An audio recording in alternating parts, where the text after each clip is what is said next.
Hey, look, my transition worked for once. You guys caught me doing an anomaly arbitration, where I got 2 stars by auto battling that. That's pretty good. Also, I need to turn this off now. Which is why I like this song needs to go. Okay. Pause that. Okay. So, welcome back to Star Rail. Let's go. Yeah. Well, my Siren team did so good on anomaly arbitration. I didn't think they would get 1 star, much less 2. Good work, Siren team. Y'all did good. 2-star scrubbing. I literally just like had it on auto battle while I was doing other stuff before stream. I was not paying. Like, I literally forgot it was even running. Well, I mean, we did something here. Like, there's a little bit of stuff. It's fine, probably. I mean, it'd be nice if I could have like another team to clear it. Like, I'll show you my problem with this, right? Let's go ahead and look at this whole stuff. So, I have rewards we can claim. Let's go ahead and do that really quickly. All right, what teams do we think we have? We've got. I can use my Silver Wolf team, right? So Silver Wolf, EMC, Yao Guang, and Hua Hua. That's fine. For the other one, I can use, my Siren team. That's great. But for this first one, I don't have fucking anybody I can use. So it's Robin, Ratio, Topaz, and Aventurine. And this team's gonna not do well. They're gonna fucking suffer because none of those characters are really built properly. You managed to get new Blade, but you're conflicted because you were going to pass for... Yeah, I think I am going to pass for Himeko. Well, I'm also conflicted. And I can't really show you what you'll know why. So, like, right now, we've got Blade, which is fine. And then you've got Yao Guang rerun. But then, like, the other half of this patch is the Siren rerun. So I'm like... I want E2 Siren. I would like E2 Siren. That would be great. But I don't know that I'm going to get that and also Himeko. So I have to make a decision about do I want Himeko or not. And I don't know about that one, Chief. Blade's Universe good support with staying power. Yeah, that's what, like, Insane and I were talking about this. Because, like, Blade would be good for my Acheron team to make her actually, like, decent again. And I'm like, that would be great and all. But also, like... I want Siren and Himeko. So, I'm very conflicted about it. Like, I've been debating back and forth about what do I want to do with my polls right now, and I don't know. I haven't decided yet. I'm very iffy about that. Also, hi, Pending. I see you on the Twitch side of things. We've done absolutely nothing except looked at my anomaly arbitration. Auto-battled 2-star. So it was doing okay. I mean, we could turn on auto battle for the other one just so you guys can see how it works, but, like, it's not going to do great. But it's good for a lot of teams because its defense shreds at a high rate. Ooh, could be good. I shall consider, but also, like, Obsi's broke right now. Like, we've got the Sealy patch for Impact 3 coming out in, like, a few weeks, so I got to spend money on that, right? And then I am paying off some stuff for my credit card for, it's eventually going to be a stream thing, but can't talk about it yet. It's secret things. But, like, that has, like, a payment coming up pretty soon. And then there's a lot of things Obsi has to pay money for. And do I want to, like, use up all my free pulls on Blades to spend money on Himeko later? I don't know. I don't know about that one. Yeah, I did see the fashion accessory. I did see that one. But it's good. You don't have him, but it's... Yeah, like, I've heard that he's also very good, because, like, again, Insane and I had conversations about this, and I was like, yeah, he could be good for, like, making my Acheron, like, a lot more useful, which would be helpful, I suppose, if I could actually properly build him, but, like, I'd have to actually go grind out building him, which is the other problem, too, and I don't want to do that. I hate it. I hate it here. Anyways, we should probably actually start, the stuff that we're all here for, the plot. All right, March, what's up with you? You're back. Oh, that feels really quiet. Is that really quiet? That seems quiet. Why are you so quiet? Oh, it is really quiet. Let's turn that up. You want Himeko because she enables what you've wanted to start the game? What, controlling a mech to blow things up? Because a full Astral Express team. I mean, you could do that. It just wouldn't be very effective right now. Alright, March, what's up with you? The incident that happened at Full Wish TV is causing a huge stir. Come watch the news. Is that too loud now? That feels like that might be too loud. You guys let me know if this is too loud. I feel like it might be too loud.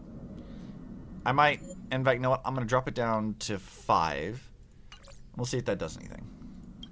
Hello, everyone! Fucking Welcome plushies. to our brand new segment, the Phantom Moon Brief. I'm your host, Poofy. Ugh. No, I don't want to skip it. I want to turn on the autoplay. Hi, everyone. This is your old friend, Snowy. You're not Kevin. Well then, as the Phantom Moon games reach a boiling point, and for reasons that need no explanation, we are now joining Duo Mention TV to bring you live coverage of the latest and most I'm kind of critical amused. news updates. They're sweeping the Full Wish thing under the rug. Yes, we are. And after the director of Full Wish TV and sponsor of the Research Society of Happy Smiles, Full Wish announced that she was joining the Phantom Moon Games. That terrifying tragedy of 15 years ago once again swept through the psionic game. I mean, it wasn't exactly the The same. supplicant debate, slated to take place at the Seafeld TV tower, was cut short when out-of-control Imaginee known as Joy Ascendants appeared suddenly and launched an attack. Uh-huh. Is that what happened? This Imagenesis plague centered on Seafeld City spread rapidly. Even Full Wish herself turned into a monster atop the Seafeld TV tower. Yeah, she did that to herself, dude. As of the latest reports, nearly 200,000 human and Imaginee inhabitants across Planarcadia have been affected by the plague. Countless individuals are injured or missing, and total losses are estimated to have reached 8.6 billion credits. You know, it does hit a little hollow to have a fucking plushie tell me, all these people are missing or dead, and there was 8.6 billion credits and losses. It kind of doesn't have the same impact it probably should when it's a plushie telling you this. So she actually procs the same way the others proc for paths. She wants 2 express members, at least from us. Yeah, I did see that. I did see that. And in a chilling echo of the Bloodstained Games 15 years ago, footage left behind by Full Wish points to the disaster as the work of supplicant. Oh my god, do they really want to keep blaming me for this? She No! identified the culprits as the famed cosmic hero, the trailblazer of the Astral Express, They still go blame and me the for this wanted shit. criminal, Stellaron Hunter Blade, claiming they were responsible for the tragedy. But a spokesperson for the Department of Aberration Defense said the disaster was planned and executed by Full Wish herself through her organization, the Research Society. Well, I of mean, at Happy least the Smiles. cops stood up for us. They added that the investigation will continue and the organization will be shut down. Good. I don't want to deal with the How cult anymore familiar anyway. that sounds. 15 years ago, they made the same excuses. What is the real story behind this? The Phantom Moon Brief will continue to keep you updated. Watch, like, these things turn out to be, like, actual puppets or, like, evil at some point. Like, I feel like these things are evil. Like, they have to be evil. The 2 plushies that were shit-talking for the entire patch and framing you for being fun, and they're still fucking doing it! Bunch of assholes. I want to take these little muppets and yeet them off the planet. I'm tired of these little things. Over 500 years ago, a prophet made a prediction. In year 1999, a terrifying devil will descend from the sky. Will this prophecy come true? What are we talking about? A fucking prophecy now? What is If we make it this? through this crucial year, we will have to wait and see. What are we talking about a prophecy for? Since when is there a Shame on them. prophecy? How can they just say things like that on TV when it's not even confirmed? And the internet is flooded with fake news about you too. March, I hate to break it to you, this is the fucking way things are. Especially if you live in the US. This is just how it is. Shit's fucked constantly. I hate to break it to you. Also, those 2 hosts, weren't they from Full Wish TV? They were spreading nasty stories about you on the news before. And now look, they've immediately jumped ship after what happened to Full Wish. Yeah, because they're literal puppets. Classic media behavior. Ever since coming to Planarcadia, nothing surprises me anymore. It shouldn't. I'm happy you made it back safely. But somehow, you just don't seem quite the same. How you figure? We're still goofy. No. You're trying to grow up and leave me behind. Don't tell me you're becoming the next Don Hung. Girl, do you actually want to sit here and tell me you think Stella's gonna become Don Hung? No fucking way. Girl, come on. We are gonna be silly and goofy till the day we die. Weren't they from Foolish TV? March, you turned into Foolish TV. Did she? Oh, she tuned. Oh, she tuned. I was tuned, not turned. I can't fucking read. No. Is this what it takes to become a hero? March, you're such a goob. Turning into March might be worse. I'm gonna bully you. So cute and lovely. What's the problem with that? You're also a little dumb. Right. Tell me about what happened at the TV tower. I've heard Don Hung and Sunday's side of the story, but I haven't heard yours yet. Oh, right, yeah, she has no idea what happened. I forgot about that. You tell March about everything that happened on the Battle at Seafell Tower. So, Fullwish had people undergo the happiness surgery to implant Shuhu's flesh into their bodies, and that ended up causing this disaster? Correct. And you guys stopped the mutation from spreading, but all you managed to do was to temporarily seal Shuhu's flesh inside Blade? Well, he already had some anyway, so, like, you know, it's fine, right? This is fine, don't worry about it. And then you mentioned that Nessia, the one we met at Star Rail Fest, is actually the Phantasm Moon Games arbitrator? No wonder she could draw a mask for you. Yeah, but it wasn't the real mask, and it was like a kind of mask. She also asked you to go deep into the world in Canvas to warn... who was it again? An artist? The name is Graphia. Graphia? Yes. Yes, Graphia, Himeko's ancestor. She's an artist from 1,000 years ago. Himeko's ancestor? She's still alive? Wait, that's not even the most important part. Uh-huh. Nessia asked you to warn Graphia that the Lord Ravager, Asat Pramod, is back? Oh, why does the Express have such bad luck? Girls had At it this rough. point, whenever we go on vacation, I'm always ready to deal with random problems. But running into another Lord Ravager while on vacation? This is way over the line. Poor March has had it rough. She got, like, trapped in Euphorius for a while just by herself. Didn't get to talk or hang out with us. We couldn't bully her for a while. And then before that, it was like watching all the weird dream shit happen in Penacony and him to fight Sunday. And before that, she watched Tingyun die. Like, March has had a rough time of it, all things considered. It's fine, girl. We'll get a vacation one day. Maybe. Lord Ravager, at Venessia's request, Shuhu's flesh and Blade's body, and the unfinished Phantasm Moon Games. Suddenly, there are so many things to deal with. Yeah, it's how it be. Feels like we're juggling a bunch of eggs all at once. One slip, and it's all gonna go splat. Are you okay? Yeah, I would just fault some people. Kind of a mess. Give me a sec. I'm tired. Let's just give it all up. You know, I don't. Would Stella want to quit? I don't think she would. I think she likes a little bit of chaos. I think. I mean, she did like kind of die last patch again, and then came back. Would she be okay? You know what? March needs, like, Misery Loves Company. Let's choose the kind of a mess option. I shouldn't have asked so many questions. Didn't mean to stress you out or make you worried. I'm gonna go take a minute and collect myself. Yeah, it is a lot to take in.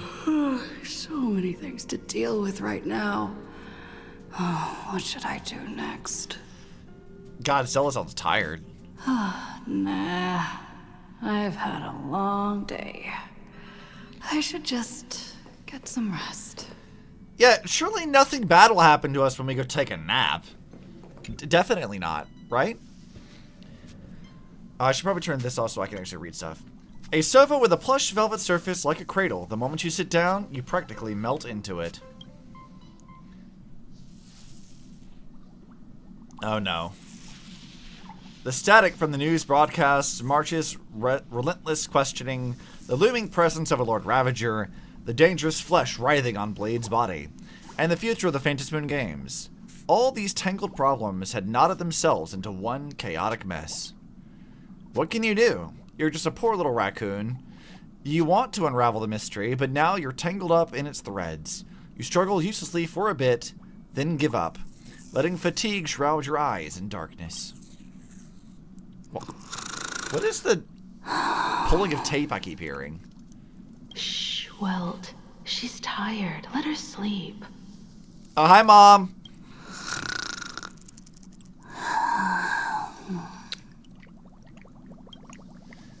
You never knew you could sleep this much. Yep. Hi, Mom. You're obviously tired. I never thought this vacation would become the prelude to yet another major war. Yeah, we've had bad luck.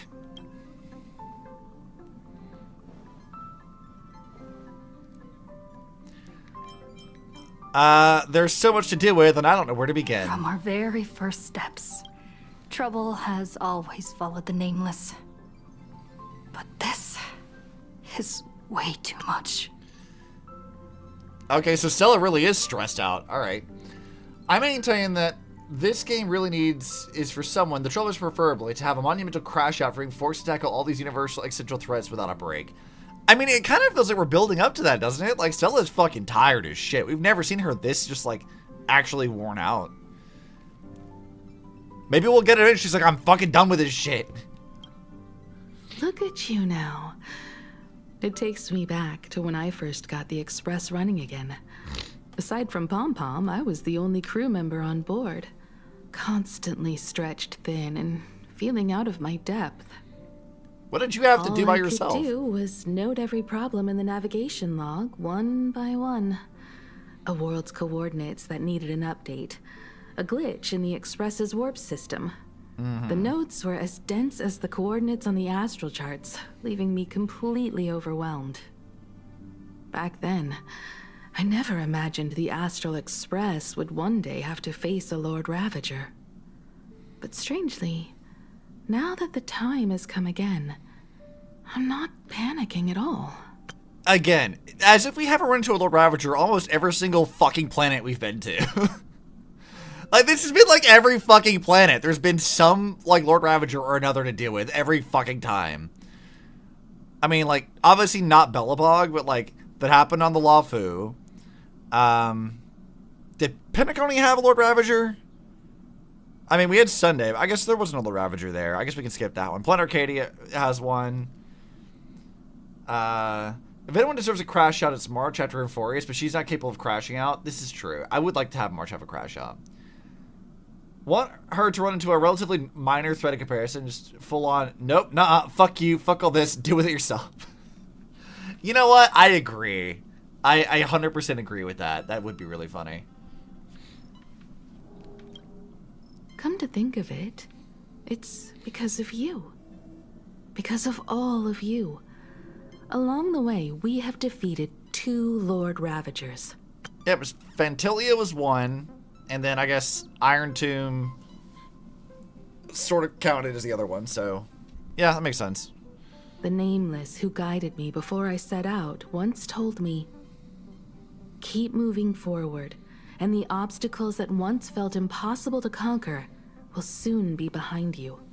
And along the way, you'll find companions who are just like you. I've seen you grow through the Phantom Moon Games, becoming someone others can trust and lean on. And I heard the declaration you made atop the tower. What was our declaration? I forgot. I'm truly proud of you. That's why I want to share a story from the past with you. A promise from 15 years ago. Oh, we're getting lore? Is it about how Himeko got the Express running again? I promised someone that when the moon over my hometown was full again, I would go back to see her, to let her know I had made the most of this borrowed life, and found companions I could trust with all my heart. I want to share this story with you all. The story of how my journey began. Hey, Himeko lore, let's go. How come you never mentioned it before? Because it's a long story, filled with many memories of my past. I'd also like to invite you all to the place where I repaired the Express and tell you everything bit by bit. Do you think whenever Welt inevitably actually gets to talk about what happened in Impact 3rd that they'll ask the same question? I was like, why the fuck have you not mentioned any of this shit? This feels like this would have been important. That's where I want the crash out to happen. They'll just be like, Welt, are you for real? You've held all this information for how long? This could have been so helpful. Why didn't you tell anybody? I want that to be the crash out. I need that. All right, it's a deal. When I return from the world in canvas, you can make us, let Shush make us some coffee. Then we'll settle in and listen to your story. I like that delivery. That was very fun. Speaking of the world in canvas, March told me about what Evanesia said to you. What say you? Evanesia's request was not made lightly, and she was worried for a reason. Silverwolf saw that Lord Ravager in action too. She did. According to the records from the databank and the IPC's investigation, Asat Pramad's campaigns often span centuries, and the planets he targets all end up destroyed in freak accidents, leaving their surfaces covered in only smiling faces. Weird. 1,000 years ago, my ancestor Graphia created the world in canvas. If that was to resist Asat Pramad's invasion of Ahatopia, then could this disaster unleashed through the Phantasmoon games be the prelude to his next invasion? Maybe. Wilt getting to talk, lol. Yeah. Imagine Wilt actually getting to do something. Speaking of Wilt, we'll have something to talk about soon. Alright. I have some things about Wilt I would like to discuss at some point, but Impact 3rd hasn't given us the things I want to talk about yet. It astonishes me that Graphia is still alive. That's the first of many mysteries. Based on our family history, we are clearly not descendants of any long-lived species. Quite the opposite. The weathering curse has shortened my family's lifespan for generations. What could my ancestor have gone through to still exist today? That too leaves me deeply curious. Yeah, weird. I don't know about that. Probably connected to the abundance, but I suppose we'll find out. Could you tell me more about Graphia? There are far too many legends about her. It's hard to tell what's true and what's not. Only two things are beyond doubt. First, during the Cinderth Age, she created countless Imaginae and sent them into battle against the demon legions from beyond. Second, near the end of one of the Phantasmoon games, she created the world in canvas to shelter inside it what was left of civilization and life. Which means she is not only familiar with Asat Pramad, but has also witnessed the manifestation of the Eon of Elation. Impressive resume. Alright, about the world in canvas. Nobody knows just how big the plane Graphia created actually is. Over 140 years ago, the IPC tried to salvage the world in canvas, but they were only able to reconstruct part of it in the real world. That portion became what we know as Planarcadia. Legend has it that Graphia used a vast ocean as her canvas and channeled the power of elation to step into the painting, which means she has not only seen Asat Pramad, but has also seen the Eon of Elation descend in all their glory.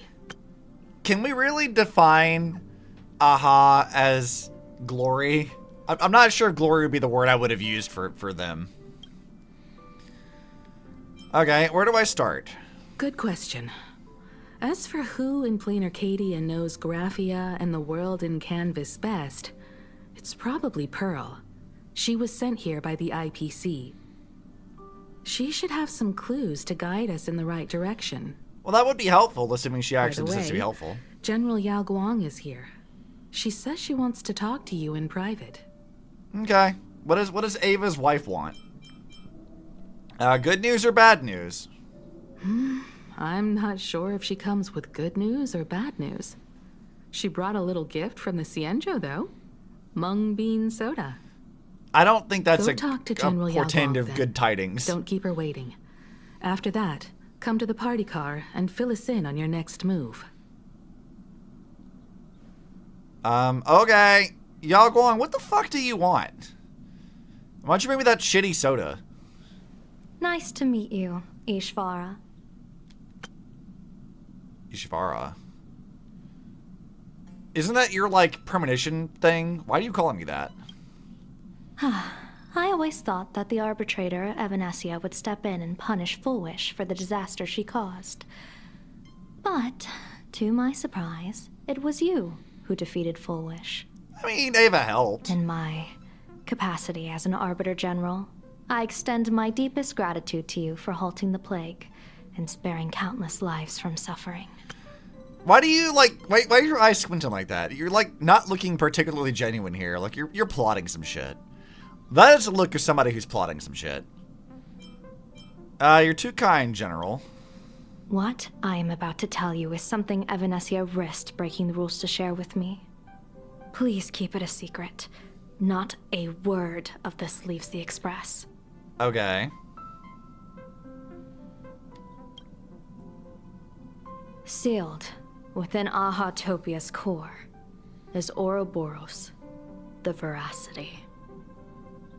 Yeah, right. We didn't know that. That's cosmic level bad news.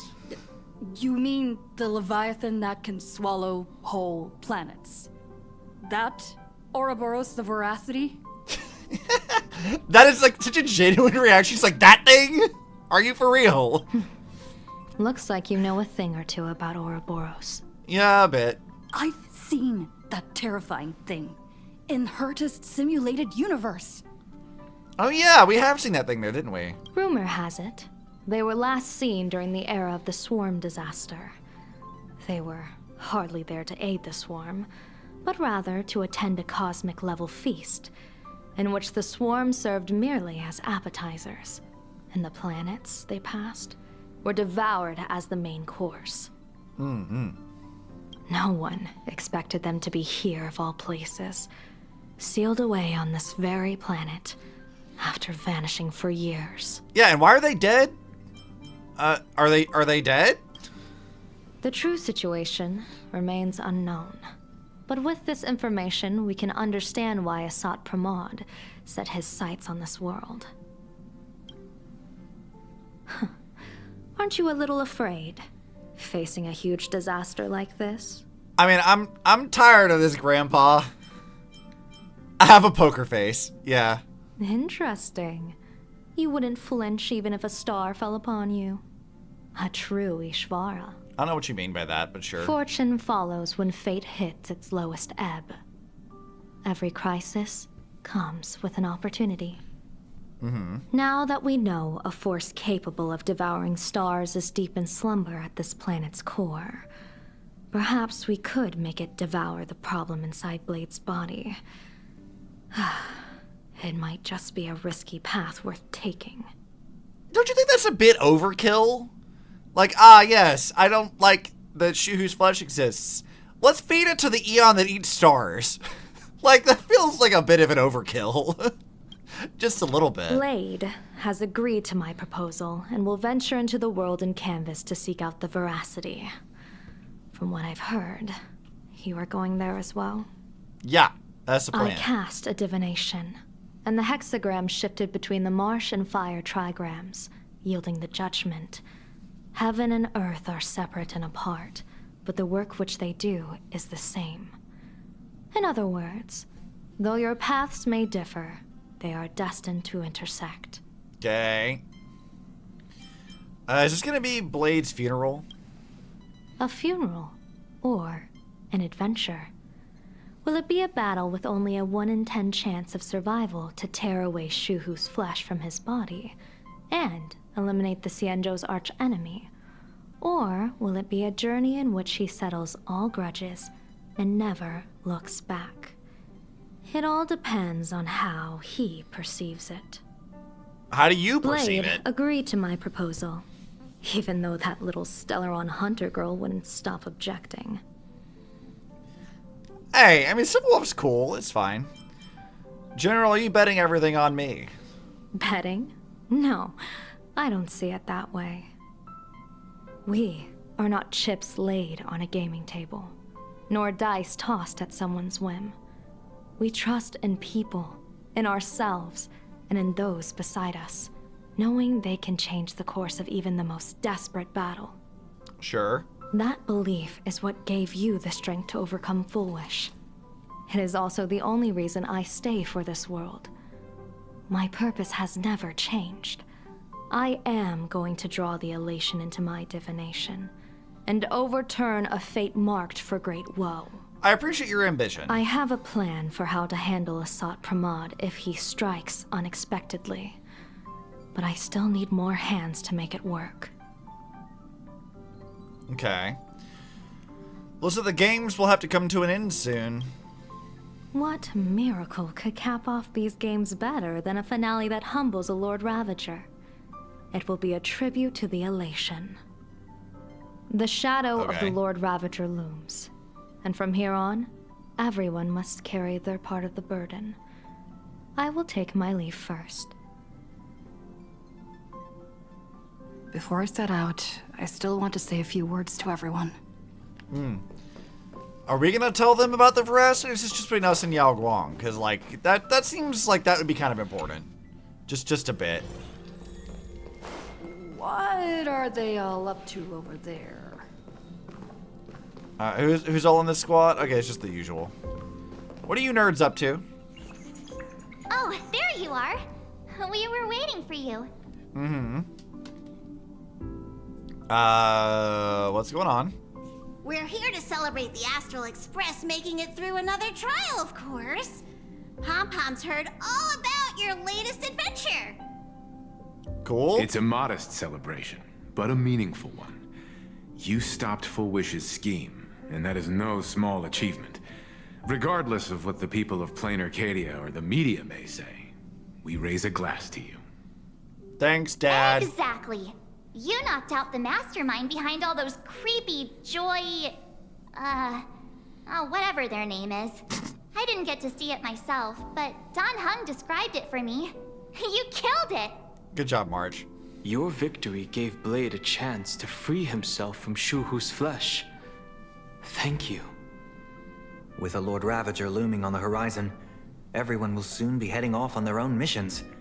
Before that, it felt right to have a small gathering like this. I mean, at least they threw us a party. That's fun. Now, let's make a toast. Here's to everyone who fights to protect this Arcadia. And here's to all of us. The Lord Ravager can throw whatever he wants at us. But I know the Astral Express will keep streaking across the stars. I would hope so, otherwise the game ends. To all of us. Thank you. All of you. Having you by my side is what gives me the courage to face the future. I'll carry this strength with me through the rest of this journey. I really do like that they let Stella talk. Cheers. It really does help with the immersion for the story. Glasses clean together, like your hearts beating as one. For finishing the drink, the nameless each enjoy a brief moment of respite. Like, letting Stella talk really was, like, one of the better decisions they've made in some time. Alright, Sunday. What do you gotta say? Did you need something? Yeah, why are you here alone? I need a break. I felt worn out ever since coming back from Seafeld TV Tower. Right now, it feels like I'm back in Oak Manor's banquet hall. At those parties, no matter how tired I was, I'd have to clutch my glass and smile, keeping myself calm. Mr. Yang insisted I should get a full day of sleep, but I didn't want to miss the chance to toast with you all. That's wholesome. Thank you for being with me on this journey. I should thank you for letting me embark on this journey. Well, it's like kind of wholesome, actually. All right, Gramps, what say you? I heard from Sunday about how the televised debate went. Uh-huh. We won this battle because of you. Was everything okay on the When the Express? televised debate began, a crowd outside the station gathered to protest the Astral Express and nearly broke through the barricades. But the moment the Joy Ascendants appeared, they scattered without a second thought. Grandpa Yang, yeah. I he's guess Gramps. people know deep down which is more dangerous. A made-up villain or an actual threat. But I am more concerned about you. Me. I've seen the footage of your fight with Full Wish. When you returned to the top of the tower, an enormous surge of power seemed to erupt from you. It reminded me a lot of when I saved you at Herta Space Station. Did you tap into the power of the Stellaron? I don't From know. what I can see, you're in pretty good shape right now. The Stellaron can be awakened by a wish, but its immense power always has a way of warping reality. As the wave of wish power surged toward you, it brought hope and blessings, but also dark intentions and malice. What might it do to the Stellaron? We have no idea. Be careful with this power you have, no matter how tempting it may seem. I mean, that's a pretty potent warning from Welt, considering of all the people that he's seen, all the Hershers and stuff, and having wielded that power himself. I think he would know best. Pom Pom, what say you? Oh, it's you! Pom Pom heard you've got a solo mission coming up. Be safe, will you? We will try. Oh yeah, we gotta talk to Pom Pom about a lot of things. Wait, was I supposed to talk to Pom Pom? Why does he use the name Welt Yang if that's not his name? Because Grandpa Joaquin, I can't even fucking remember what it was. It's a bit of a fucking mouthful. It is. It's exactly a mouthful. That's why I'm not gonna attempt to try to say his German name, because goddamn, that shit is a lot to say. Conductor, do you remember anything from before the Express got back up and running? Sadly, Pom Pom can't remember most of what happened right after the Express crashed onto this world. Well, why not? Pom Pom's memory of those years is like a fogged up Express window. No matter how hard Pom Pom tries, Pom Pom just can't wipe it clean.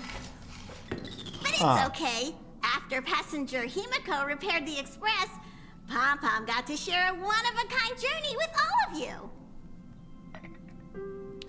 How did you and Himeko meet, Pom Pom? How did passenger Himeko appear? That's odd.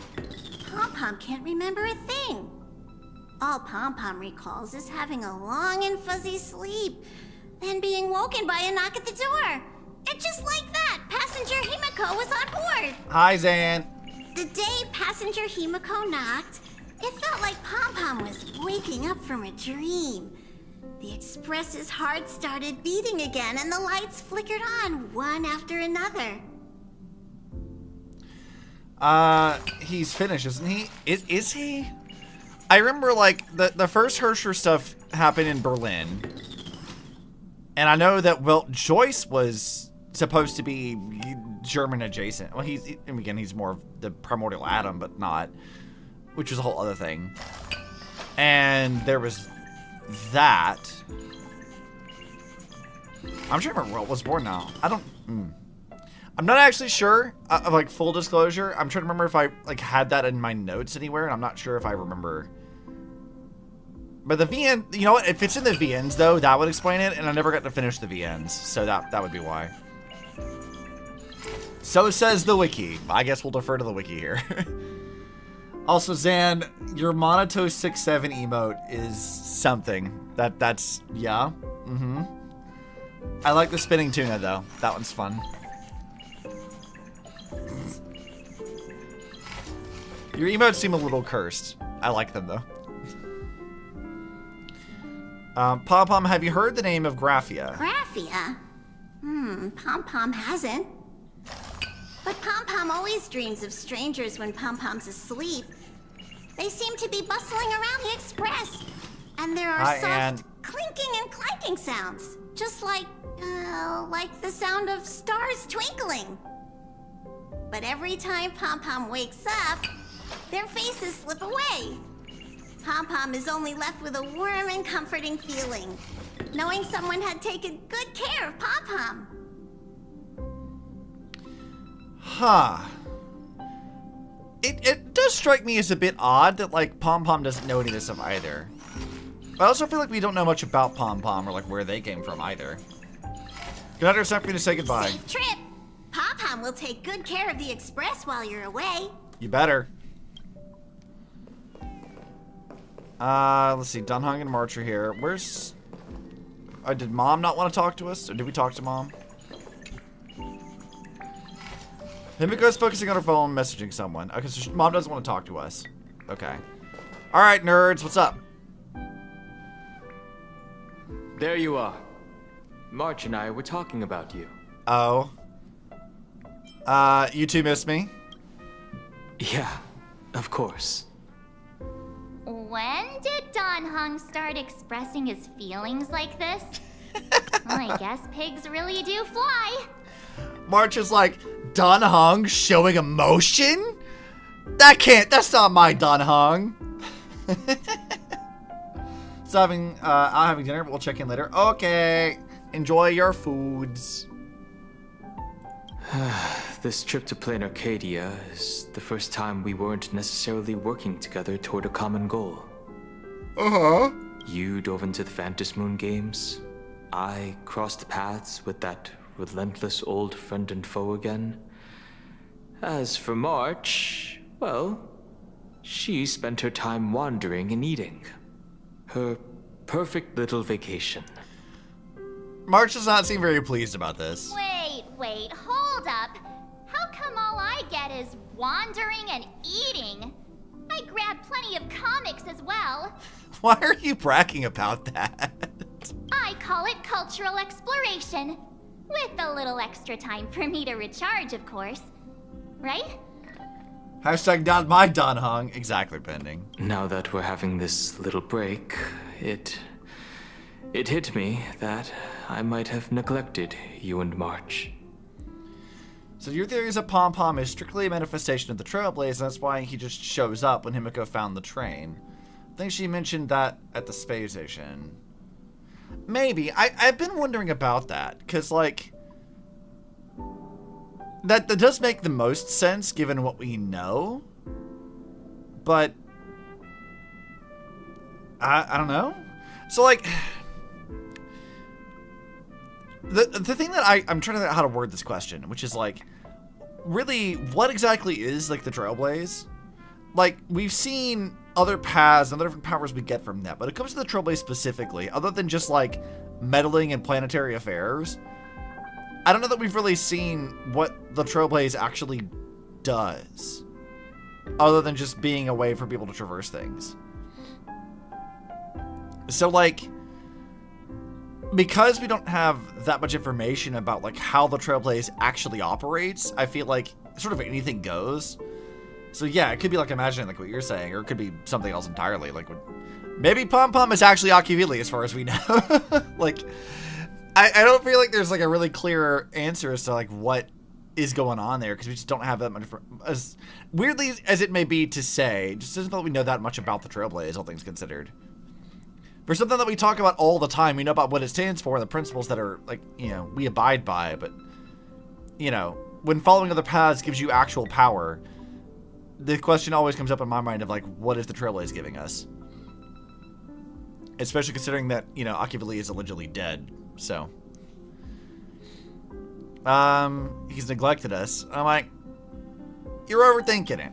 It's fine, Yeah, we are actually more concerned about your condition, Don Hung. dude. Yeah, what's up with you, dude? Blade has accepted General Yao Guang's proposal. Perhaps he has finally moved on from past grudges and that abundance curse, and is now ready to do something for himself.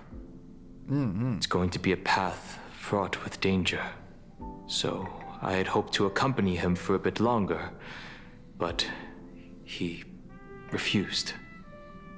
From now on, I will turn my attention to this world. The Trailblaze explores new worlds, seeks out new life and civilization to boldly go where no one has gone before. Pending, I feel like that interpretation's a little biased. I wonder why it is I think that. Mystery. Pom Pom is Pom Pom. You can be Pom Pom. I can be Pom Pom. It could even be Pom Pom. Yeah, it could be. Your Pom Pom, I am Pom. There's any other Pom Poms I should know about. So the Pom Pom never turned into Paimon. Hoyo could not take another one of those. Yeah, this is true. But you know what? Take this with the massive grain of salt because I've not really got caught up with Genshin, but like allegedly Paimon is much better now. Like because they changed VAs, because they changed a bit about how they handle her writing. The Paimon is actually better, which is pretty good. All things I think like the actual the OG VA was part of the reason why people didn't like Paimon at all. So I do think that like Paimon is generally better received now than she was when the start of Genshin's story. We were in Star Trek with extra steps. We even have a coffee obsessed captain. You know what? True. That's what I hear, but I know I'm not playing. I mean, that's kind of the same for me too. Like I stopped playing Genshin right about at the end of Fontaine. Like I had started Natlin, but I hadn't actually done the plot of Natlin. But from what I hear from like Rena and a few other people I see on TikTok and stuff, like apparently Nodcry was pretty solid, but also Genshin's now going to space. So things are getting weird in Genshin right now. I don't know what's going on with that. There's some weird stuff going on. I have not caught up with any of it though. If I were to start streaming that, we'd be here for like the next 2 years trying to get caught up. It'd be a task. Mr. Yang and I have been asked by General Yao Guang to help with setting up some defensive formations. Oh? I've got work to do too. Mr. Ashvale wanted someone to accompany him to the tavern to investigate clues about Asat Pramod. Yours truly figured she'd been resting long enough, and it was time to stretch her legs. So I volunteered.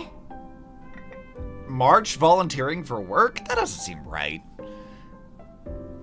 That doesn't sound right.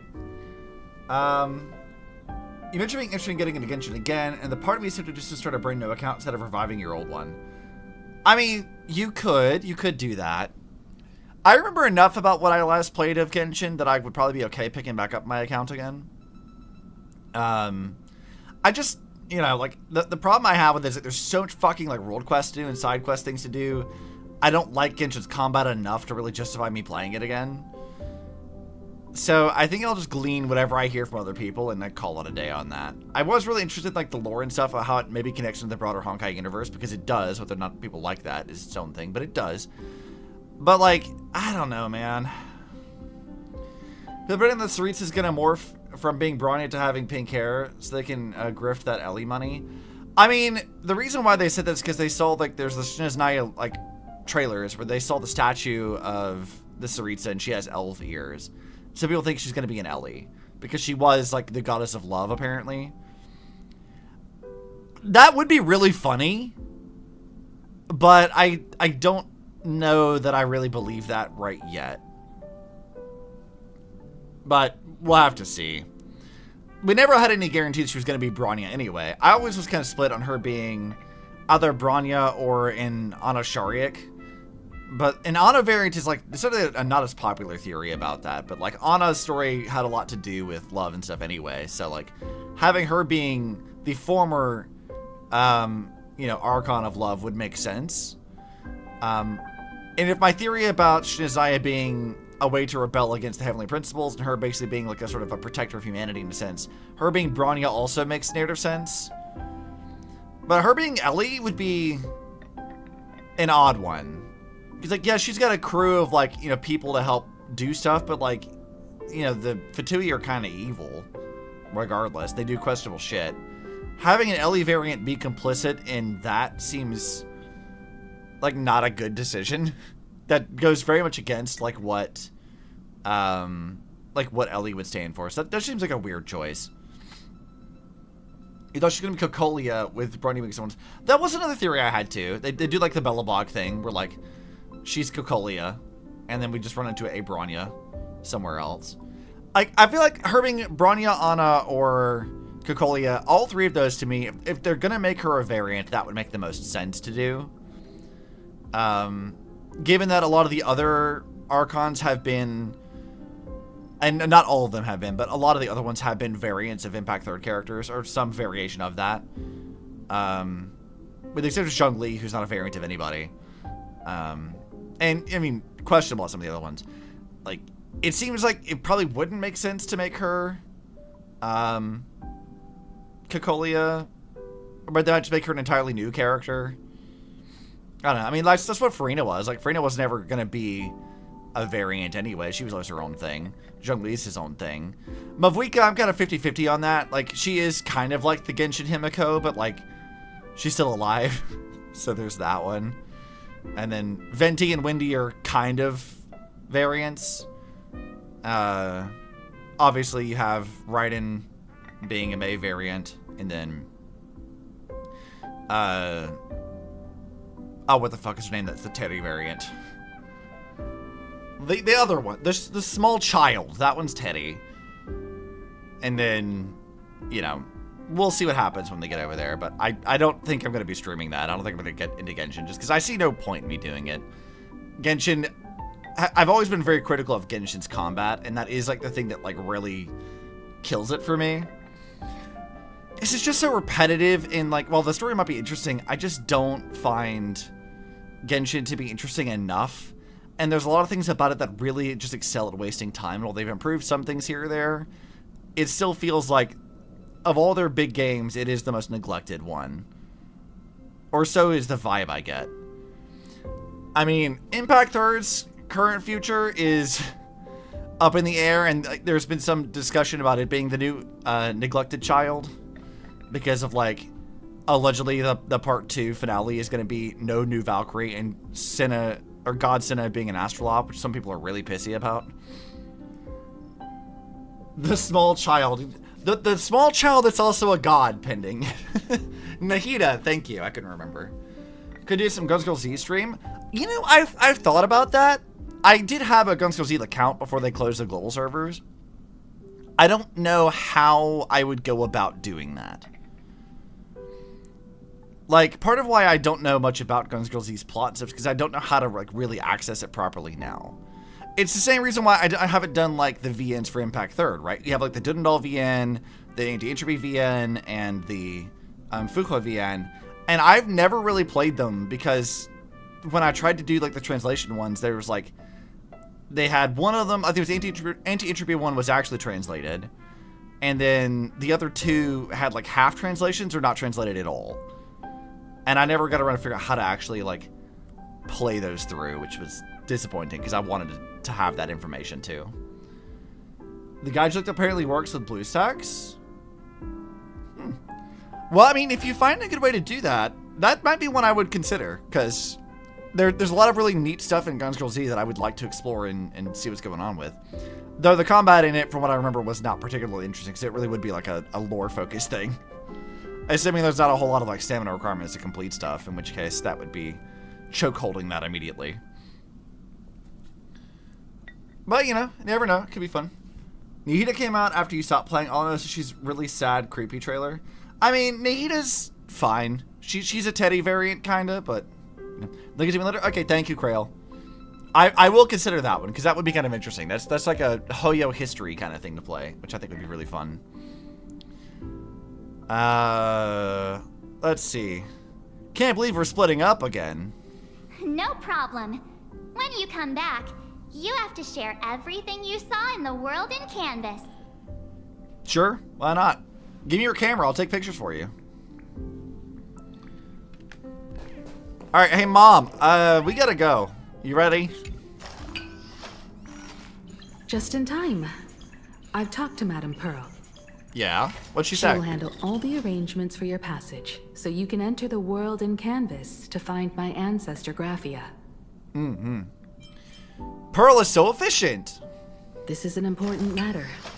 Furthermore, your journey gives her the chance to uncover something she's been yearning to understand for years.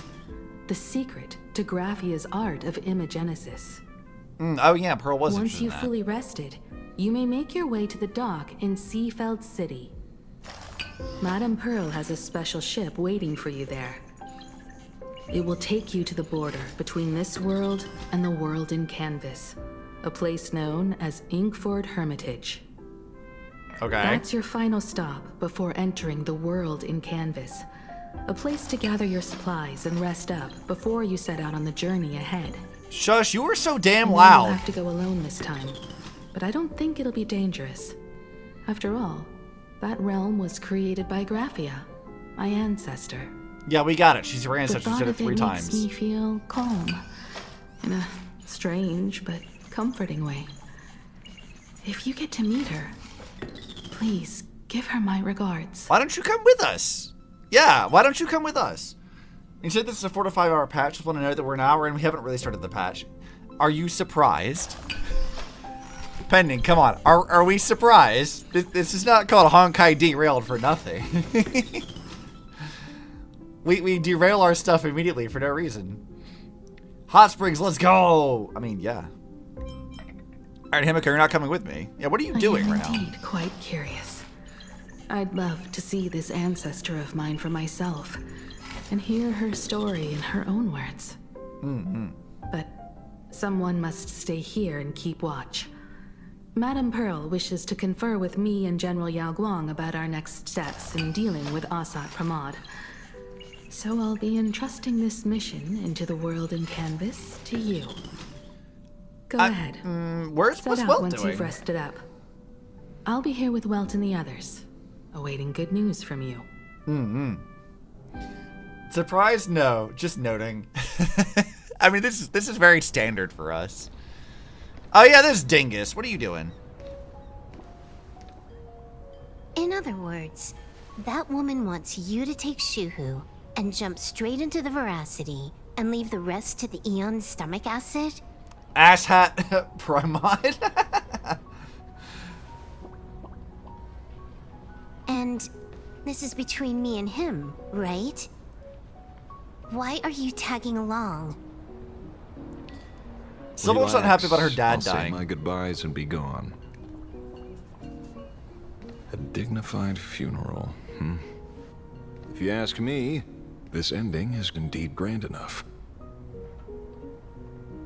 Oh, the piano in the I background. don't That's care nice. about any of that. There's only one thing I care about. Does he have to die? See, Silverwolf is bad about expressing herself, which is very Bronya, for sure. But like, come on, Blade is so dad-coded. She's not happy about losing dad. Here's a piece of advice, little cub. Whether he lives or dies is his choice. That's the one thing you don't get to decide for him.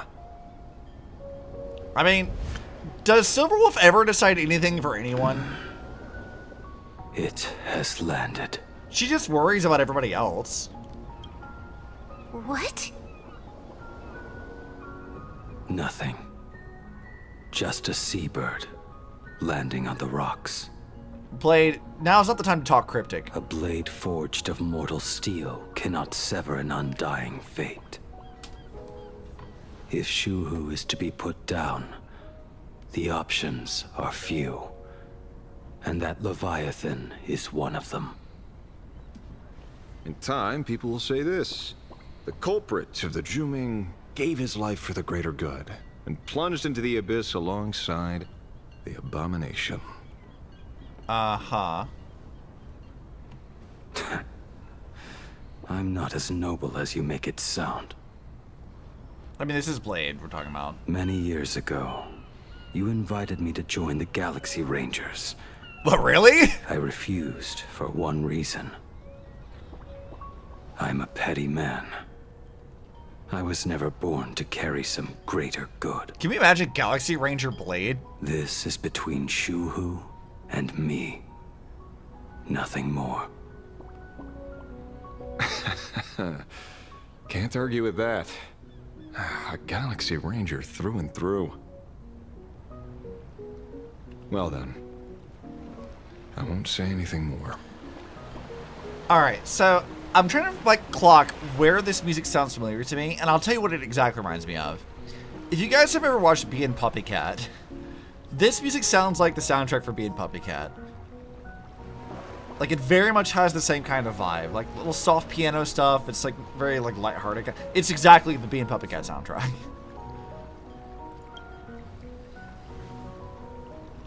Blade, you sure about this? God, she's so tiny. For years, death has clung to me like a curse, etched into my bones.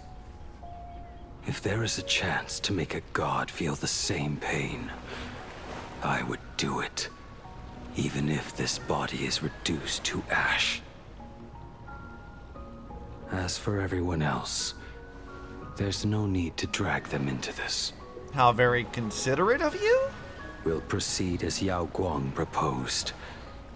Bury Shu Hu at the end of the world in canvas, taking me with him, and let the veracity dissolve us both. She's so Take sad. care.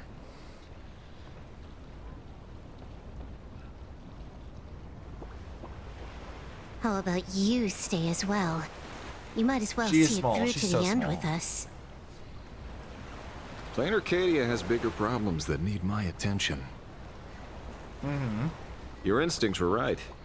That meanie pulling strings from the shadows is none other than a Sat Pramod. Who else would want to kick a Ha's head like a ball? So, I need to get back and finish my job. Silver breaks my fucking heart. Investigating Dispatch, the Lord man. Ravager sounds like a job you don't come back from. Therefore, it also pays very well. Broke ass. And here's hoping you live long enough to collect your payment.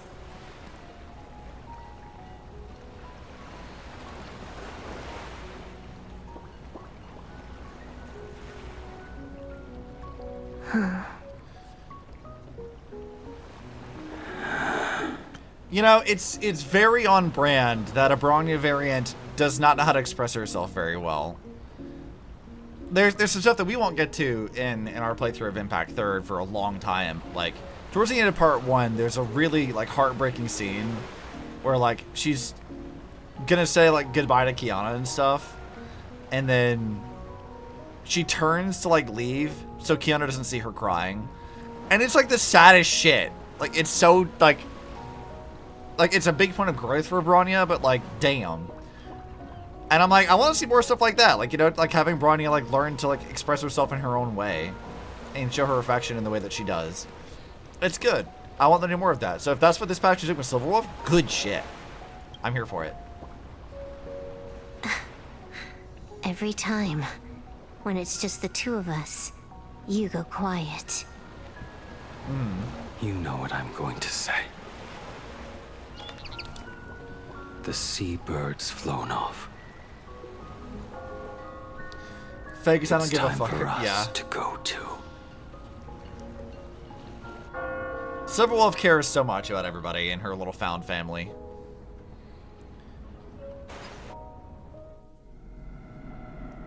Oh, we're back to this place again.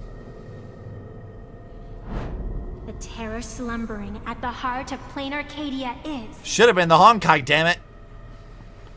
Ouroboros.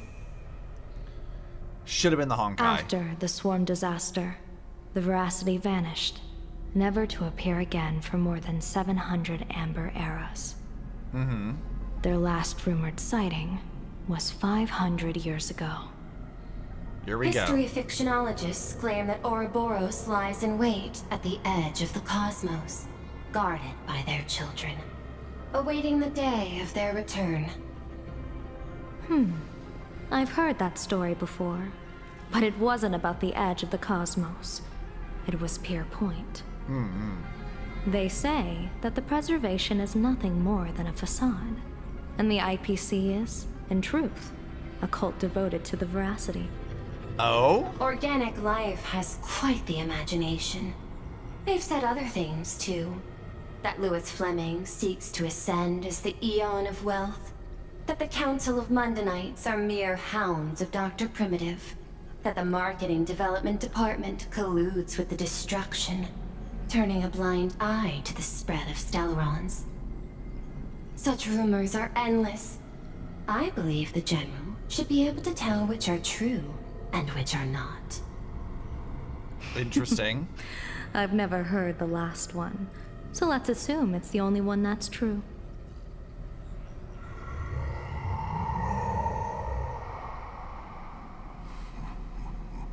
God, the fucking laughing's back again, huh? Such terrible breath. Once this Leviathan awakens, the Arcadia's destruction would be all but instantaneous. For now, this remains conjecture. The sealed remains appear to be a husk that Ouroboros once shed. So it's not the actual Why one? it's here, and how it's connected to the elation remain unknown. Yet even a fragmented remnant of an Eon is a threat that can't be ignored. The calamity of the Leviathan must not be allowed to re-emerge in this world. Naturally. That is why I'm here. And it's about time for the two Nameless to arrive. Oh, you're just on time. Huh. Okay. Part of the thing, Blade being put in mortal danger, I'm mixed about. I went into this knowing Serval's track record about following through with death. So in the early stages, I didn't feel tension about the idea of Blade potentially dying. But Silverwolf being sad makes me genuinely sad. It hits me hard. Yeah.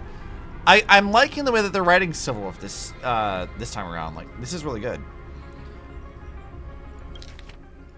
So the idea that like rumors of like, oh, the IPC worships the veracity, that's really interesting.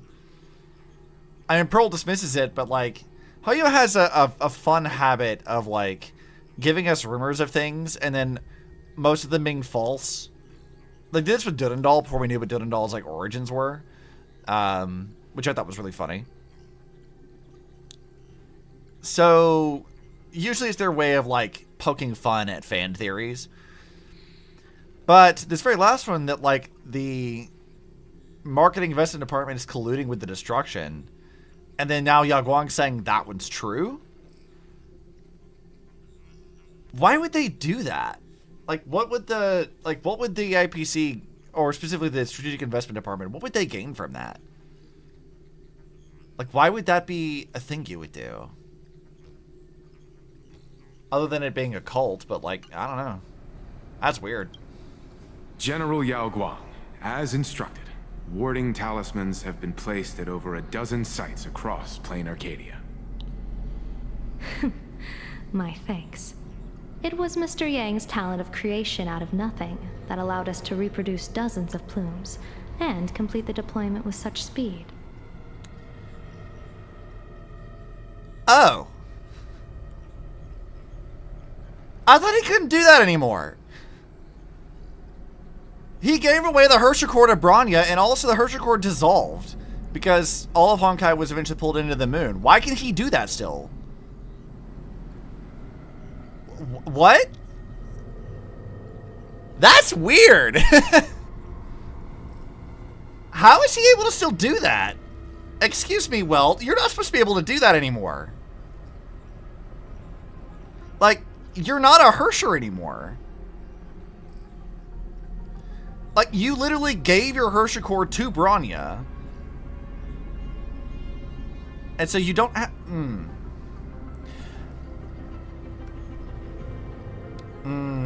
Okay. I have a thought. And this is gonna be very much a bit of theorizing bits here. So in a post-Honkai Odyssey, May also still has parts of her Hersher authority. She can still like access lightning stuff, but it is greatly reduced from what it was during her like peak as the Hersher of Thunder. And again, it's because with Kiana being sealed on the moon, Honkai being like 99% of all Honkai is sealed there. The cores have like sort of dissipated, if I remember correctly. So they don't exactly have their Hersher cores or the complete authority that they used to. But I believe that there is a line in Post-Infancy Part 2 where Welt says something to the, or Welt or like May are talking about it, where because they were Hershers at one point, they still have like vestiges of their power remaining. And even though Welt never ascended to like true Hersher of reason, because remember he never like fully controlled the voices within the core, he was, at least in part, a Hersher for a time. So maybe the only explanation we could really give is that this is the vestiges of his power, but he's not going to be nearly close to like peak Hersher at any point in time. But it's much bigger than the people were thinking. Even if he's not full Hersher, man, it's definitely got something significant. Yeah, I think like what's going on with him right now, like we have two things that we can probably say for certain about Welt. First is that he has the Star of Eden, which is what his cane is, and that creates black holes. And then if the other part, like if what May says in Post-Infancy Part 2 is right, and that Hersher still retains some vestiges of their power, he still has vestiges of being a Hersher as well. May manifest a Hersher power against Raven without any core. Well, remember that the part of that arc was not May manifest power without the core, it's that she reformed a new one. Like, if I remember correctly, that in Thunders Over Nagazora, May never really awakened as the Hersher of Thunder proper in the first place. And so she, like, basically tapped into that and reforged a core for herself. So that was her, like, actually tapping into what she was supposed to. Because this is one of those weird ones where it's not really clear how Honkai decides on who gets to be a Hersher and who doesn't. But May was, for whatever reason, chosen to be the Hersher of Thunder, so her tapping into that power to give herself a new core makes some sense, I suppose, but... Yeah, I know what you're talking... I know the scene you're talking about. This is like, right around the time that she fights with Benaris. And then I think she was, like, trying to prevent Raven from killing... Oh, God, when was this? It's that section where May's still in her, like, augment core form, before she talks with Kevin and everything, and she fights with Raven a bit, and so she taps into that power to help fight back against Raven because she was investigating Bella. And why Bella, like, treated her with kindness, because remember that Bella smells Kiana on her, or something like that. So, it's been a while since I played it. We're going to have to get back into that pretty soon, but, yeah, because remember that's like her tapping into the power again, and then later she forms a new core and becomes the proper Hersher of Thunder because she had to like properly ascend. I forget what happened to her like original core, because my brain's saying that it was removed briefly, but that didn't matter much. Because Raven said she'd kill Kiana. Yeah, I remember that. Yeah, that tracks. That's what I recall. My memory's a little hazy on that, to be honest. The specifics has been so long. I'll have to pay very close attention to that when we get back to Thunders Over Nagazora, but that's going to be a while. We are very far from that on our Impact 3rd playthrough on Insane's account, so would be a thing. We'll put a pin in that, and we'll come back to it later. But the issue with like applying that to what's happening with Welt now is like, remember that at the time that happened, the Cocoon of Finality was still around, and Honkai was still pretty prevalent across Earth for the time. By the time that Post-Infancy happens, where May and Welt are talking about this later on, 99% of all Honkai is sealed. Like, that's it. So, she still has vestiges of that power to some extent. They did directly address this thing. So, yeah, I know it was before forming the core. I know it was. It was them, like, telling you that she was going to reform the core. That was her, like, starting to tap into that. Like, her tapping into the power was the beginning of the process for reforming the core. She just didn't have the commitment to do it yet. Like, that's what that scene was there for. Like, I know exactly what you're talking about. It's just, like, she didn't reform the core yet, but that was them seeding that was going to happen during that arc.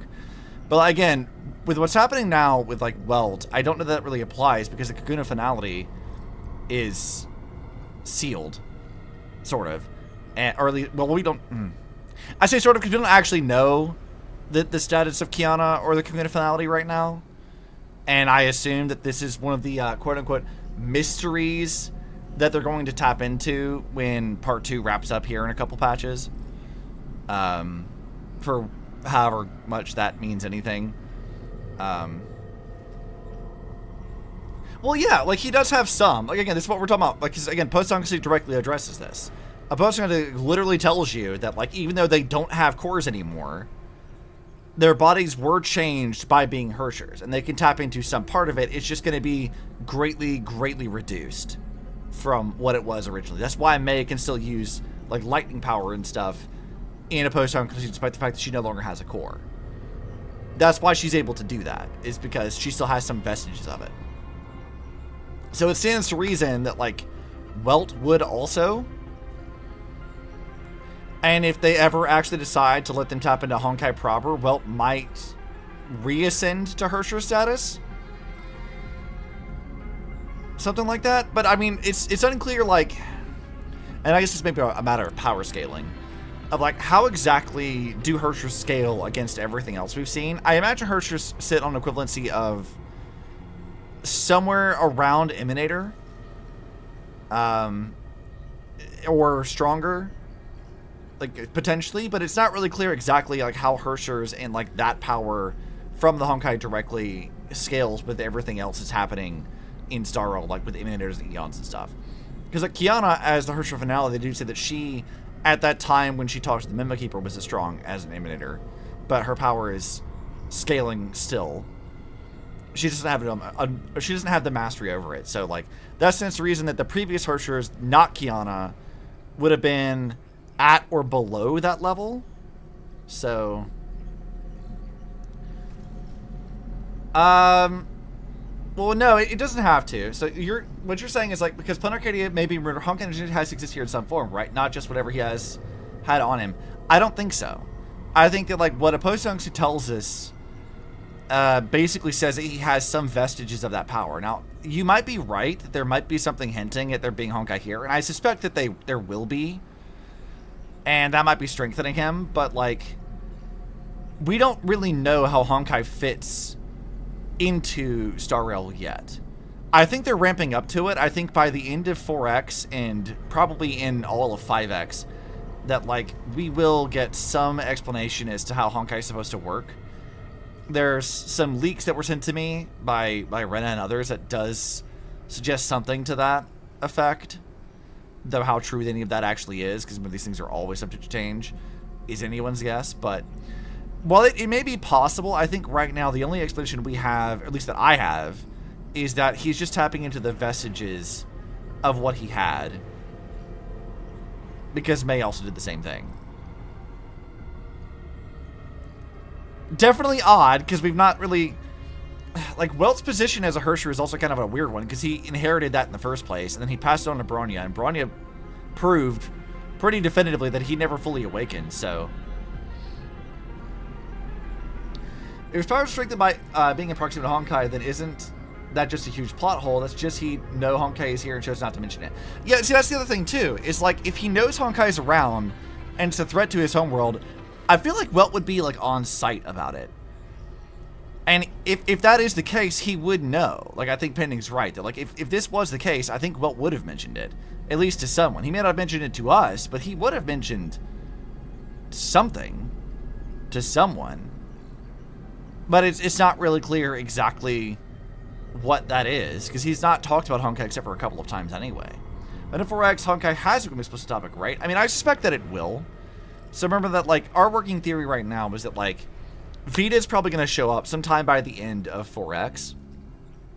That is my current thinking. They've already teased her. She showed up in some of the trailers, like, name dropped anyway. We've seen Star Traveler around. Vita is almost certainly going to be an important character by the end of 4X. We might even see Board Archives, because I feel like Board Archives being tied to Elation makes a lot of sense too. But, like, Vita for sure, I think, is going to happen by the end of 4X. So, here's my tinfoil hat thing. And it needs a little bit of context for those who are only watching Star Wars content and not my Impact Third streams. Impact Third is in a very weird place right now. Because our next patch is the Sealy patch, and then allegedly, if leaks to be believed, the version 9.0 has been confirmed to be the end of Part 2 story. And then from that point on, they're going to be, quote-unquote, wrapping up mysteries and then doing some more slice-of-life stuff. And what I think is going to be the case is that the reason why they're doing this is because they want to start using more Impact Third concepts and characters, but they can't do that as easily if Impact Third story still has a lot of big, like, world-changing events happening. So they need to like dial that stuff back quite a bit and bring some of those writers over to write these characters. So that means that bringing in Vita at like towards the end of 4X would be their way of like bringing in Impact Third characters. They would be introducing the Stellaron fan base to the concept of the Honkai and what's going on with that. Welt would be the point of explaining this stuff, and when we move into 5X, that has a lot more focus on what's going on with actual Honkai stuff and how that ties into the broader cosmology with eons and things like that. Like, that would be my current thinking, is that we are very, very, very soon going to get actual Impact Third characters, maybe even Kiana. We don't know. And that's going to show up in, like, how... Because, like, Kiana also, like, is a very important point to bring up, too, because, like, we don't necessarily know how the Cocoon of Finality, if at all, is related to the Eon of Finality, and how that's supposed to work. Is the Eon of Finality operating on different rules from other Eons? Like, is that what that is? Is the Cocoon of Finality, like, a manifestation of it or a part of it? Like, we don't know how that's supposed to work. So Kiana being what she is, when she shows up in Star Wars, she's going to be a very important character, too. Like, a massively important character. So I feel like maybe they are going to bring Impact Third writers over to, like, properly explain this shit to people. But I don't know. Second half of 4X is supposed to be pure point, if I remember what they said correctly. I mean, maybe. We'll have to see, because I feel like we're going to have to see Vita by the end of Planarcadia. Like, that's got to happen. They wouldn't put Star Travel here and confirm that Vita's wandering about doing her own thing if she's not going to show up. And while she may not necessarily be on the same level as Kiana, Vita is a god. Like that is confirmed a thing. And she is in the top 5 most wanted people from the IPC. And we don't even know, like, what Vita's really up to. Like, I talked about this a bit on other streams. Like, Vita as a character, I have, like, reservations about them writing her and how that's going to work. But, like, she's won. In, like, every story they've used her in, she got what she wanted. So, like, this is a morally gray character who loves to fuck with people just because she can. And she's, like, really good at manipulating stuff. And then she gets what she wants. Like, she has not lost, necessarily. Like, we beat her as, like, a boss, but she didn't lose. She got exactly what she wanted by the end of that entire arc in part 1.5. And I'm wondering, like, how the fuck are they going to do that in Star Rail? Like, how are they going to write a character like this? Because I don't know if I trust the Star Rail team to write that. But if they're bringing in the Impact Third writers to do stuff and bringing in actual Honkai as a topic to discuss, yeah, that would make sense. We get locked up with the IPC after this bullshit in Planarcadia, and we find Vita chilling in prison. I mean, that reminds me of, like, the fucking Star Rail crossover where it's just, like, we are in prison with, like, Vita and Sparkle, and they're just playing cards. They're not even really bothered about it. They're like, yeah, it's whatever. We're just here. Like, I could see that happening. But it'd probably be, again, like, my thinking with that would be that Vita's not stuck there. It's she chooses to be there. She is the master manipulator, and she is a god. So, how that stacks up, like, we know that she's weaker than the Cocoon of Finality. Like, Kiana's stronger than her. So, like, as far as her power scaling is concerned, Emanator levels, but her power comes from something different. And then she's now been strengthened because she follows the path of elation now. Whatever that means for her, but, like, I'm curious to see how they handle Vita, but, like, she's definitely showing up. But as far as, like, this stuff with Welt specifically and how they're handling the Honkai right now, I don't think there's any evidence to suggest yet that the veracity is tied to Honkai directly. I wanted that to be the case. I would have really liked that. And also, there was a line of dialogue earlier we saw. It was like, they were saying that this isn't even the actual Eon, it's just a fragment of it. So the actual Eon of veracity isn't even here. This is just like a husk that it discarded. So that thing's still around, which means that our idea that Honkai kills Eons isn't necessarily dead in the water, but there's not as much evidence for that as I had hoped, so we'll have to put a pin in that one for a while. Vita's because she wants to be in that. Yeah, exactly. She's just chillaxing because it's funny. Yeah, I mean, Vita loves to fuck with people, so I could totally see that happening. I don't know. We'll have to see. The fact that they've confirmed that Welt is still tapping into his Herrscher vestiges is its own thing. I'm wondering why no one seems to question this, though. Like, they address it here, but, like, Yao Guang, are you not, like, surprised? Hi, Charlie. Or, you know what it maybe is? Maybe, like, if the Herrscher power taps into something different, then, like, maybe the reason why people like Yao Guang aren't questioning is because they don't know the extent to which Honkai is important or not. And so they assume it's like some eonic power. Or a path power. So maybe they're not even questioning because they don't know where it comes from.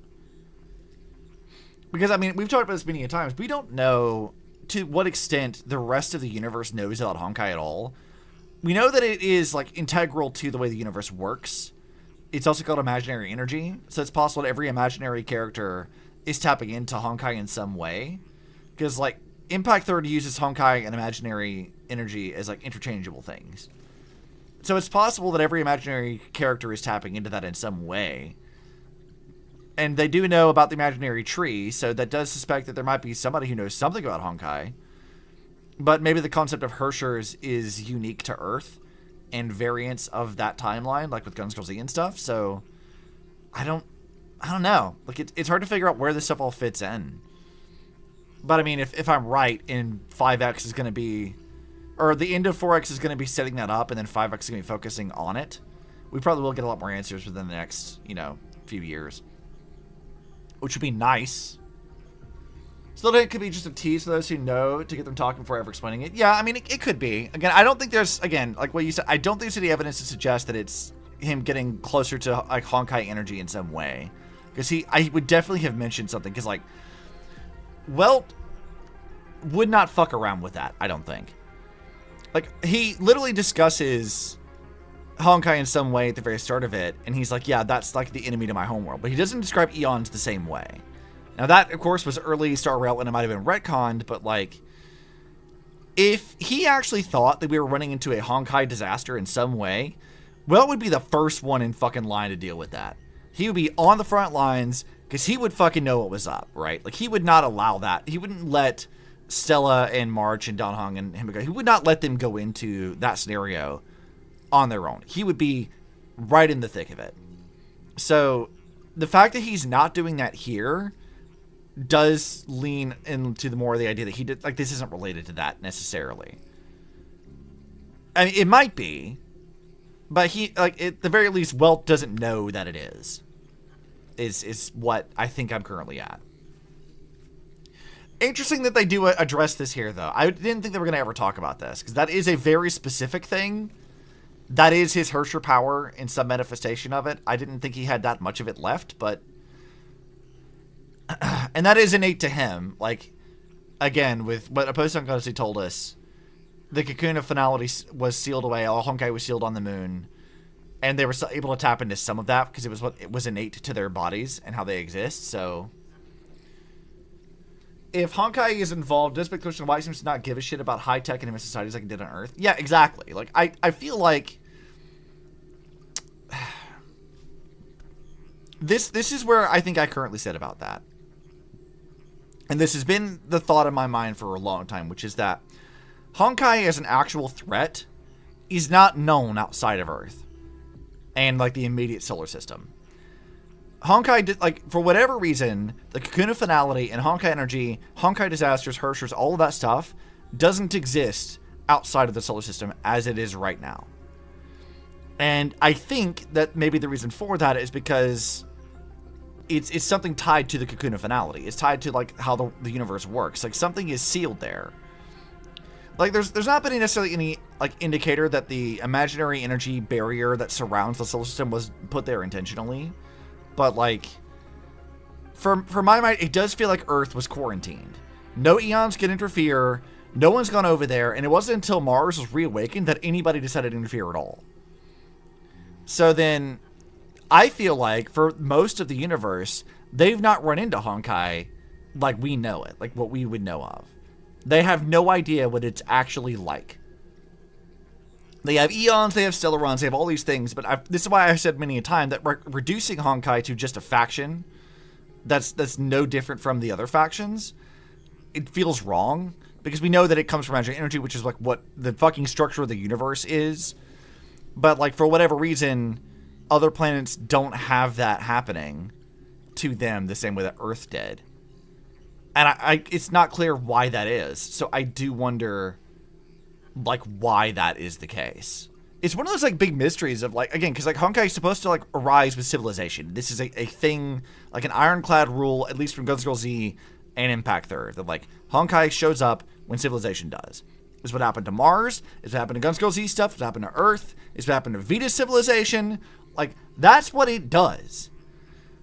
So perhaps eons are trying to keep it at bay or something. Like, it's not clear what's going on with that, but I feel like there has to be something interfering with Honkai's ability to behave naturally, because I think my current guess is that what happens on Earth is the natural way things are supposed to go, and eons are not the natural order of things. So it's probably the eon cells or something even higher. Potentially, yeah. We don't know if there's anything above eons right now, but like, my guess is that for whatever reason, eons, maybe eons work in like, how do I explain this? All right, well, we'll do another theory crafting thing. Okay, so let's backtrack a little bit and we'll build back into it. We know that like the Cocoon of Finality sort of taps into imaginary energy as it flows through the imaginary tree, and Honkai is a manifestation of that. And that it shows up on timelines where Honkai has shown up before, right? Like, that's like, obviously that's the case. But like, where civilization grows, Honkai shows up and it destroys everything. The imaginary tree in and of itself seems to be made of that kind of energy. It's integral to existence. But we also have the other, like, opposing force to that, which is the Sea of Quanta, right? Sea of Quanta was described during the Herrscher Domination arc as the semi-sentient thing where it's trying to drown the tree is trying to absorb the Sea of Quanta. So what my thinking is, if we loop back into it, Earth and Herschers and the Cocoon of Finality, all of that stuff is sort of like manifestations of the imaginary tree's power. Eons could be the manifestation of the Sea of Quanta stuff. Like, those are like the chaos that ensues from that. In which case, this explains why we don't see Honkai where Eon influence is, and vice versa, because they are opposing natural forces. It isn't to say that eons themselves can usurp Honkai, it's just more of like, they represent the power coming from a different source from the grand cosmology of things. You remember that the imaginary tree and the Sea of Quanta are sort of like this ebb and flow back and forth kind of thing. And while we have seen manifestations of Honkai energy that were corrupted by the Sea of Quanta, like all the other things, it's possible that, like, there are other things that aren't related to Honkai that come from other places in the Sea of Quanta. That's kind of what Vita is, in a sense. Like, Vita's power doesn't necessarily come from Honkai, as far as I understand it, because Saw's entire thing was running away from the cocoon. So, it's very possible that Vita herself might be closer to an Eon than any other character we've seen, because, again, her power doesn't come from that. So there's that thing too. Hear you out. All right, I'm hearing ya. What say you?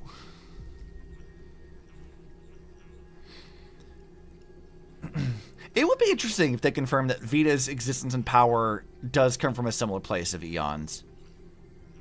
That would make some sense. If what we're thinking is right, that like the eons power comes from the Sea of Quanta kind of stuff, and that the Cocoon of Finality is its own thing, and Herschers and Honkai come from that. Vita's power coming from the Sea of Quanta type thing would make a lot of sense. And her being Eon adjacent is also interesting as a concept. She's not an Eon, but like her being like pulling power from a similar source would be interesting, I think.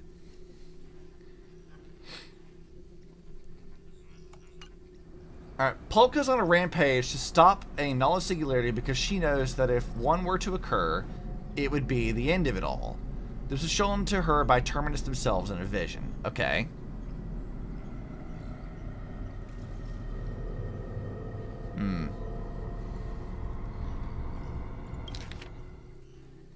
Also, while you're typing that out, I'm gonna go pee. I will be right back.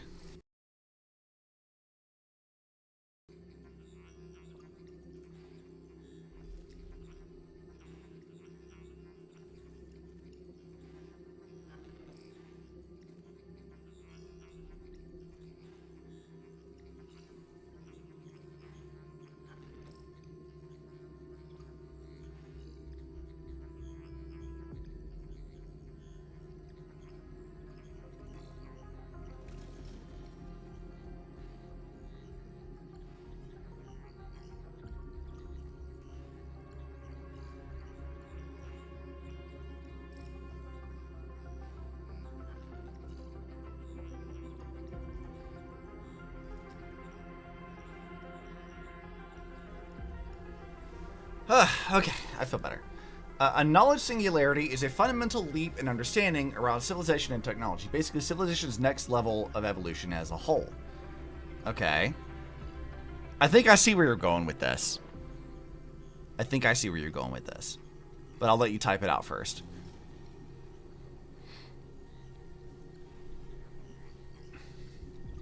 We shall see. What if by chance the very event she's trying hard to stave off is Honkai outbreak that will erupt and end everything due to such an advancement? Yeah, like, I feel like I would agree with that too. I think I like that as an idea.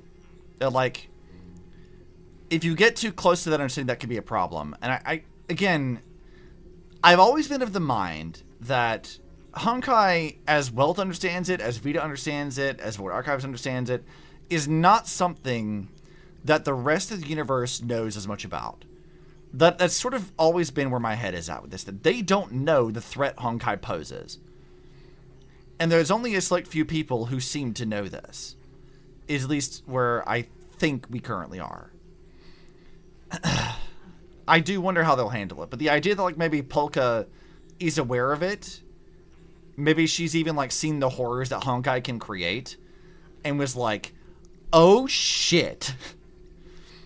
Because like, alright, Star Rail's like, the biggest threat Star Rail has is things like, you know, the organic equation, or when fully ascends, the universe dies.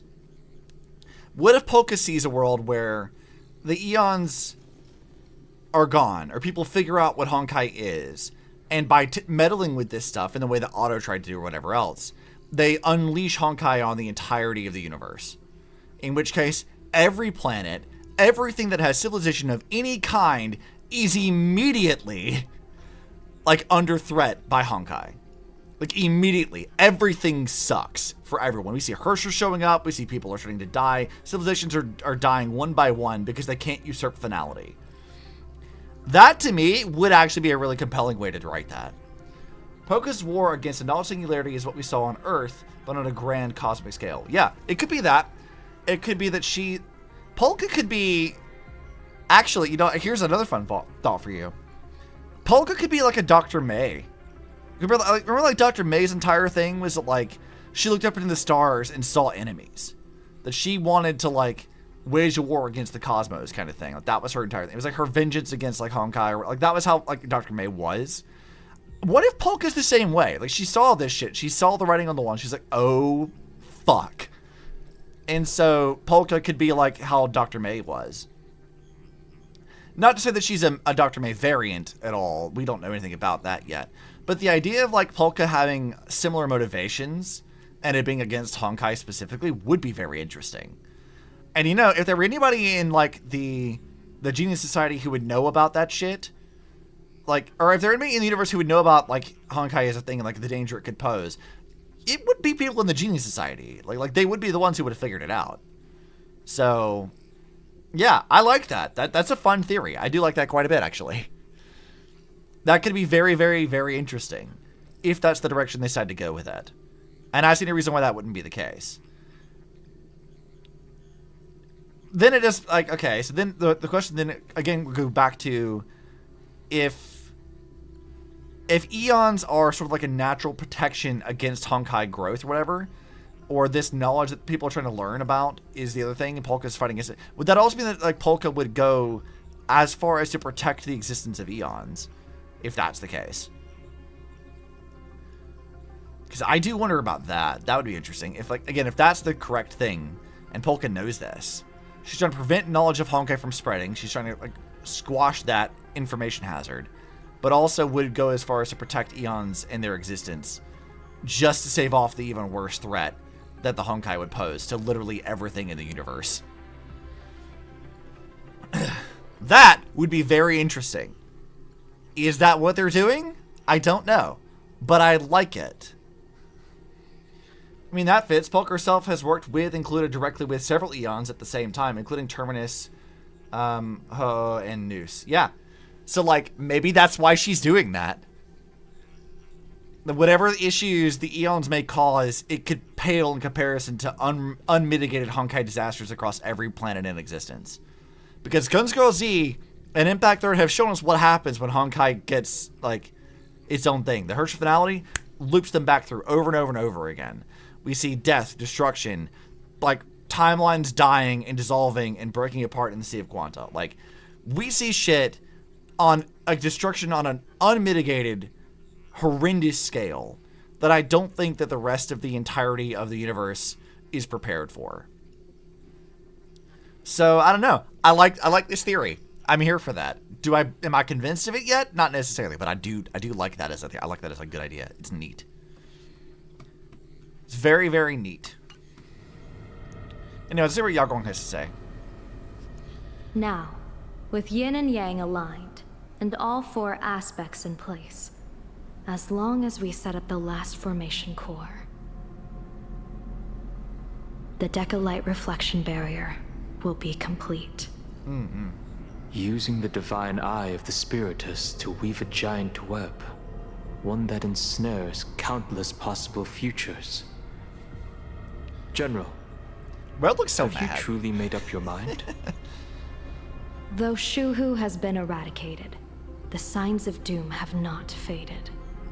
On the contrary, they grow ever clearer. After much consideration, the source can only be this restless corpse. One crisis is yet to pass, and another is already upon us. The Arcadia's ley lines were already riddled with scars. And now even the ancient tree's seal is starting to loosen. While Evanesia is asleep, someone must take up her duty to guard this place. Not a bad idea. But defending isn't the way of the hunt. If you don't want to become the prey, you must become the hunter.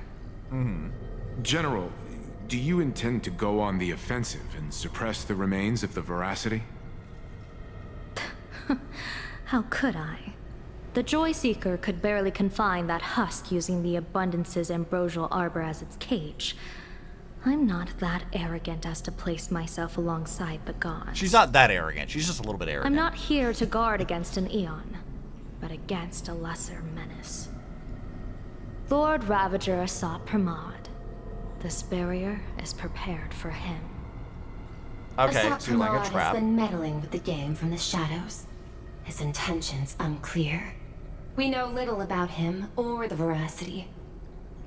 By chance, however, a friendly citizen has provided us with intel. Ouroboros' remains are in Ahatopia, aren't they? Let's see. Polka, when you look into everything on her, is a fucking terrifying, oppressive woman in terms of what she does and what connection is. This is true. From what you've told me about her and what I've read myself, yeah, Polka's intense. I'm very intrigued to see her, like, official, proper inclusion into things. Because, like, they showed her up a little bit in, you know, Amphorius. Just a tad. But, like, I feel like it could be very interesting seeing how we play into her later. If she's being like a Dr. May variant, that'd be so fucking funny. I don't think she is, but God, that'd be hilarious if that was. Because, like, thematically speaking, they are very similar characters. At least in my mind. So, that would be very, very interesting. Is that what they're doing? Yeah, I don't know. We'll see. Probably not, but we'll have to see what they do with it. There's neat shit, though. Silence is an answer in itself. I've seen that reaction too many times. I'm not surprised that you were the first to discover it. You were in the Torn Scroll, too. The probability of you noticing was 24%. That's a little low, don't you think? I'd put it at well over 90. Oh? What I don't understand is this. There were countless ways to verify your hypothesis, yet you chose the most unconventional one. You bypassed security and broke into the building to confront me in person. What is your objective? Is that what she did? This is no confrontation. It's a warning, Madam Pearl. I'm a security officer, and there is only one reason I'm here. While everyone else is fixated on the Phantasmoon games, only the Department of Aberration Defense is watching other places. Right. Like the location where the new Herald of Death case was closed? Correct. The incident involved 4 Daybreak warriors, 3 nameless, 1 detective, and 1 officer. But just moments ago, a 10th set of footprints appeared at the scene. After the investigation, we learned that the traces were left deliberately. A blatant provocation. The Lord Ravager bent on destroying the Elation came uninvited. Make no mistake. Planarcadia is a stage he chose with care, and drawing the Abundance into the fray was hardly a whim. I mean, yeah, they Our just say his top plans are priority is centuries. to dispose of Shuhu's flesh properly to prevent it from falling into the wrong hands and causing another calamity. That said, we cannot afford to ignore Asat Pramad's next move. This giant web is prepared for that very purpose. Once the entire planet is folded into the divination's trajectory, under the gaze of the Omnitia, all possibilities will be laid bare.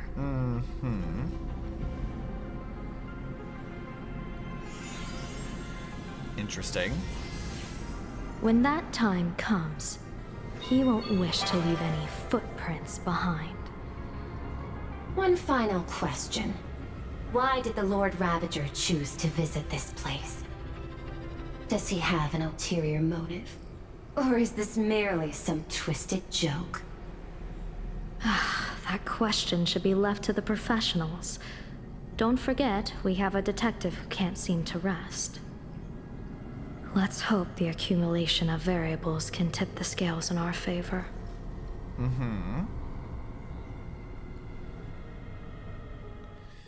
Alright, we're on Asheville And ship. so the people set out, and the gondola, bound for distant lands, set sail.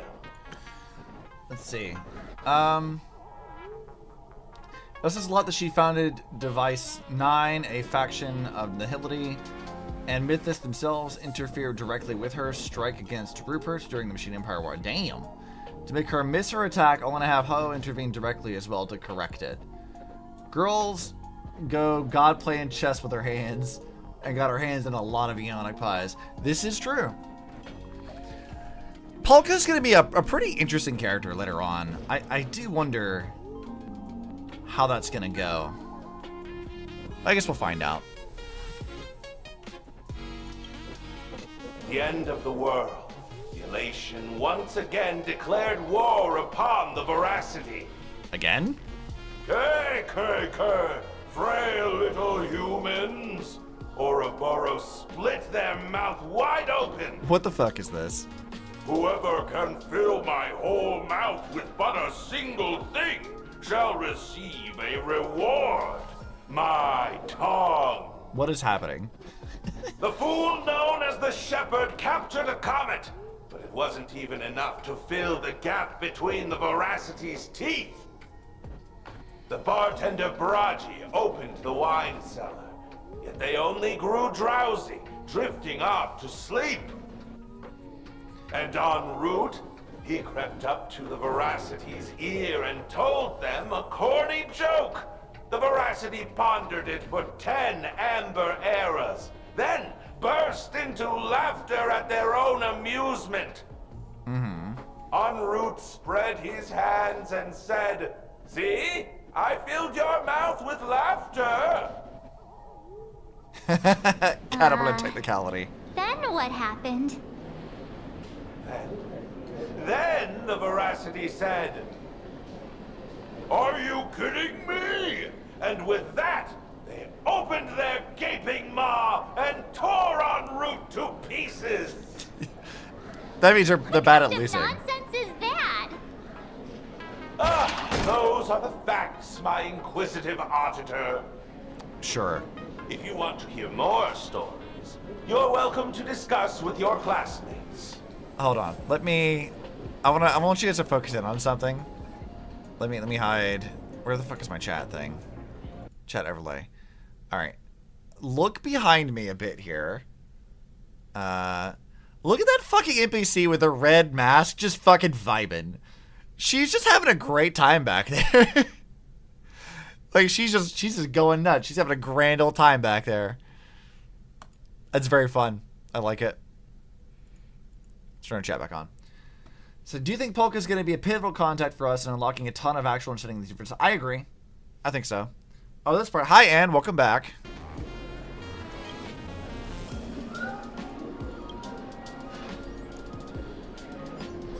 Fools do be fooling, Here yeah. to investigate the veracity in Asat Pramod, but all we got living were her best stories life. that Yeah, I only a think so. 3-year-old would believe. Rumors don't just appear out of thin air. It's just a matter of how much truth you think they hold. At least 90% of that was made up. Sometimes that last 10% is all you need. Whatever, Ashvale. Sure.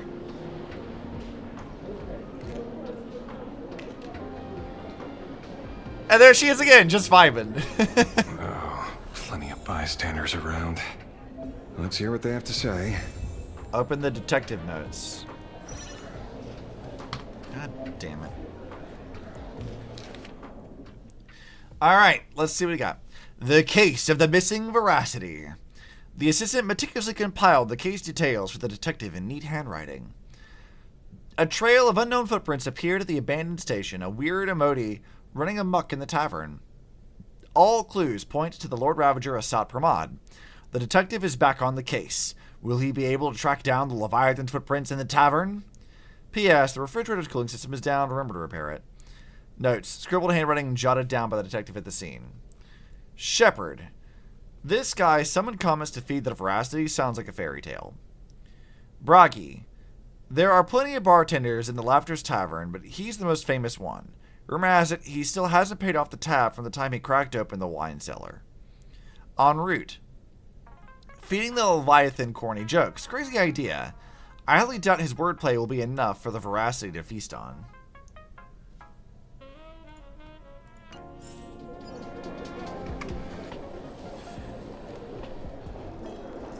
Alright, can we look at the dancing girl? I just want to see what's up with her. Look at this girl. She's just having a great time. She looks so happy with herself. They say a dull pen beats a sharp memory. My memory's dull, and my pen's not much better. Then you must have a lot of stationery? A kindred spirit. Miss, it seems you're one of us I like that as shirt. well. I've met far too many fools who can't even read. Oddly enough, those of us who truly love learning are the rare ones. Interested in studying the knowledge of the laughter? I have a reference book here. You can have it. March reading? That doesn't sound right. March doesn't know how to read. A book signed by Scarecrow. The records tales of masked fools who dared to offend eons. They view this as a rite of passage in a fool's career, rushing headlong into it one after another, never tiring of the thrill. Pay per second, one-day tour of the Amber World. Borrowing some poor sap's iris, the fool shapeshifter donned a sharp suit and boarded a shuttle at Pier Point Skyport. He flashed a warm smile at every passenger in the cabin. Billionaires wealthy enough to rival nations, monarchs of galactic belts, board members of industry monopolizing foundations, all of whom had emptied their coffers for a single pilgrimage, an audience with the Amber Lord. The shuttle pierced through the debris disk, drawing near the Amber Lord's colossal form. They had stood there since before sentient life was born, and would likely remain long after sentient life had vanished. Following the countless marks left over the eons on the subspace crystalline barrier, some prayed in silence, some wept softly, while the Amber Lord offered no response. Who would notice a single speck of dust in the vast expanse of space? The fool carved shapeshifter was here into the barrier, then took his leave without a second glance. Okay. If you say so. Remnant dream of the primeval Imperium into the mouth of veracity.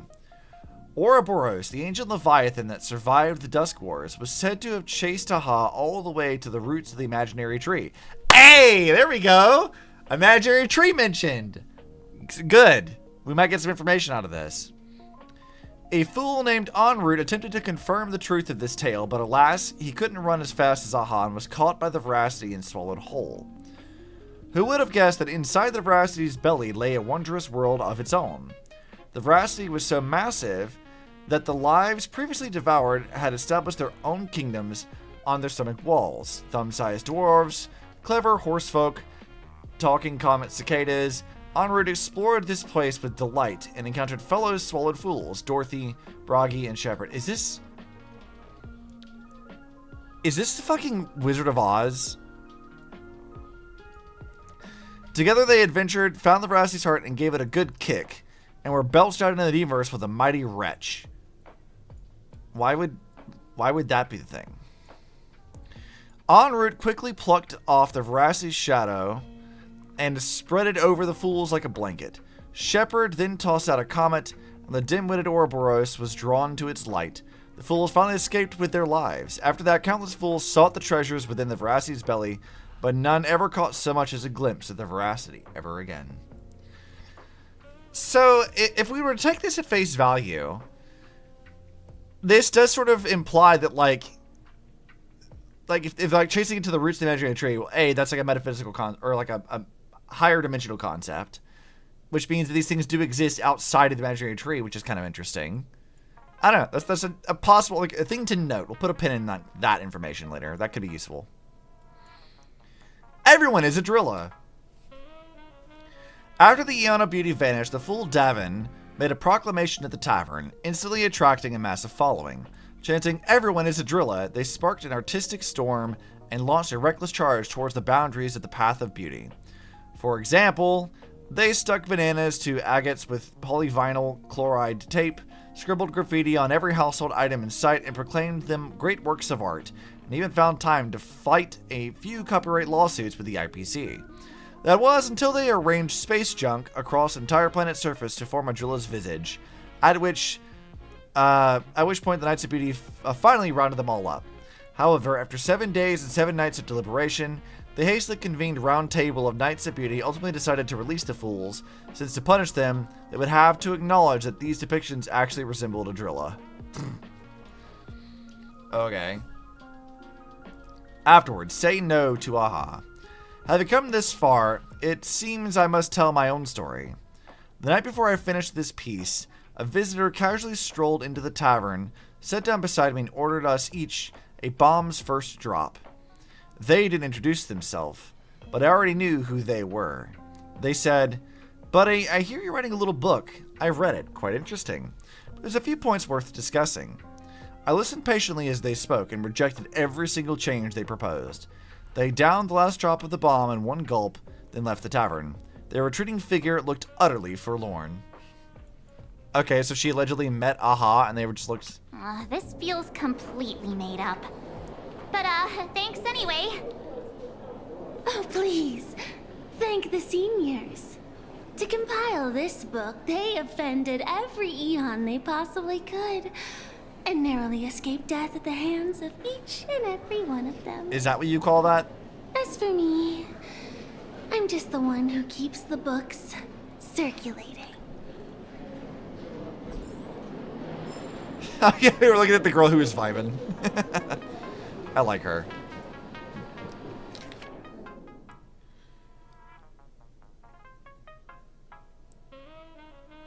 Okay, so we have a little bit of extra stuff here.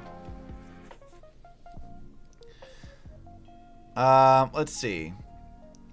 The fool whom Unrort met inside the belly of the Veracity, pretty much similar to an extra draggard in to make up the numbers in the soap operas Mr. N loves watching. In a bizarre story, En route once ventured into the belly of the Veracity, managed to escape after plucking their shadow, which is very Peter Pan coded, I guess. Dorothy, haven't seen that name in ages. She has ties to En route too. Okay, I'm glad you know who that is. Scarecrow, I guess he can be considered an old friend of mine. This guy actually wrote a book. I would like you to explain more shit.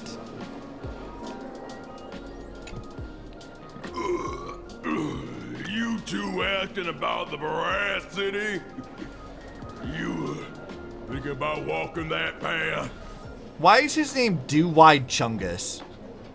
Why is his name Chungus? What is the point of that?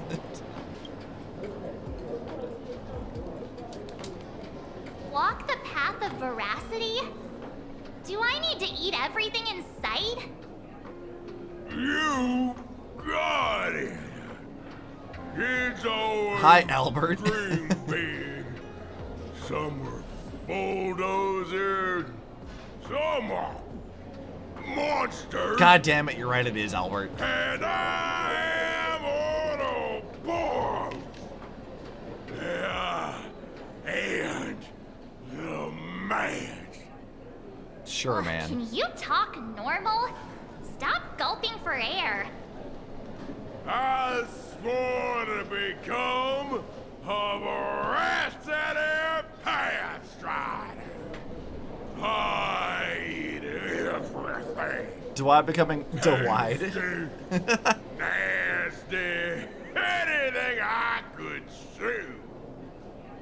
Finally, I pinched my nose and swallowed loose mouth, and they looked at me. Why is he doing a southern accent? Nah. Ah. Very regrettable. Enough already. I'm telling you, it was all bluffing. March is so over this. Didn't lose. On Root and Dorothy, when the veracity wasn't looking, roll up her skin like a grape, snatch it up and poke it. Uh-huh. Then poof, there we're gone. The Comic-Con Collective don't got a veracity card. Okay. I already filed a formal complaint with the organizers. I don't think Sampo is going to do anything about that. You should be putting this much effort into your studies. Hey, friends! How was your first day of school? Sparksy's here to pick you up after class. I just love all the people just dancing, having a good time. I love this animation. Hey, Hayo, can somebody, like, email me the animation files, please? I want to use that. It sounds like fun. Alright, Sparksy, what do you Where want? were you just now? You opened the door for us and just disappeared. Don't tell me you're up to something again. Still doubting me? You're breaking Sparkskull's heart here. Good. That whole foolish thing. I took on every emoji in the tavern by myself, fought them all the way to the end of the world, and even wore my mask down to nothing. Uh-huh. But honestly, this place runs on rumors. Aha is being chased by the veracity. Aha chases the veracity. We won't get anywhere following stories like this. Sure. Let's go through what we know so far. Uh-huh. Mm-hmm. Mm. Ooh. What is this? Yeah, it's a complete mess. Thanks for answering my question. After a bit of thought, Lady Sparksy came up with a brilliant idea. I borrowed a nifty little gadget from a friend. Did you? The unreal Sparks and Spark! No idea how it works, but apparently this light bulb makes you smarter the moment you put it on. You know what, Sparkle? I feel like you do need that. She's borrowed the brain cell. There we go. She's borrowed the collective brain cell of the fools. Does this friend know you borrowed it? A subpramod has a gun to our heads, and this is what you're worried about? He'll find out one day. Absolute well menace. Then, I'll go first. All right, let's see how smart March is. Doesn't look very reliable. Are you sure about this? Yeah, I want to see smart March. No worries. If anything goes wrong, the friend in my head will protect me. Will she though? Because you got like hit with the fucking meme virus when we got here. And Evernight didn't do anything. You let this happen to you. Though, of course, my head canon for that is Evernight thought it'd be funny. She's like, you know what? Actually, let's just let this go. This sounds great. But, like, I don't know, March. Is Evernight that reliable for you?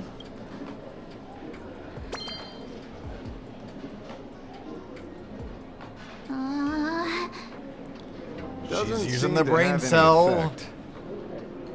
No, it's working perfectly.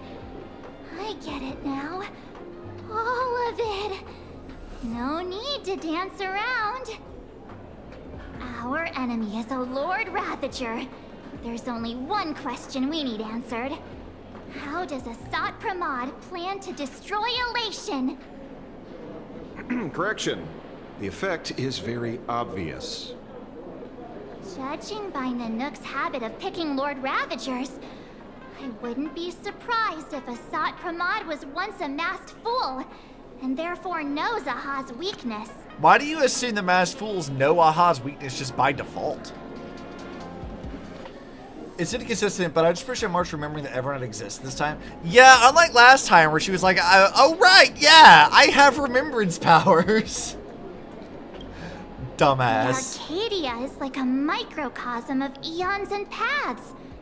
People indulge themselves in fabricated happiness, unable to pull themselves away from it. Many have expressed their concerns. This isn't elation. Aha is playing with fire. A classic social realist deduction. Old-fashioned. Ooh, but effective. We're closing in on the truth. Why did we get this as an item for Yes. Trailblazer to have? The answer is all but revealed. You are Asat Pramod, Sparksy.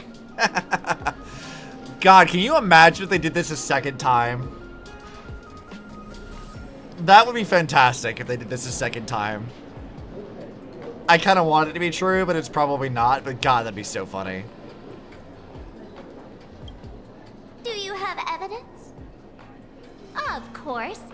The truth is so simple that everyone overlooked it. Uh-huh. The evidence is... you were the first person I met when I got off the express. That's your reasoning? March. I love how even this tool that's supposed to make you smarter can't overcome your dumbass. Good. If I am Asat Pramod, would you and Grey Hair have been able to walk out of the school alive?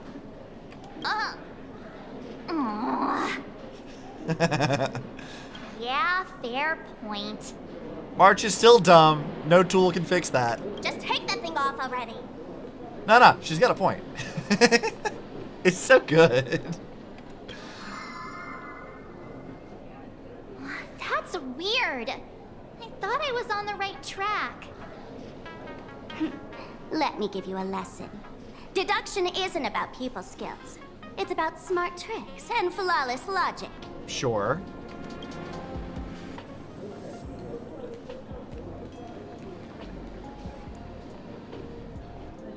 She meant Sparkle, not Sparksy. Watch and learn. Are they the same Sparkle, technically? master Yeah, a of little the bit. classic whodunit, has entered the chat. Well, that they kept her eye texture from her memory freak out years ago. Oh yeah, I forgot about that.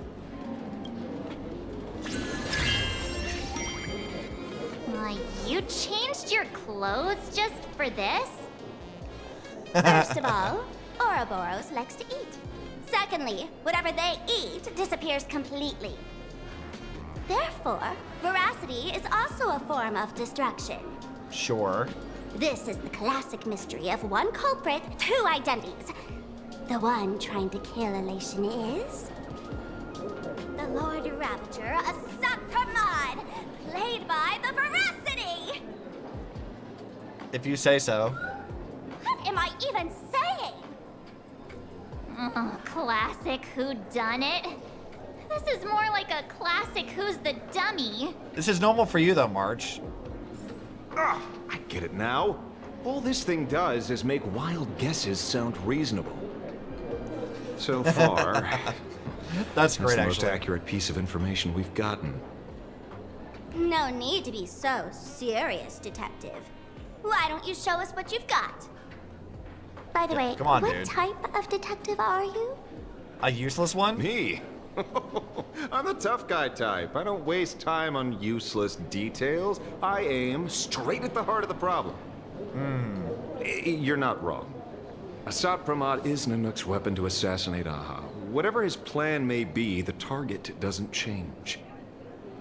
Remember, as far as humanity knows, there are only 3 ways an eon can fall. All right, let's hear it. A broader path engulfs a narrower one. Divine warfare between eons, and the third one. What was it again? Yeah, do tell. What is the third one? Forcing an eon to turn away from their own path. Whichever it is, none of it sounds remotely connected to Planarcadia. How would you do that? I thought the whole point of, like, an eon was that there were people shackled by their own ideals.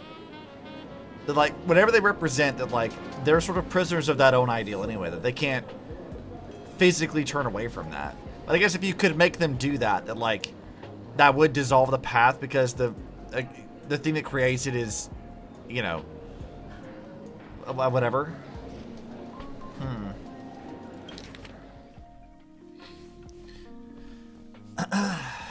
Let's think about this. So we have, like, a few things. So people like Adrilla is probably, like, a broader path being engulfed. Like, that's what that is.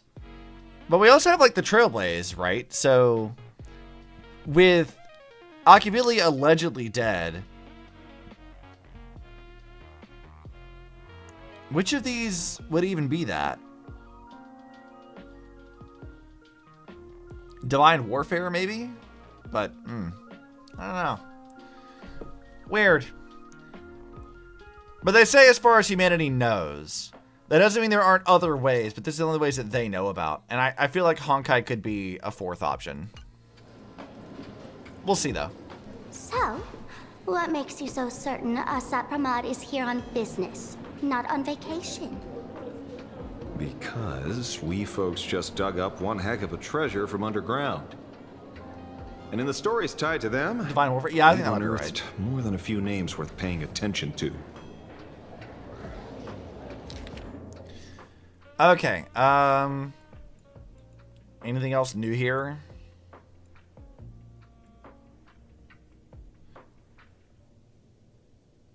Okay, another version of the story. Onward didn't tell a lame joke. He and Dorothy made off with the Eon shed skin. Okay.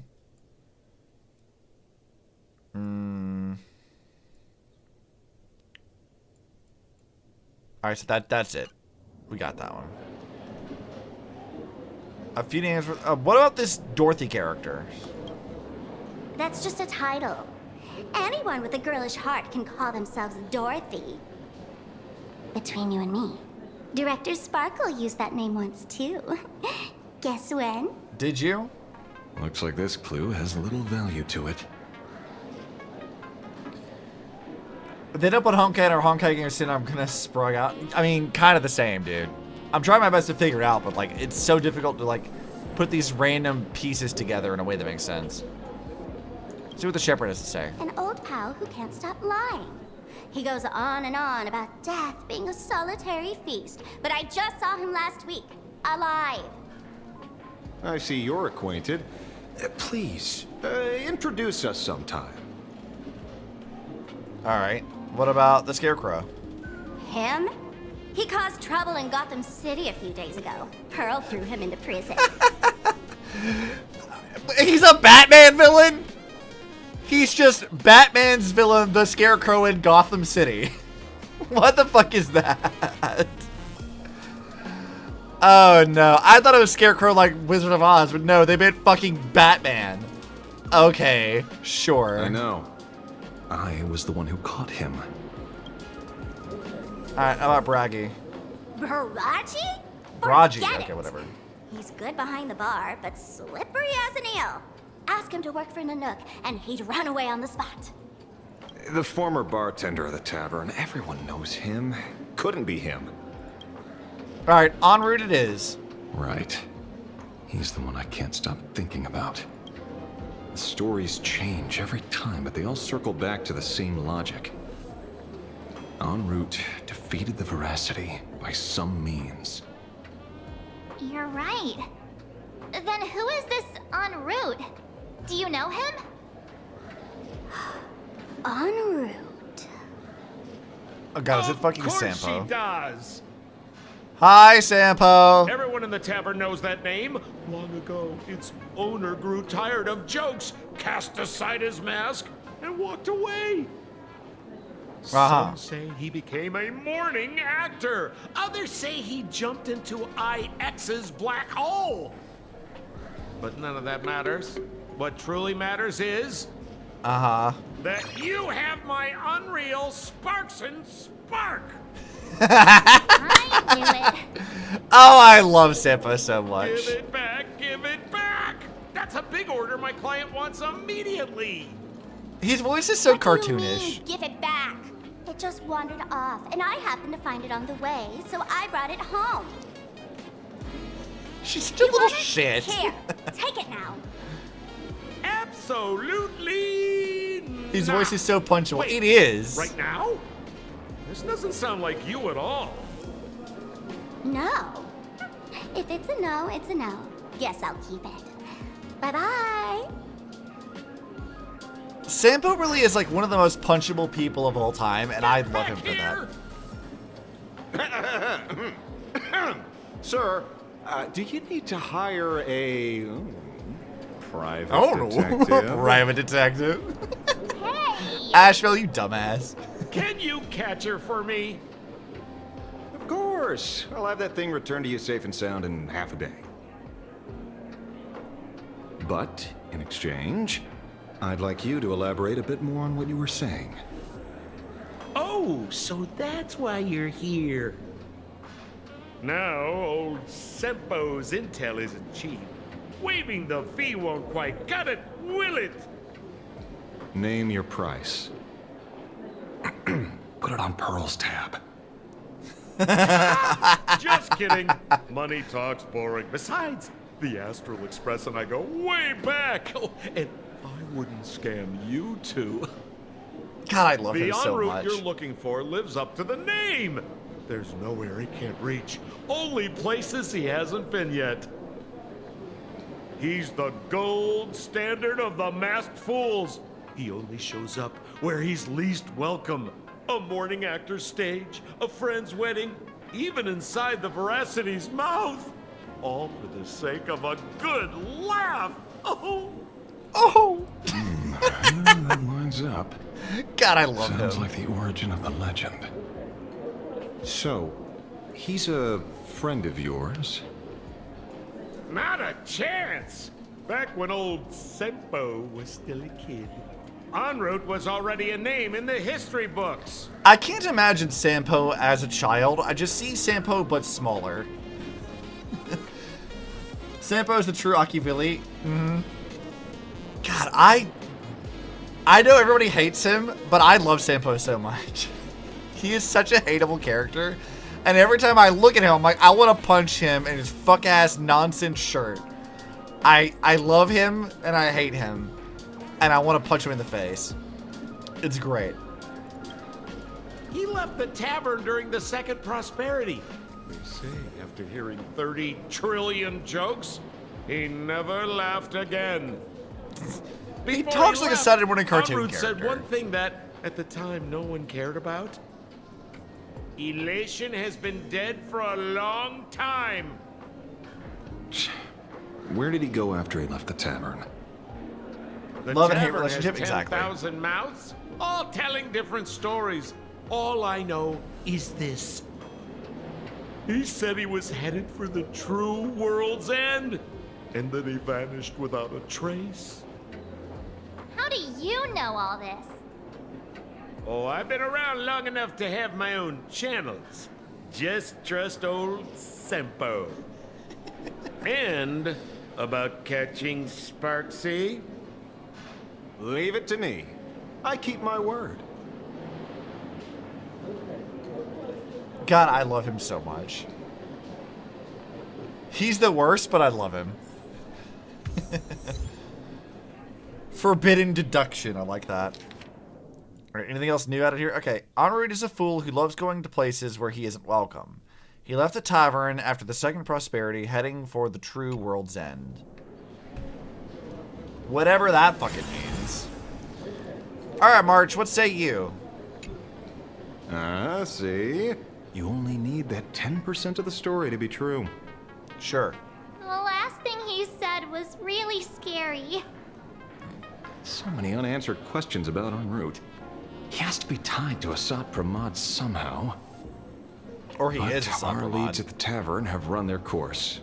Let's go pay a visit to another expert next. Oh.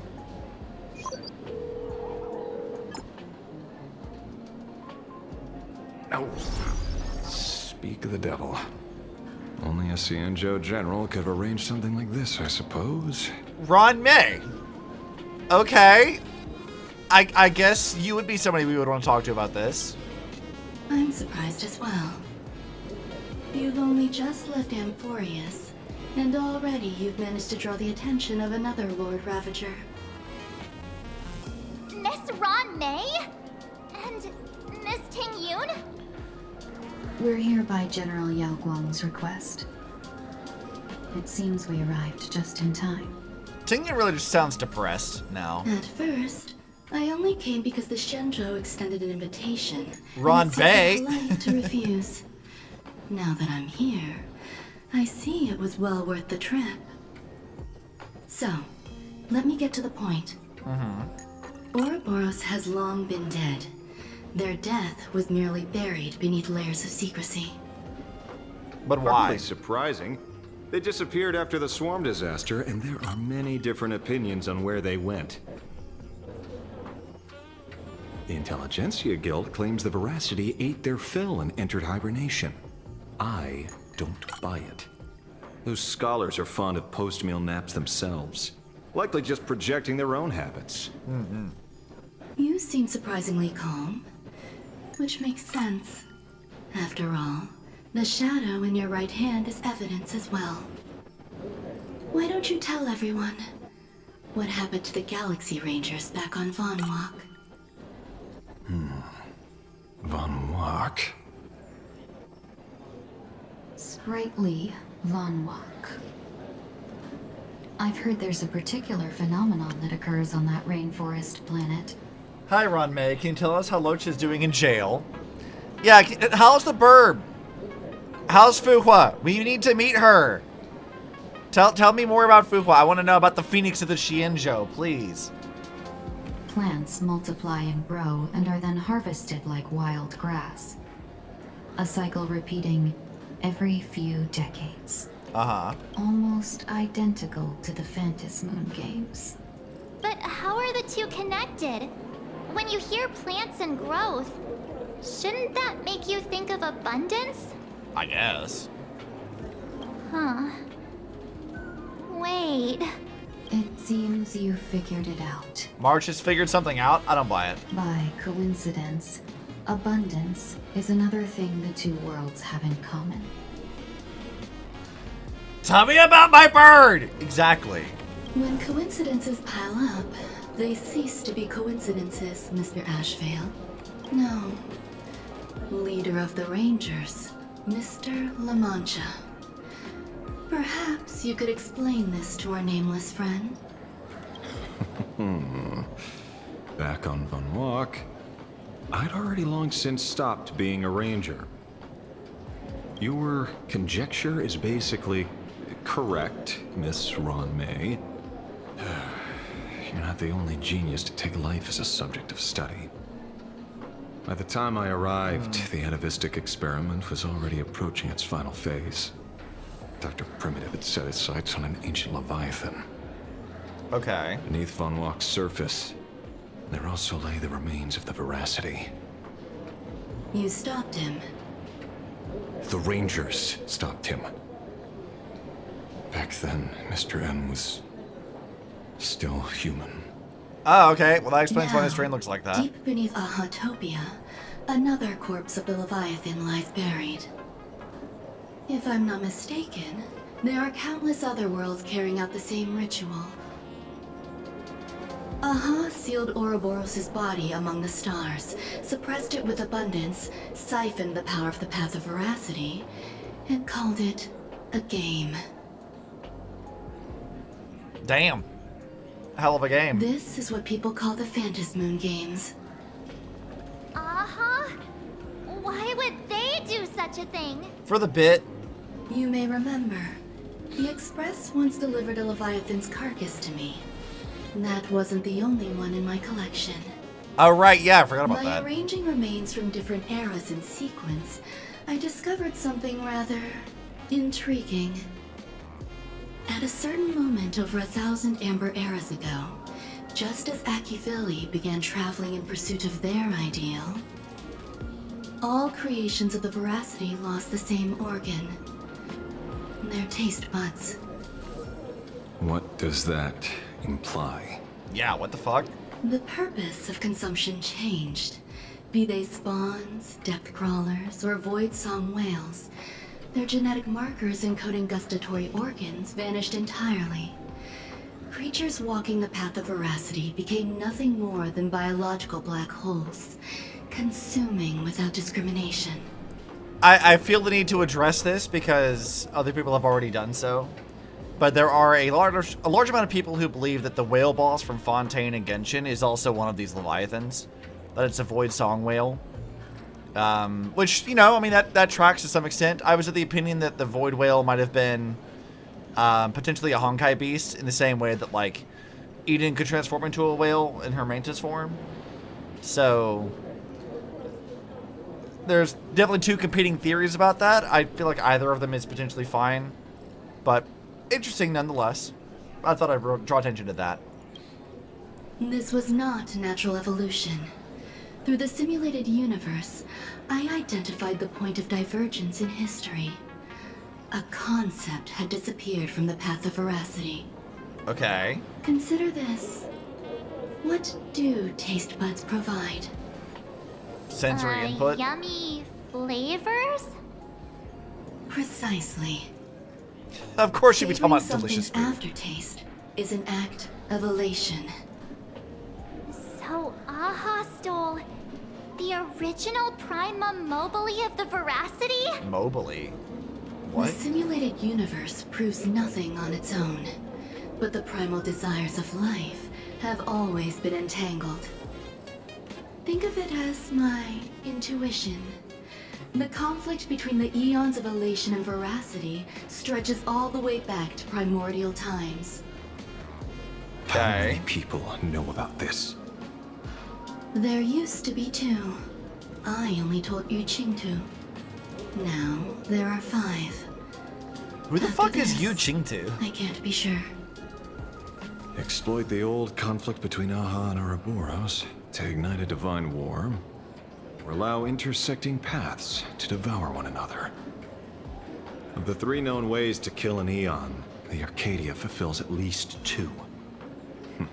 Now who still thinks Asap Brahman is here on vacation? But you still haven't explained where it came from. Oh yeah, tell us about the shadow thing. Oh, you mean the shadow? Yeah, you can't skirt past that It explanation, has dude. nothing to do with Funwalk. Oh? Call it a twist of fate. This isn't my first encounter with the Astral Express, nor my first time dealing with a Lord Ravager. When my home was destroyed by Zulo, I had a brief encounter with a former navigator. Okay. A navigator of the Express? Yes. Starseer, I see. He'd already retired by then. He was the one who told me about the Shadow. According to IC, it was one of many remnants left behind when the Express first carved paths along the edges of the cosmos. I led the Rangers to suppress the Shadow, and devised the plan to assassinate Zulo. But I never learned why it was there in the first place. Don't you find it strange, Mr. Ashvale? I'm not sure what to make of that. Strange? When coincidences pile up, they cease to be coincidences. Like an experiment with results that are too perfect, it's enough to send a chill down your spine. Can anything send a chill down your spine? You If built you a big don't evil mind, bug.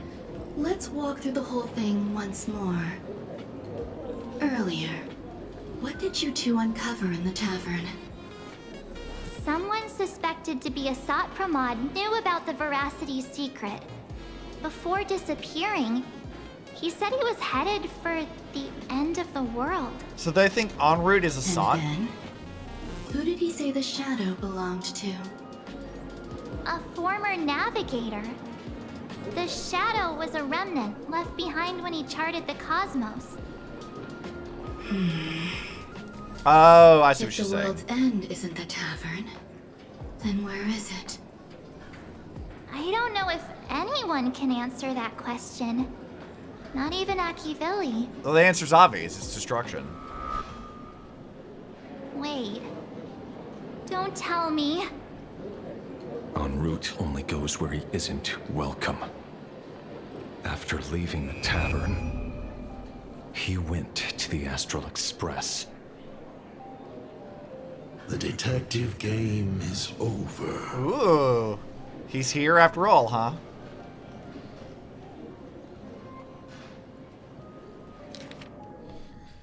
Lord Ravager Assat Pramod is back. The laughter, but he's joke.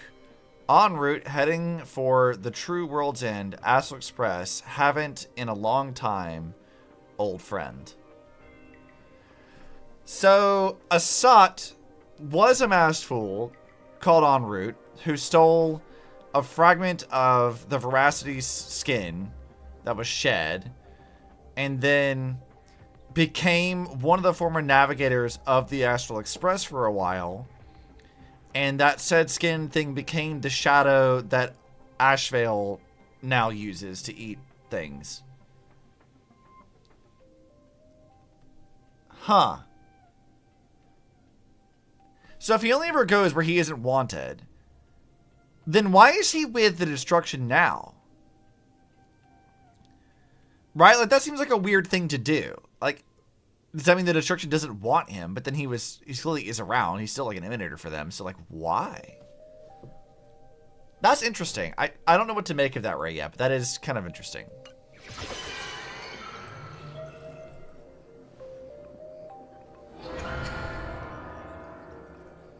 Wow, that's spooky. I have to say, not many people can make me change my plans. Whether in the past or present, you've always been one of them. So, it is you. Oh, he's not happy. Ew, what the fuck? You know how it is, kid. I've always enjoyed arriving uninvited. Interesting. I mean, I guess that makes sense, though. Pearl said she would arrange a ferry to pick us up at the Seafeld City dock. The place we're going to holds clues about Graphia. Really? I guess. Your own ticket before boarding and be a model passenger. We wish you a pleasant journey. So, I mean, that's a lot to unpack there, right?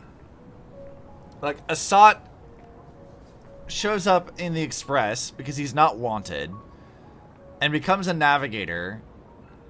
And then, if he's going to the True World's End, I assume that means the destruction.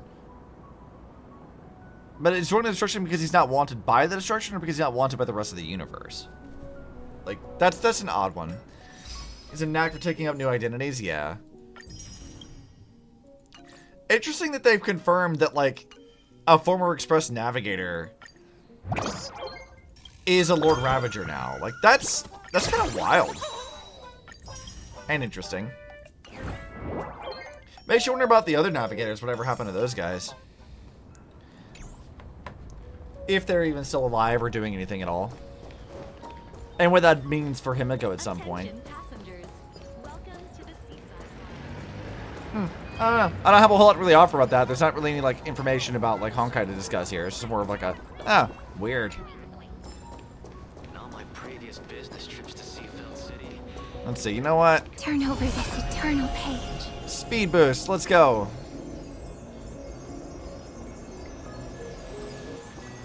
It is an honor to, well, shall I say, be of service to you again.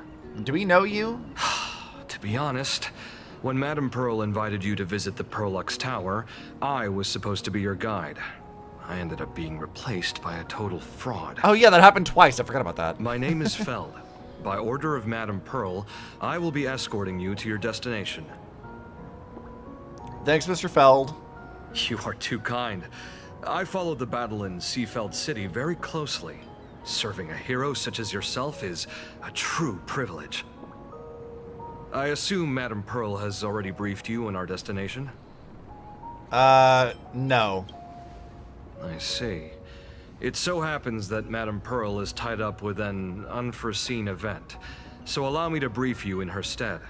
Okay. The destination of our boat journey is a hotel known as Inkford Hermitage. It is situated at the end of a Dovebrook tributary that ultimately flows into the sea. It is one of the points where the world in canvas intersects with reality. Osvaldo is a former nameless too. Who's Osvaldo again? I don't remember that. I never know the name, but I can't remember who it was. Maybe Nanook casts his gaze on Asat because he tends to break things for his own amusement. I don't know if Asat is a true believer in destruction or not, but their missions seem to intertwine. Yeah, I could see that being the thing too. Also, I'm going to grab a couple of snacks. I'm going to be right back.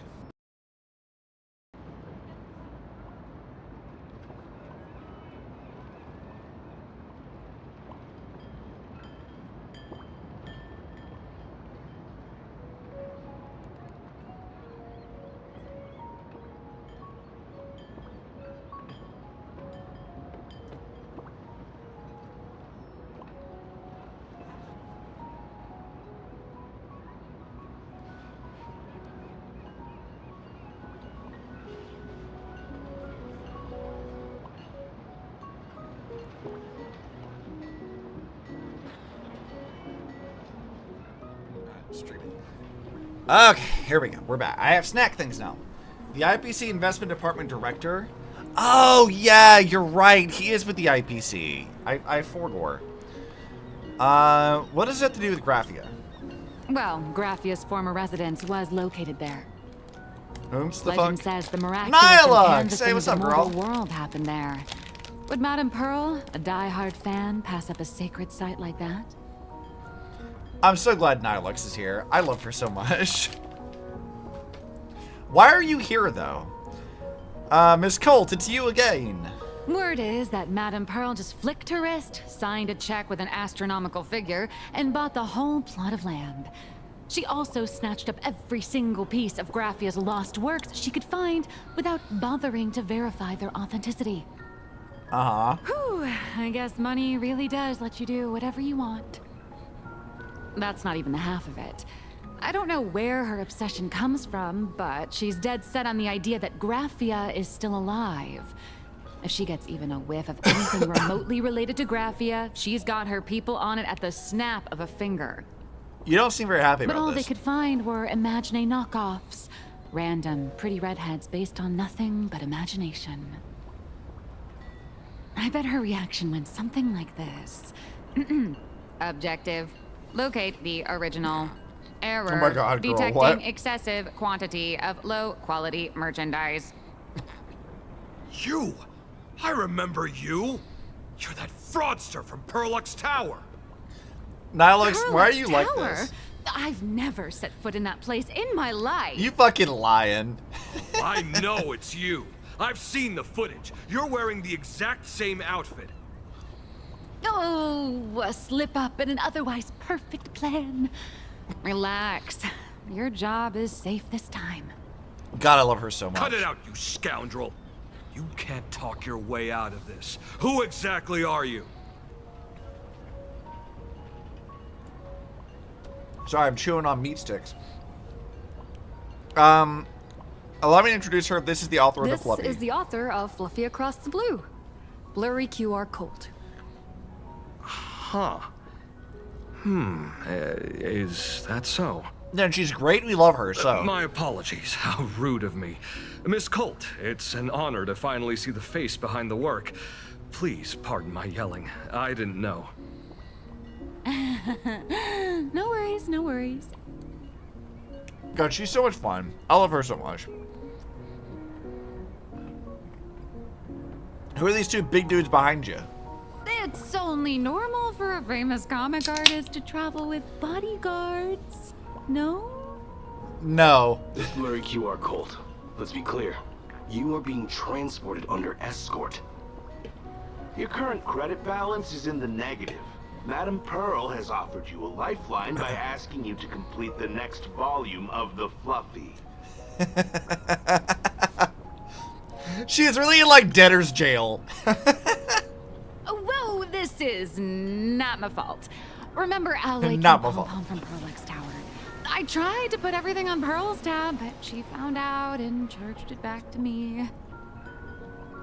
Oh God. I love her so much. She's like, she exudes girl failure energy, and it's great. Who knew a figurine could be so expensive? It cost me more than my entire savings. Didn't you just release a new volume? How are you still broke? I went all in on learned coins. There goes my licensing fees and royalties. What, you shoveled all your money to I lost Bitcoin? every single penny. Dumbass. So you're escorting her to, shall we say, an intensive creative retreat? Lord, we're visiting? I do too. Her visiting is The great. objective is to deliver the manuscript and clear her debts. The estimated duration is 56 days. Bruh. Hear that? It's not a hotel. It's hell. Where you get whipped for not finishing your scripts on time. God, I love her so much. It sounds like they let her just pop off with her voice too. They really did. It's kind of like what happened with like Cypher's VA, where like Cypher's voice was like so fucking perfect for her character, and it was great. Nalix is also the same way for me. Of like, this is a very amusing performance, and I just love her character. She's such a menace. Seems that the deadline's actually deadly.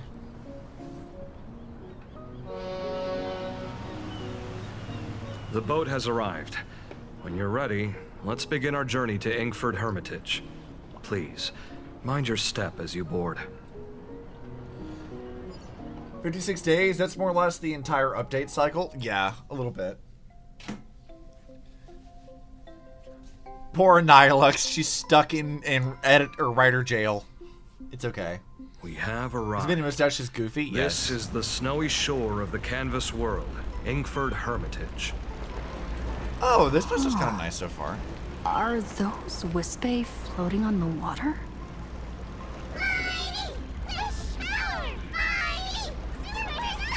What? Oh dear, there are so many Wispae. They are blocking the boat's route. But I'll just no jump need to off, panic. it's fine. Please follow my lead. Please make sure you have all of your belongings with you, and watch your step while disembarking. Thank you for traveling on this void liner. I mean, they're not blocking that much. They're fine, right? Alright, Nihilux, do you have anything to say? She does not. Anything else in the boat?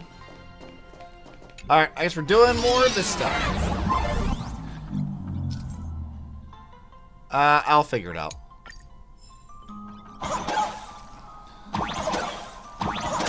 Oh, I already see how this is gonna go.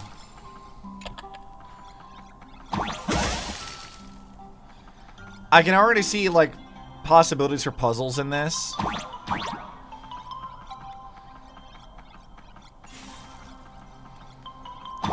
Bonk. I already see how that's gonna work for puzzles. That's gonna be kind of interesting.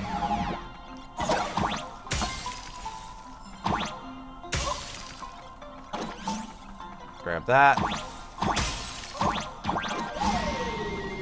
No problem.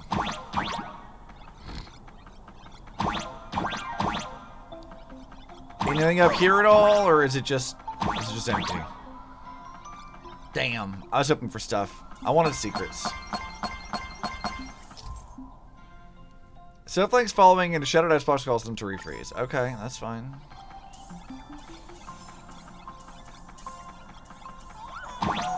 Whoa, alright. Do you think, like, I can have this drop?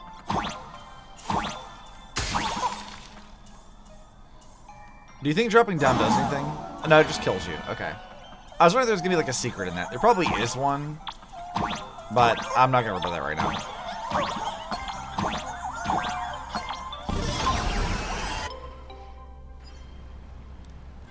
All right, what do we got? Whew, a safe docking. For a second, I thought we were going to hit an iceberg or something. It's not the Titanic. It's fine. Why are they surrounding us? They probably sensed your wish power. You are the Phantom Moon Games superstar, no? I like her eyes. She's got like a sort of not Kiana eyes, you know what I mean? One's trying to hitch a ride on you. I don't need a little gelatin. I don't need the gelatinous cubes from D&D. Is this a Wisp-A? What's up, dude? Must have been when we came ashore. Oh, what a devoted fan.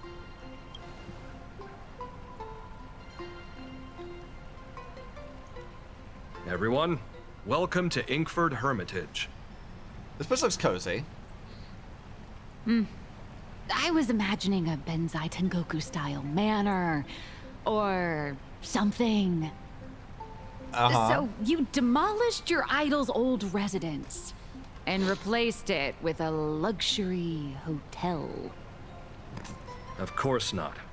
Benzai Tengoku vanished more than 1,000 years ago. The original structure is long lost to time. The IPC only chose this location because this is one of the weakest points between reality and the world in canvas. Fair enough. Many Imaginae are born every day, but just as many ancient lineages of Imaginae hide themselves away in the world in canvas once their wish power dry up, or as they grow weary of the mortal world. So it's like a This is ghost the final space. stop before they enter the world in canvas, and this is where they bid farewell to reality. They rest here, organize memories spanning centuries, and then pass beyond the point of no return. Rumor has it that Graphia's soul appears from time to time to guide these weary Imaginae on their path. There's a sense of parting in the air. No wonder the soul of the mother of Imagenesis feels an attraction. An attraction? This must be the finest well of inspiration. I gotta hear that again. I love that delivery. One more time. There's a sense of parting in the air. No wonder the soul of the mother of Imagenesis feels an attraction for a creator. Why did you say it that way? This must be the finest well of inspiration. She is so silly. I love her. Why are you like this? Miss Colt, now that you're in this well too, you ought to make the most of it. Let's go. I'll lead the way. Yep, to your writer jail.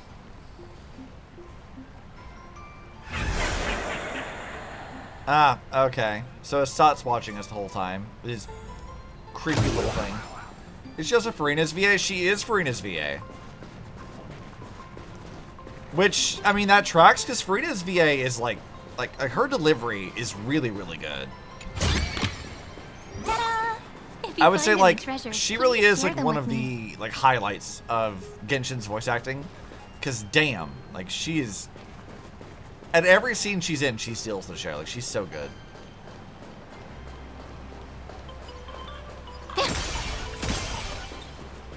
Alright, anything going on over here?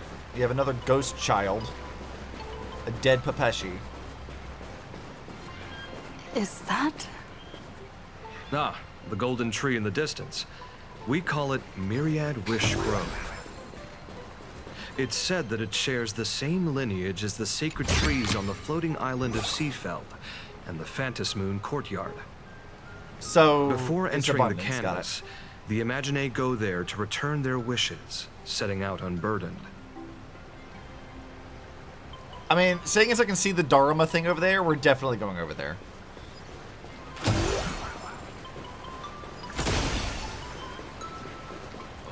What you got for me?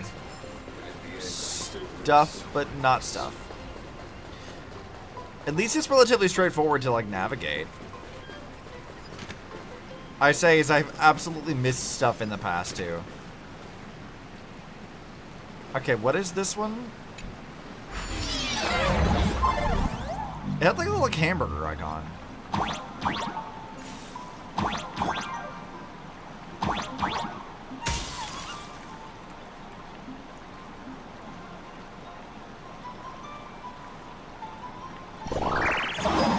Oh, whoa! I didn't think that was gonna work. Excuse me. I didn't think that was gonna work.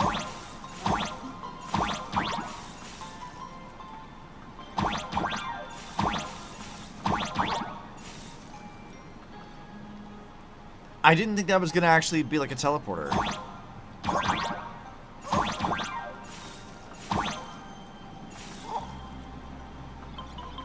Interesting. That was very cleverly hidden though. I like it because I was just fucking around.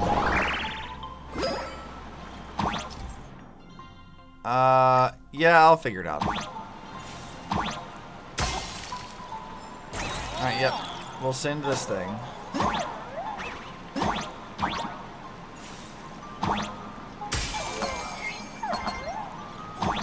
Try summoning a help bot? Okay.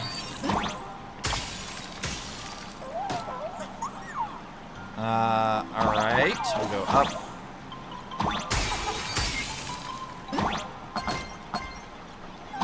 Wait, what did this do?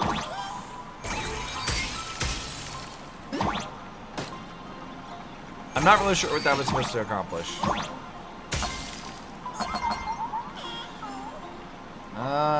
Okay.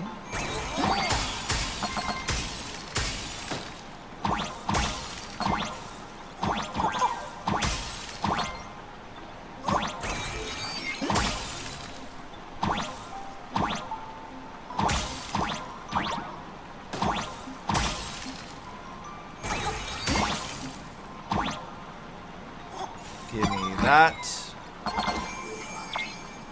Oh, it just reset stuff. Okay, I was overthinking that. Alright. Let's do this thing.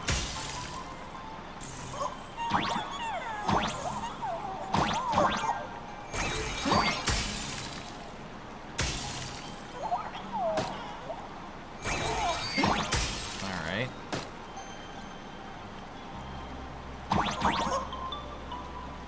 Okay, I see.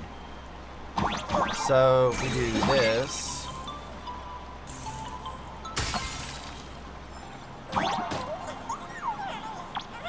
Okay, I think I've got it now. I think I know what we're looking for. So we need to do that.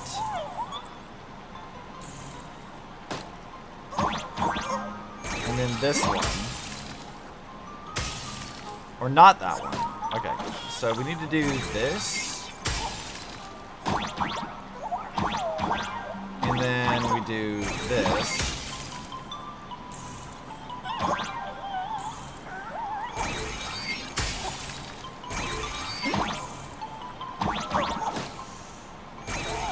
Damn it.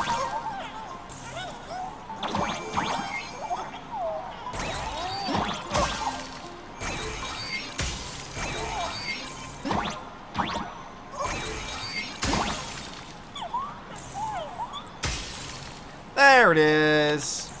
See, I'm smart and I figured stuff out. And now I can just do this.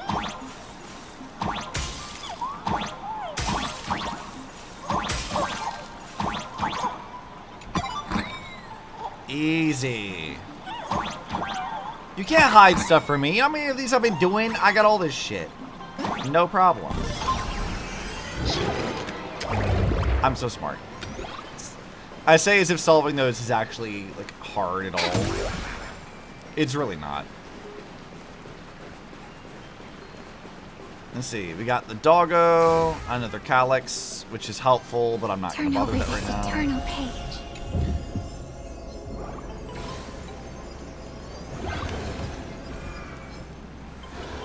Alright, what do we got? We have arrived. The hotel staff will take over from here. I'll take my leave. Mm-hmm. Oh, it's freezing. It's cold enough for a typical snowstorm mansion murder mystery. Uh-huh. Anyone here? Here. Hello? She's such a Honored dork. guests, my apologies for the late welcome. I have to hear that one again, too. Hold on. Anyone here? Here. Hello?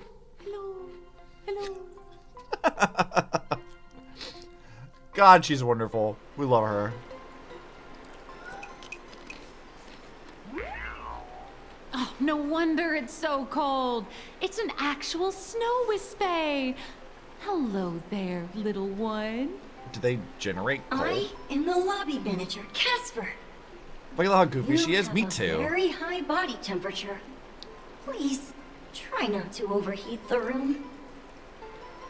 Allow me to introduce myself. I am the popular comic artist, Blurry. The former comic artist, Miss Former? Nihilux. Oh, my true name is gone, just like that. What do you mean former? What do you mean former? And before she's aha, that'd be great too. Oh wait, did you say former? Yeah, what do you mean by that? The big shots upstairs gave me a heads up. You are now an asset of Perlux Corp. You'll be staying here until you finish your next volume. Every guest in this hotel is an Imaginé with quite a history. That Arcadian over there? That's a former superhero. Are they? Which one? Never heard of them. That one over there is one of the oldest strangelings. They're a former Kappa. These days, they work as the hot springs manager. Hot Springs! Let's go take a bath with Nihilux. Didn't that lineage of Imaginé go extinct when the IPC first arrived? There are still a few survivors that slipped through the net. As for Casper myself, I am a former frost giant. That sounds made up. Little old me was once a tall, mighty, and majestic giant. Of course, that was back in the Cinder Age. So you're basically an antique who knows a bunch of old secrets. What corner did they dig you out of? From a block of ice. It is sad how a giant block of ice melts into tiny pieces over time. I have forgotten the names of most of my friends. And I have not tasted a crispy, charred Void Ranger in a long, long while now. What? What the fuck does that mean? I'm a nameless. Indeed, another glittering nameless. Another one. Another? How's that? That is a secret. Well, don't hold me in suspense. What is this about? Any info on the former Graphia? Sightings of Lady Graphia are as common as the snowflakes here.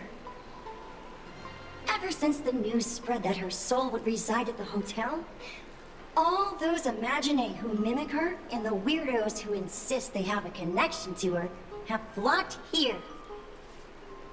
You see, they all claim they have some sort of connection to her, or hold some secret about her. I bet they're just trying to scam people out of wish power and credits. Just like all those people who swear they're aha.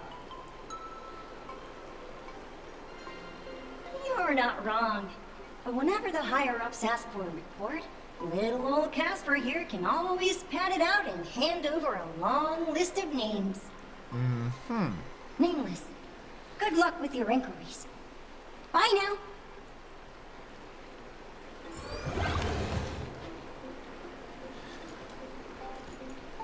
I don't have a whole lot to really say about that. Like, I'm actually coming here to die, so I'm pretending to be Graphia or have met her or have some connection to her, but like all that's mostly bullshit. So, I guess we'll see. Look kind of cool if we get to meet Graphia, though. Also, did I not see like a thing to buy cards for Cosmicon Collective, because I don't want to have to go fight a bunch of people. But if there's new cards to buy, I should probably go buy them. Oh, there's I heard Graphia is still another here in this Graphia. hotel. Talk to the guests. Alright, let's talk to this Graphia. You can see me, and I shall hide no longer. Okay. Indeed, I am Graphia, the sovereign of all paintings, the source of all schools, the mother who birthed all Imagine. Unfortunately, my wish power is spent, and I can no longer weave my imagination arts. But you and I share a fate, with just a few wish bays to aid me. So a con artist. I am Graphia. If you're giving away wish bays, you should give them to me. I don't like that that thing talks to me. I am Graphia. Does this red armor not make it obvious?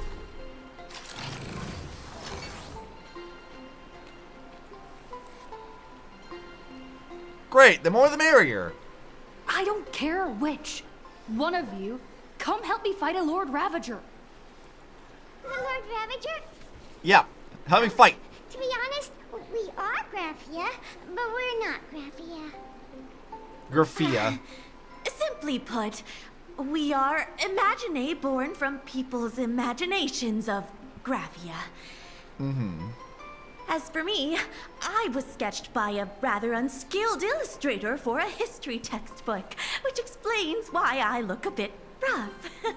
I am a wispy formed from the concentrated longing for Graphia in Planarcadia. I am the armored goddess Graphia from the 52-episode animated series Apocalypse of Ashes, Mecha Wars. Hey, at least you're honest about it Care to now. witness my signature move? Dance of the Inkblade. I'm good, man. We got other shit to do.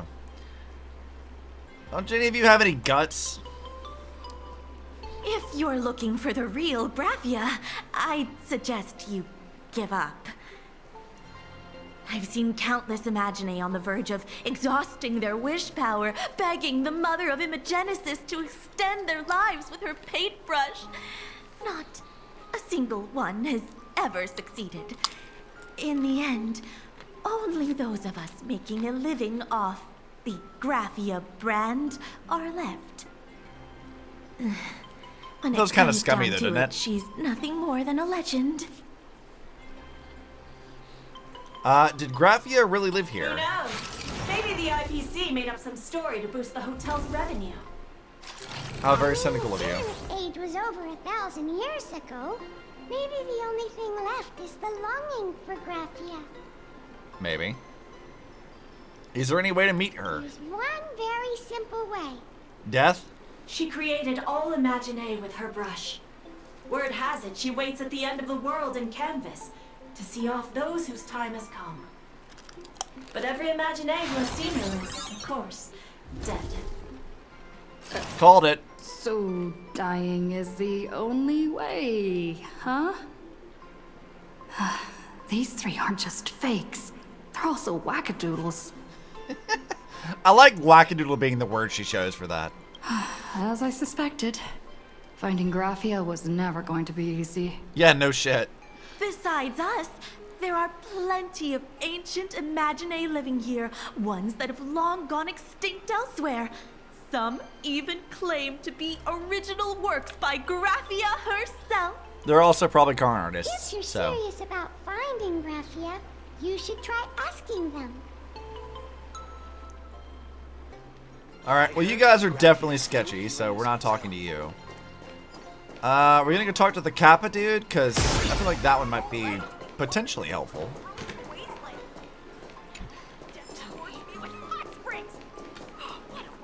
Wait, Sushong? Sushong, why are you here? It's probably our Furbo again. The city here is amazing. Leaves are fluttering about. The snow is falling nicely in these emojis. I knew I should have read more books. I can't even squeeze out a single sentence to describe this scene. I think I'll go take a nice hot bath first. I'm completely drenched in sweat from sword practice. Seeing that bubbling hot spring and its steam, I just want to dive right in. Sushong, what are you doing in Inkford Hermitage? I'm obviously here on vacation. They say this is a fragmented canvas picturing the ancient... What the... Oh, God. I gotta go read that again. The ancient Bonsai Tengoku, the final destination where all imagining return their wishes. Bonsai Tengoku? Yeah, no, you didn't say that right. Is the right name, right? I didn't mispronounce it, did I? You shouldn't take a hot bath right after exercising. Since when did you start sounding like those healers from the Alchemy Commission? Relax, I train in martial arts, so I'm fit as a fiddle. I'm not lying, you gotta believe me. Fine. If you have a problem, forget it. If Huahua and Lil Gui were here, they'd definitely nag me about it too. Let's save the hot springs for later. It's been a while, so why don't we head inside first, warm up a pot of perfect wine, and catch up. What do you say, President? Perfect wine? Did you just call me President? No. Wait, just pretend you didn't hear that. Furbushong. Sorry, boss. I guess I ended up exposing myself. Since things have gotten completely out of hand, you and I have no choice but to battle it out. Why are you pretending to be Sushong? That's illegal. Have some sunshine. Dispel the gloom. Restore the skies. Besides, Sushong being on vacation and not having Glenivin with her, I don't buy it. Flowers, bloom for tomorrow. As you wish. You can't run. Embrace a new life.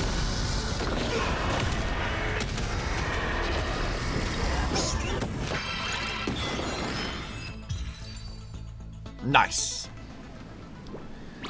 I, Furbushong, failed after all. I am a sleepy Furbushong. Hold on a second, boss. Before drawing my last breath, I must compose an exquisite swan song to suit the occasion. I've been weary of wage-earning Furbo life for way too long. I just want to return all my wish power and turn back into my original form. That's why I came to Inkford Hermitage to say goodbye to you. You're not allowed to die. We have a labor contract. Wow, how tragic. Do I still have to live as a wage slave Furbo for my entire life? No. Boo-hoo, alright, I guess I'll go back to work then. See you, President. Alright. Dude, I want to go to Hot Springs. This sounds great. Nice and cozy. Also, I guess I'll do that later. We're not going to waste too much time on interplanar stuff. We'll do that later. But I do want to try to find as many of the chests as possible. This glass of milk reminds me of my grandma.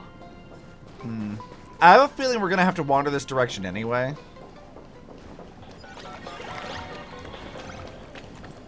Let's grab this. I haven't seen any of, like, the... If you find any treasures, what is it? please The share them little with me. Wispe sticker dudes? I haven't seen any of those yet.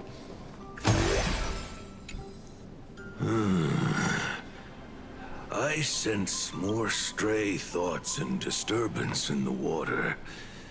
The Imaginae of today are far too restless. That is not the voice I thought that thing was going to have. He's like a Ninja Turtle. Are you the Hot Springs manager? Yes, yes. This old soul is just scraping by with what little talent I have left. The humans here call me Sudscour, a filthy name, but fitting for this frail and wretched form. Are you here at the hot springs to wash away your stray thoughts? Or just to chat with the last Kappa of Ahatopia? You're the last Kappa.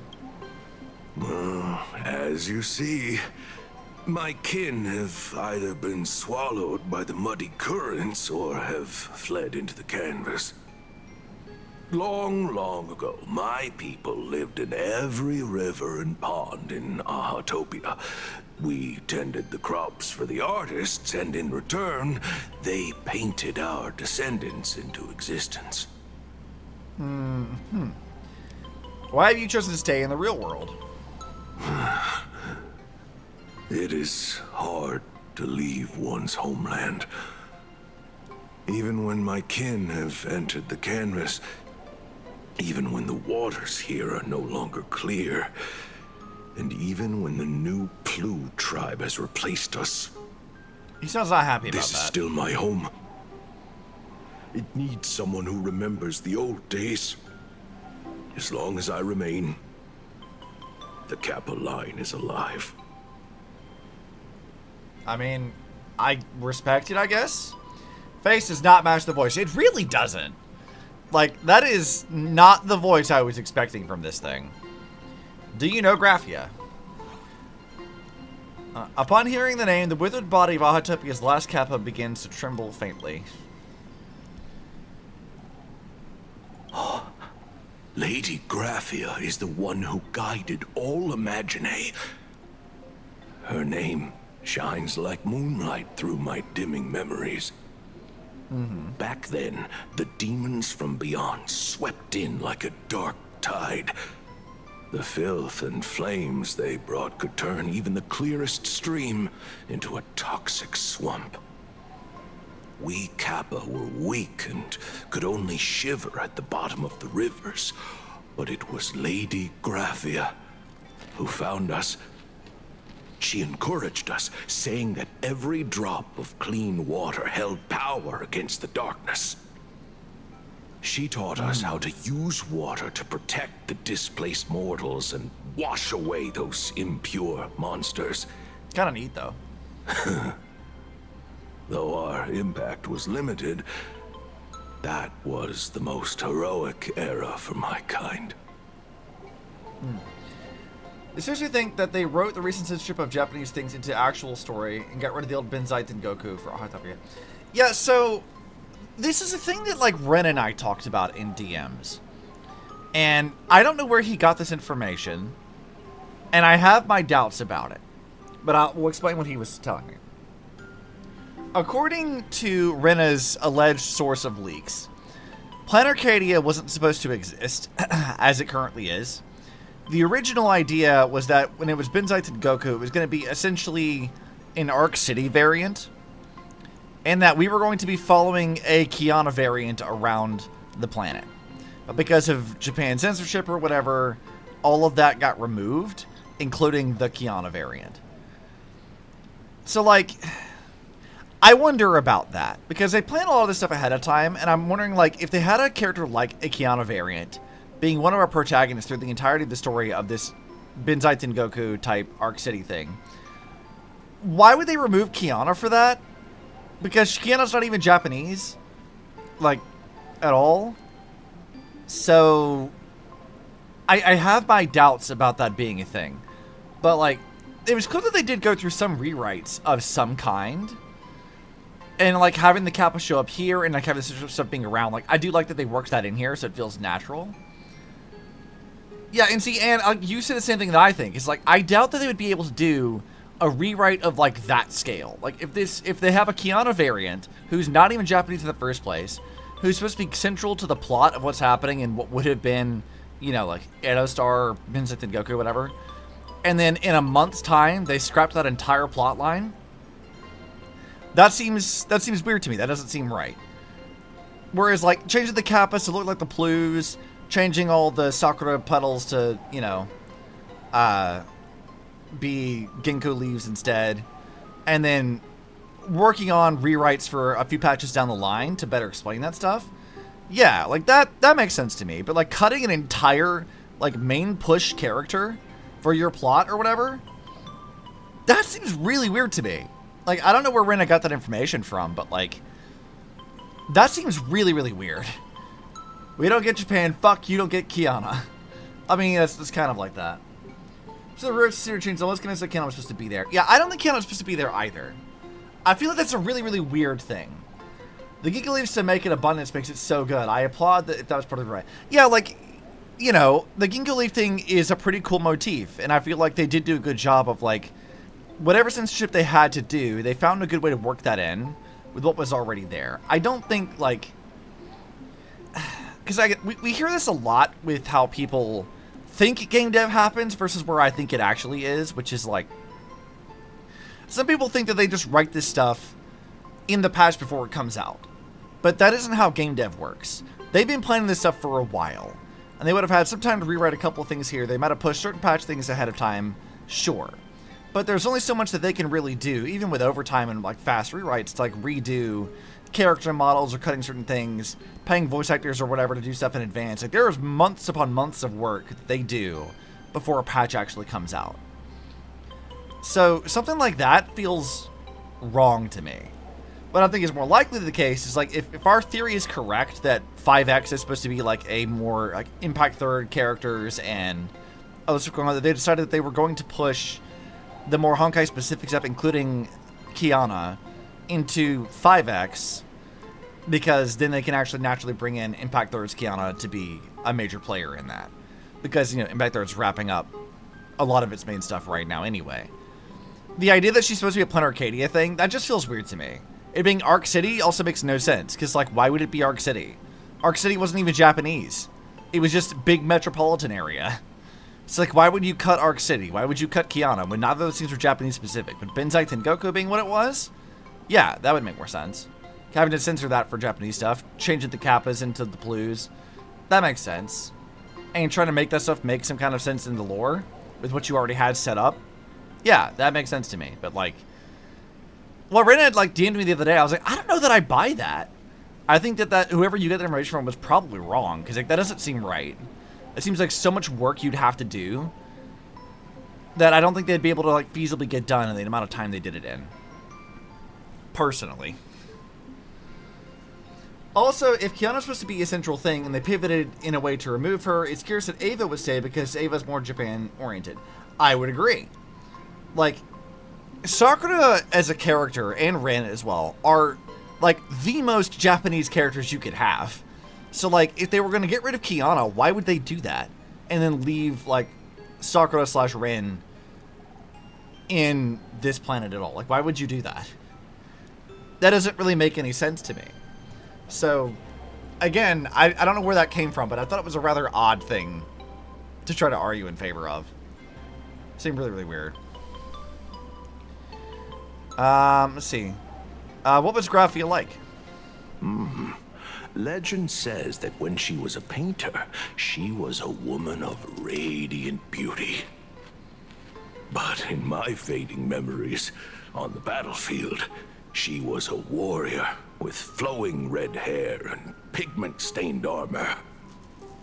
Some say she fought like a demon, but to me, her eyes shone brighter than the smoothest river stone. If you seek clues regarding Lady Graphia, you should visit the mountain behind the hotel. There are atonement statues left by Imagine there, filled with their prayers. It is also the site of Graphia's former residence. Casper likes to wander around there. He is a strangeling, far older than I. Perhaps if you play in the snow with him, he might show you the way. Okay, thanks, man. That was a very pleasant conversation. That is all I can tell you. After all, I am just a stubborn old Kappa, trying to keep this one pool of water a little cleaner. I do like the Kappa design more than the Plu design. You know? Like, the Plus are fine and all. They look like little duck dudes, but I like the little Kappa, the big little frog people. I like that.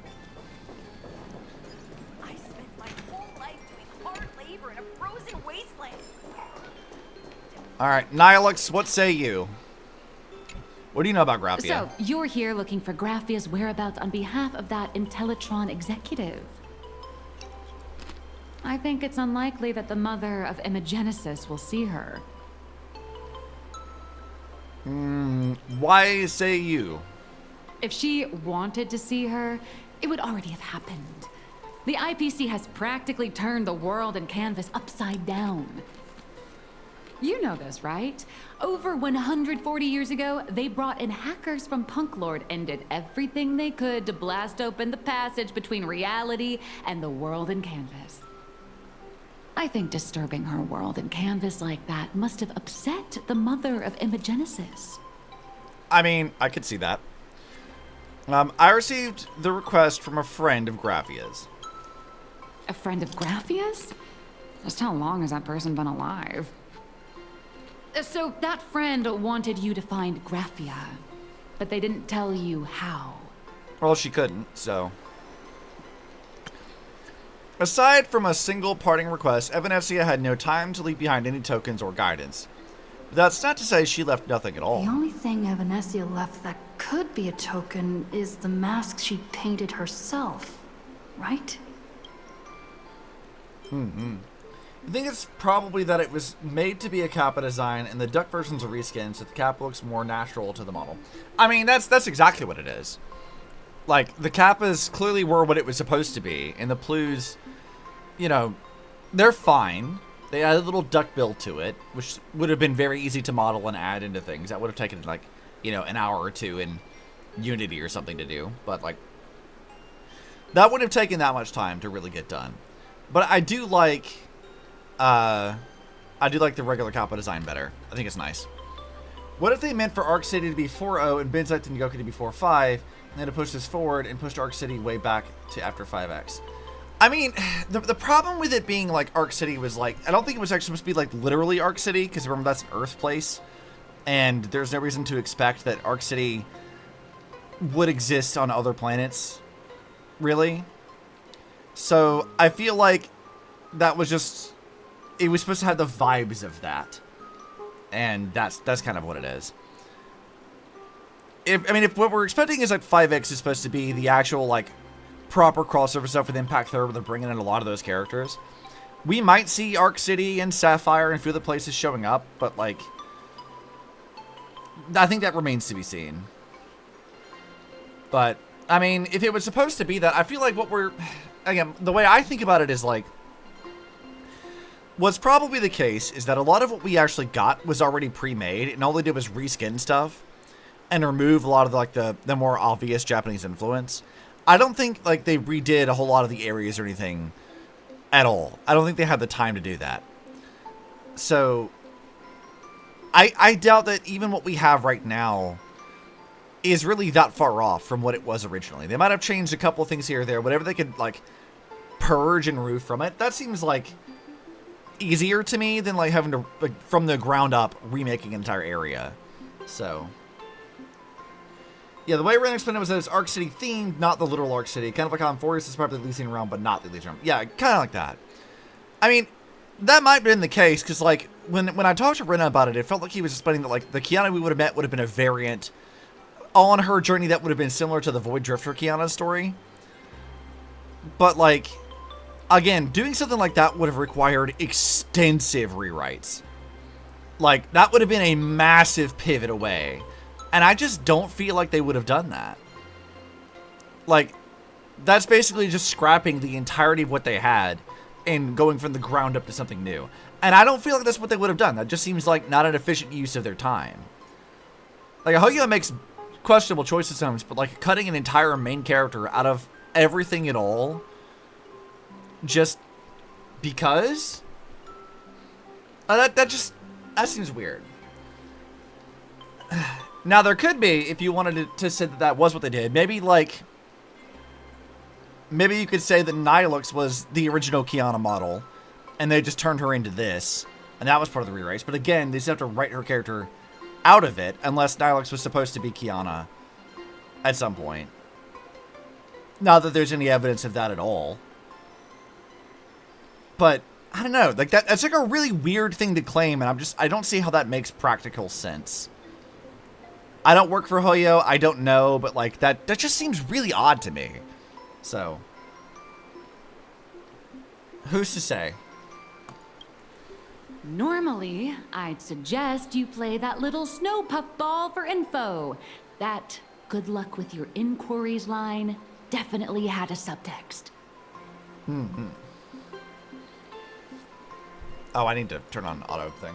But since you're asking for a bright idea, you must have heard that in a certain corner of the universe, there's a mysterious ritual that can summon historical figures to the present day. What? The Holy No! War! God damn it, no! No! Bad! God damn it, no! I don't want that shit to be canon. God damn it!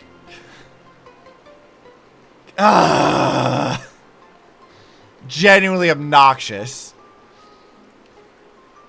It would have had to have been a major rewrite, so ostensibly that would have happened. Either way, if we lost a Kiana variant, then I'm happy about it. Much more that I'd rather impact their Kiana or not at all. I'm also in agreement. I also been thinking, and I'm feeling more and more like, now that they've had time to rework enough, they're writing Vincent Tengoku's past into Planarcadia too. Yeah, I think that's probably fair to say. Nihilux was always rumored to be into 4X in terms of banners, so if you want a tinfoil had it, then it's when the Kiana banner would have been scheduled. Yeah, like, if like, we were to believe that there was supposed to be a Kiana variant here, and if my theory about that possibly being that, like, Nihilux was supposed to be a Kiana, and then they, like, reworked her character, and just retextured some of the models and added some new stuff to it, like, perhaps that could have been how they did that, but, like, I just don't see, like, even that would be a lot of work. So, embrace Fate Stay Night. You will never get me. Like, hold on. Let me click out of this for a second. You will never get me to play Fate on this channel. I will not do it. I won't be doing that. No. Absolutely not. I had to get big just for that. I had to go big. We're not doing it. They clearly aren't completely barred from using things like Kappas. Yeah, like, I'm sure they've worked something out. Like, that makes sense. You just never do the first Fate collab. I mean, I did the Fate collab. We streamed that. But as far as, like, them trying to make it so all the Fate games are canon to the Honkai universe, no. I'm not going to play FGO. I'm not going to play Fate Stay Night. I'm not doing any of it. We're not doing that shit. Like, that's just not happening. How do we feel about Ren canonically being the first Honkai girl to canonically eat a woman out? I mean, in Star Rail, maybe. In the broader Guns N' Z and Impact Third, you know Kiana, like, has already beat her to that. Turning Kiana and Alex in terms of writing would have been a ton of work. I agree. It would have been a huge amount. But obviously, Fate is canon. It's like, I know. And I don't care. I'm not doing it. It's not happening. Fucking Holy Grail War. Bullshit. I know, I've been in one. Oh, right. That was your big adventure in Penacony. Oh, Ugh. nice. I hope Planarcadia holds one too. No! Then I don't need to explain the method. First, we need a catalyst. Do you have Graphia's brush or palette? Doesn't look like it. No God, her matter. delivery is so Miss good. Cult has got you covered. We're in the We true lesbian of use Honkai, confirmed. ley line Yes. resonance. This hotel is built on Graphia's former home. It still has a connection to her, like that vibrant golden tree. Let me see. Do I use Planarcadia for collabs in the future? They might. It would be very hard to do. Wait, you aren't actually falling for this, are you?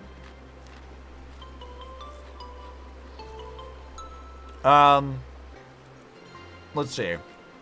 How do I respond to Nihilux here? What if I believe her immediately? But you're absolutely right. I was just kidding. Sorry. I was just trying to lift the mood. God, her VA is crushing this. Setting up the 4-4 in Planarcadia, we'll maybe get a Holy Grail War. I mean, we know that Rin and Gilgamesh are coming anyway, so, like, that is happening soon. God, listen to her fucking delivery. Wait, you aren't actually falling for this, are you? I was just kidding. That's so good. Dude, that's such a great read of that. That's fantastic. Dude, she's fantastic at this. Love her. Oh, honestly, I'm a chronic deadline misser who can barely save her own skin. How am I supposed to help you? I don't I've know. heard enough. Break time is over, Miss Nihilux. Now that you understand your situation, stop wasting time. Start drawing. I just checked end and I have to work already? I'm not some fully automated painting Mechatron. You do know that, right? She has so many soundboardable lines. Yes, she can does. run for hundreds of hours straight. You cannot. That's exactly why every second counts. Now, right this second, start increasing your value as a quality asset. Hey, wait! This is kidnapping! Little raccoon, help me! I have to hear that one again. Hold on. Hey, wait! This is kidnapping! Little raccoon, help me!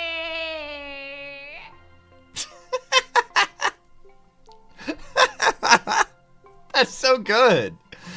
Dude, what the fuck? That's so great.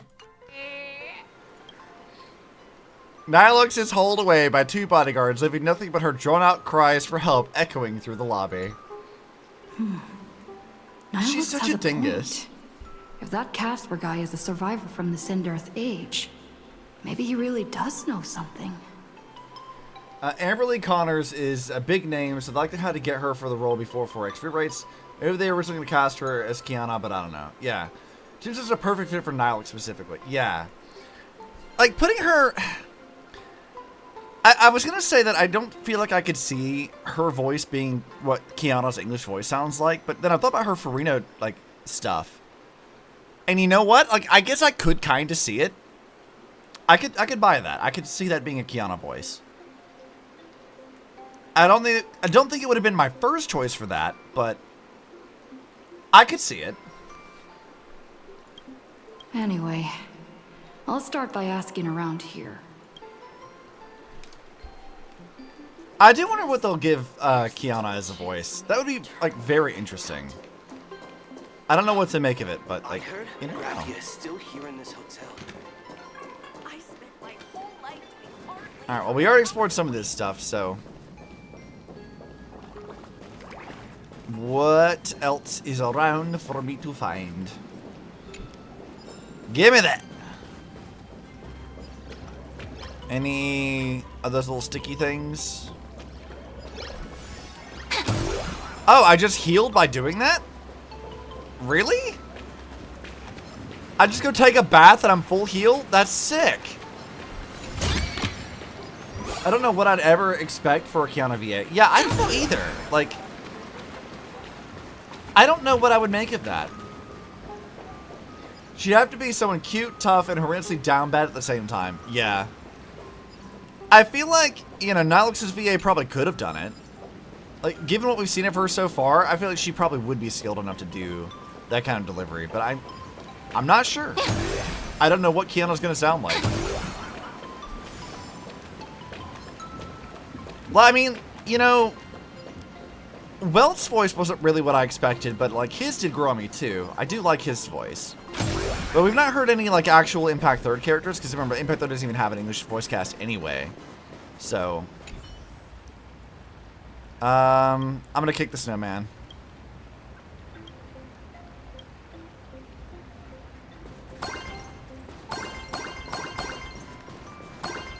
Nice. Thanks for the pixel coins. Casper? Are you there? Well, he's a friendly ghost, No. so...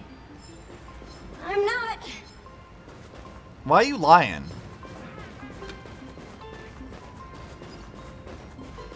Oh, here's one. I don't care about what you have to say. Go away.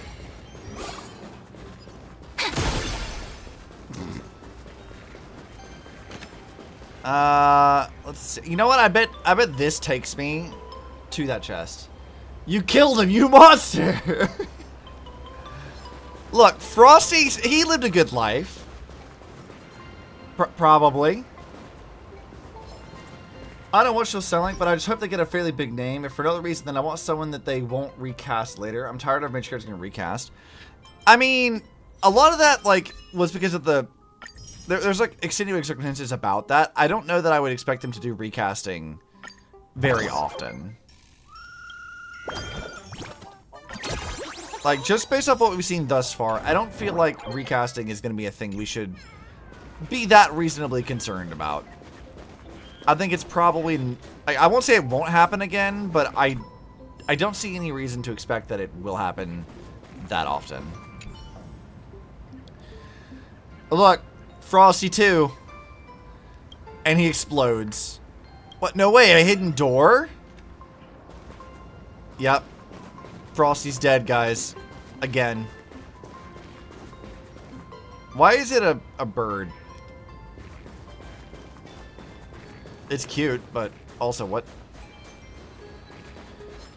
Let's see. Okay, you're over there, which I'm not going to go deal with right now. I want to find stuff. Because I like things. I like to collect things and have shinies. Not much over here. I am kind of glad that, like, while there are enemies around here we can engage with whenever we want to, we don't have to fight them. We can kind of wander largely unobstructed. That feels nice. Alright, I'm killing the other one. We should have actually made a snowman on top of a fire hydrant. I love the image of, like, Stella just kicked that thing full blast and just hurt the shit out of her, like, knees by doing that. Fantastic.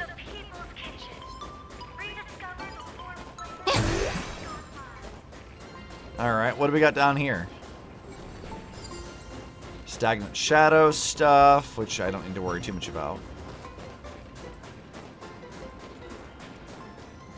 Alright, Casper, what are you doing? You found me, current nameless. I knew you'd come to ask about Lady Graphia. No shit. But if I try too hard to remember things from such a long, long time ago, my soft, squishy head starts to throb, and then I start melting. Drip, drop, drip, drop. So much of my memory feels like it's shrouded in a blizzard, and I can't see anything clearly. I'm sorry, but I don't think I can help you.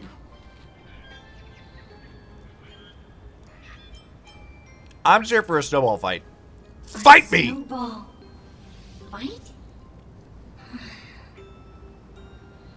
The game, the name, it feels so familiar. Fight me! It feels like I had snowball fights every single day a long time ago. Shaping the snow into balls and flinging them at whatever strange intruders came barging in. Yeah, violence! Well then, come at me, Nameless. I'm a snowball fight veteran. I won't lose. I just kicked out your snowman. You sure you want to try? You sure you want to do that?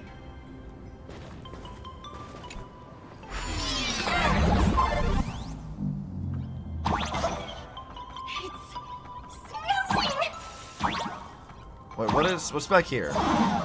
Okay, death.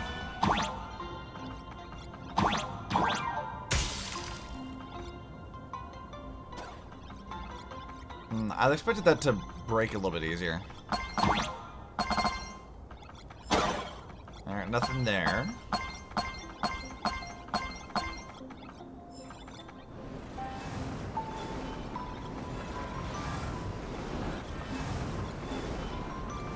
Oh, this isn't too bad. Thank you. Alright, so he's gonna try to freeze me. We'll figure it out. Okay.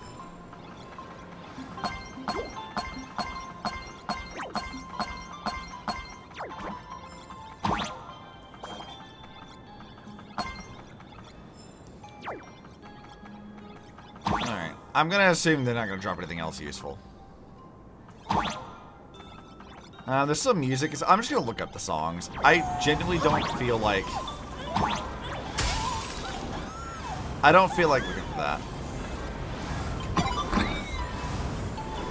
Hey, nice! Yep, thanks for that. That's my... Yep, go away. I got you. I did not want to have to deal with that, so that feels a little better.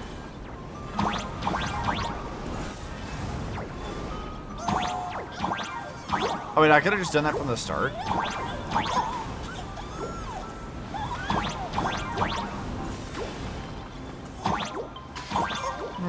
Okay. Oh, teleport me away.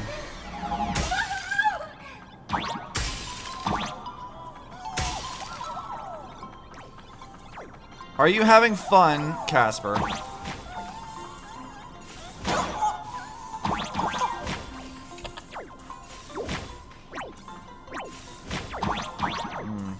Alright, cool. So with that, like, triggered now, is there other stuff back here I can go grab? Does that do anything? Okay, seems like no. I wasn't sure if there's gonna be something else down here.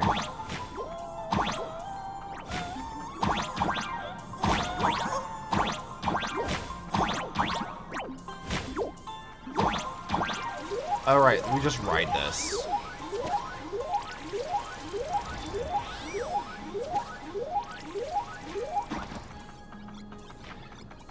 These aren't too bad.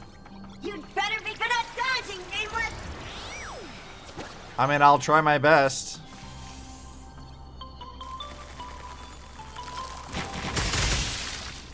Alright, yeah, this is easy. If I just stand in one place, will that matter? Or just very often not having to move?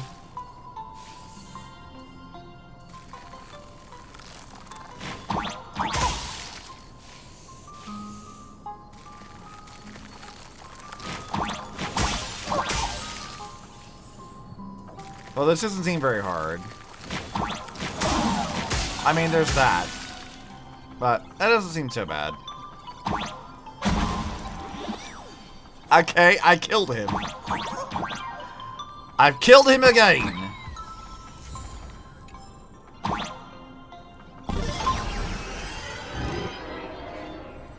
What's up? I've had my fill of fun. Ring any bells? Phew. Things from the Cinderth Age are still a bit blurry. Mm-hmm. But I definitely met Lady Grathia. I had snowball fights with her. That's fun. What was she like? She was a great painter who led us in snowball fights. She'd even paint portraits for everyone. Mm-hmm. Back then, when we wanted to see her, we'd go to her doorstep, light the ground lamps, and shout, "Snowball fight!" Then Lady Grathia would poke her head out of the window upstairs, unfurl the scroll, and whoosh! Slide right down into the snow. She sounds very whimsical. Then we'd have snowball fights against the Void Rangers together, under the giant moon. If we won, I got to swallow the Void Rangers whole. They were so crispy and tasty. What? Can you remember anything else? There was someone else. Just thinking about them makes my blood boil. He was a snowball fight master. I remember one time, 8 of us teamed up to challenge him. But that guy knocked us all down with his snowballs like it was nothing. All from so far away. 6 of my friends were lying on the ground, feeling beat. Losing the game got everyone so down that no one uttered a word. As for me, I think I got hit right in the neck. I saw my own giant body thud onto the ground, and my chin felt ice cold. So they're clearly talking about fighting the 8 war with the people in the Phantasmoon games? Perhaps Snowball Fight is a euphemism for the Cinderth Age wars? Yeah, that's what it is. So, in that round of the Phantasmoon games, Graphia must have fought a terrifyingly powerful opponent. It seems only she and Casper survived the fight. Well, it was Asat Pramod, most likely, so. Have you seen Graphia since? I saw her once. Just once. By then, Ahatopia had already been transported into the canvas. It was so quiet and lonely. Mm-hmm. I couldn't find my other 6 friends, but I remembered where Lady Graphia lived. So, I went to her front door again, lit the ground lamps and shouted, "Snowball fight!" It felt like only a second had passed. Just the blink of an eye, yet somehow it also felt like forever. At last, I saw her drift out. She held me and cried, saying, "I'm sorry, and you've done well," over and over.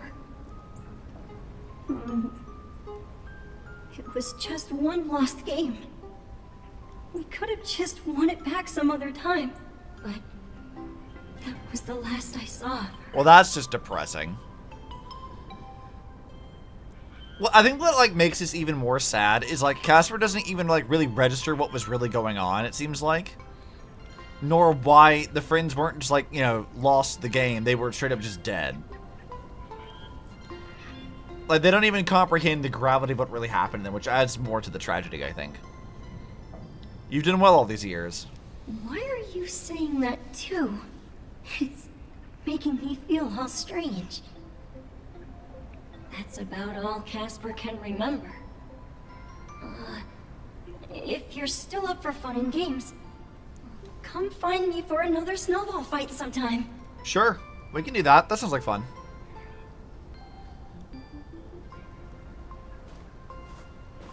Hell of a tragedy to learn about. So, to summarize, Casper likes to light the ground lamps and call for her near Graphia's old home. Now, where can I find those ground lamps? I wonder if Casper lost some of his intelligence when he lost his body. Potentially. But then remembering like they were a child is also kind of like extra depressing. Because if they were always like that, technically you shouldn't be moving the set piece here without permission, but in a crisis like this, who cares about a few measly hotel management regulations? In any case, once you're done borrowing it, you can always play a couple of rounds of snowball fights with Casper to make up for it.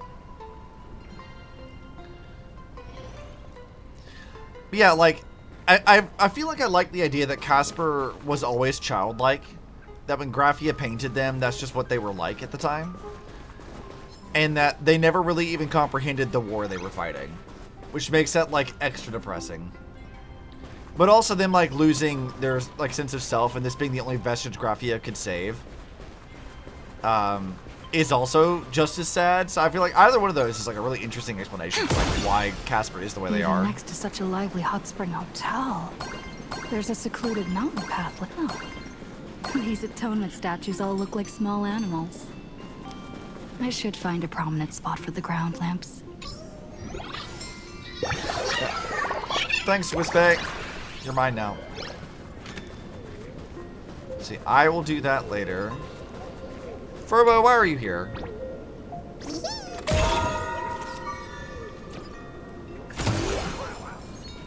Alright, where did it go? Back to work, you little shit! Thanks for rescue. It's been 1,000 years since that Gorgon turned me into a stone statue. There are definitely no Furbos in Floating Grease Chronicles. Oops, didn't expect that to give me away. You're so cultured. Since this identity has been exposed, I suppose I must claim that I'm actually literally a stone from which the great king pulled his sword. Too much crossover talk, dear. Just staying here for laughs anyway. Bye, boss. Try not to deduct my pay too much next time. Yeah, back to work, you little shit. Chilling actually makes more sense when I consider that Graphia made it. She liked the intended Casper to be playful. Yeah, but like also if we think of like Graphia making the Wispe for like a war, she may not have like always painted them to be playful. Like maybe she had like drafted these things specifically for that, but I don't know. For 1,000 years I slumbered. Alright, I guess we'll do this then. Hey look, it's Evanescia. That's cute. It's little Ava Fox. These two little lamps don't look reliable at all. Whatever. It's not like I have any other way. Snowball fight! Who dares disturb my 1,000-year slumber? What is happening? Not only will I refuse to grant you 3 wishes, I shall also lock you in my canvas to suffer in my stead! What? Ah! Are you dead or alive? Thanks for the invite. I'm not quite dead yet, but I don't feel alive either. Nihilux, what the fuck are you doing? What are you up to? Weren't you supposed to be working on your story? I'm testing the deadline. I snuck out. Part 2 of this line? It's so good. I need to listen to that again. Who dares disturb my 1,000-year slumber? Not only will I refuse to grant you 3 wishes, I shall also lock you in my canvas to suffer in my stead! She's such a dork. Why are you like this? Thanks for the invite. I'm not quite dead yet, but I don't feel alive either. God, her voice is so perfect. It's so good. What are you doing? This mountain path is so quiet and secluded. Ooh, what a great spot for a night stroll. Listening to the calming sound of the springs. Who knows? Maybe my inspiration will flow again like these waters. You know she's having fun with this.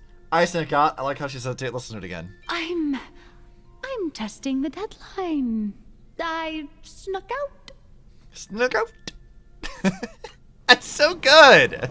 I'm gonna keep gushing about her VA because, like, God, this is so funny.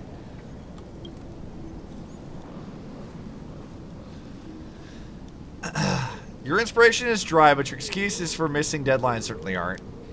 I was hoping to find some inspiration out here.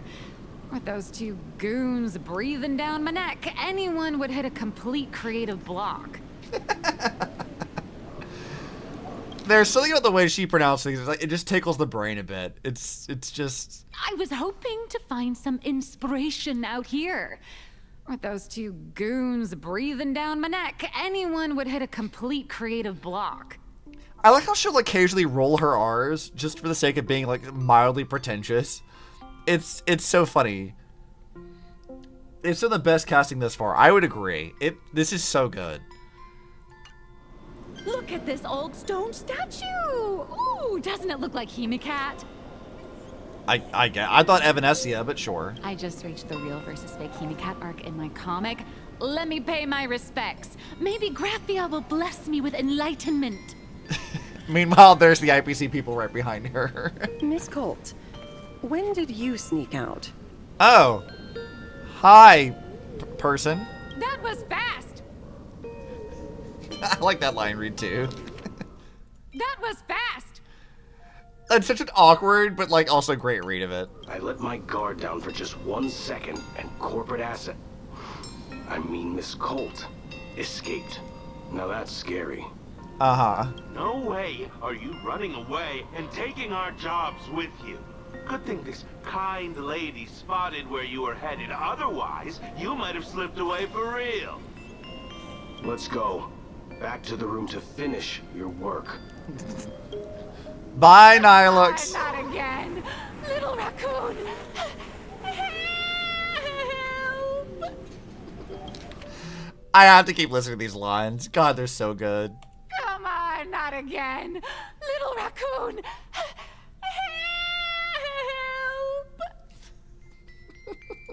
She's so pitiful. Nihilux is hauled away by 2 bodyguards, leaving only her drawn-out cries for help echoing across the hillside. Again. Being an artist sure is grueling. I remember being held in a room and watched by 6 or 7 people, too. I wasn't allowed to leave until I finished painting either. I am not going to address the obvious joke I can make with this line, so we're going to move on. Sup, Miss Ma'am? Who are you again? You're asking me? Weren't you the one searching so desperately for me? My name is Murata Graphia, guardian of the world in canvas. It is a pleasure to meet you, nameless of the Astral Express. Yeah, you look like a Himeko, alright. It's so effortlessly and casually goofy. Amazing. It is amazing. Yeah, I mean, if ever there was a character that said this is a Himeko's ancestor, I'd believe it. This does feel right. I like her hair a lot. This feels nice. It feels familiar, but like, not because, like, Impact Third's comics and stuff do show us what Himeko's mom actually looked like. And this is not really it. But like, it does sort of remind me of like other not Himeko characters we've seen in Impact Thirds, like Stigmata art and stuff, which is really nice. But I just like the way this looks. Like, this just looks nice. You're saying you are Graphia? Huh. She really does look a lot like Himeko. Mm-hmm. Can you prove who you say you are?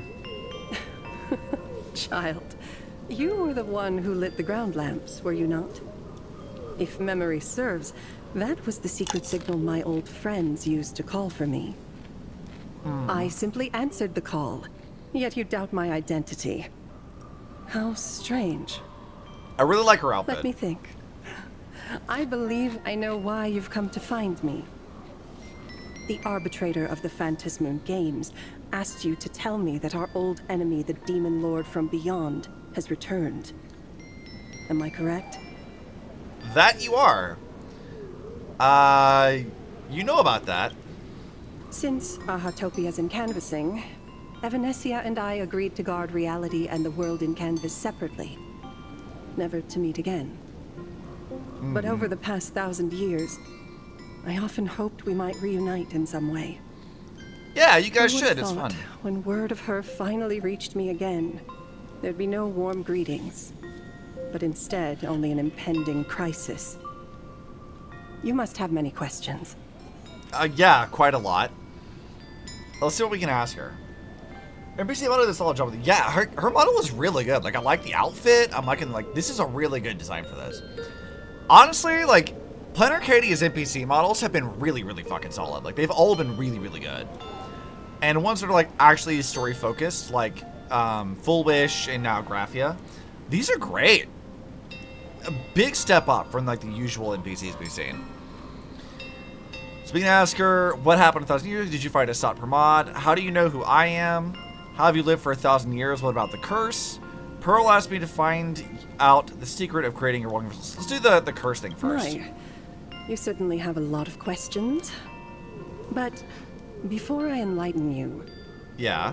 During the Sindirth Age, that demon lord from beyond once took the form of a friend to infiltrate the Resistance, causing catastrophic casualties. I must confirm your identity, Nameless. Okay. Do you carry a token from Evanescia? If you mean something Evanescia gave me, there's only this. She painted a supplicant's mask for you.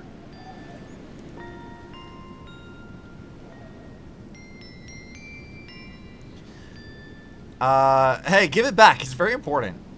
Does this mean you'll tell me everything now?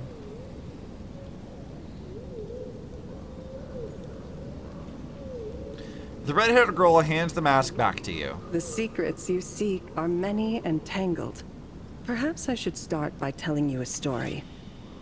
Can we go inside where it's not 1,000 years cold? ago, the legions of the demons from beyond descended upon Ahatopia, marking the beginning of the Sindirth Age. For the destruction, taking a life is easier than brushing aside a feather. Among the countless victims, a baby girl was saved by a painter from the brink of death. He took her in as his daughter and named her Graphia. Okay. To protect his daughter, the painter kept her confined to their home. While the fires of disaster swept across the land, Graphia lived in seclusion. Until one day, a falling star streaked across the dark sky, and a deafening roar shattered the silence of the wasteland. Unable to contain her curiosity, the young girl slipped out of the house to follow the sound. And so she saw it. Beneath the cold Phantas moon, a tower of infinity stood on the mountain range at the edge of the horizon. The fuck does that mean? This tower had countless windows and rose section by section, slender and tall. More than an actual tower, it looked like a wounded iron dragon that had fallen to the earth. Okay. So it's the Astral Express, maybe. Is that the origin of the Murata name? Indeed. That tower, which stood only for a moment, was the crashed Astral Express. And Graphia's family name, Murata, came from the wondrous sight she saw.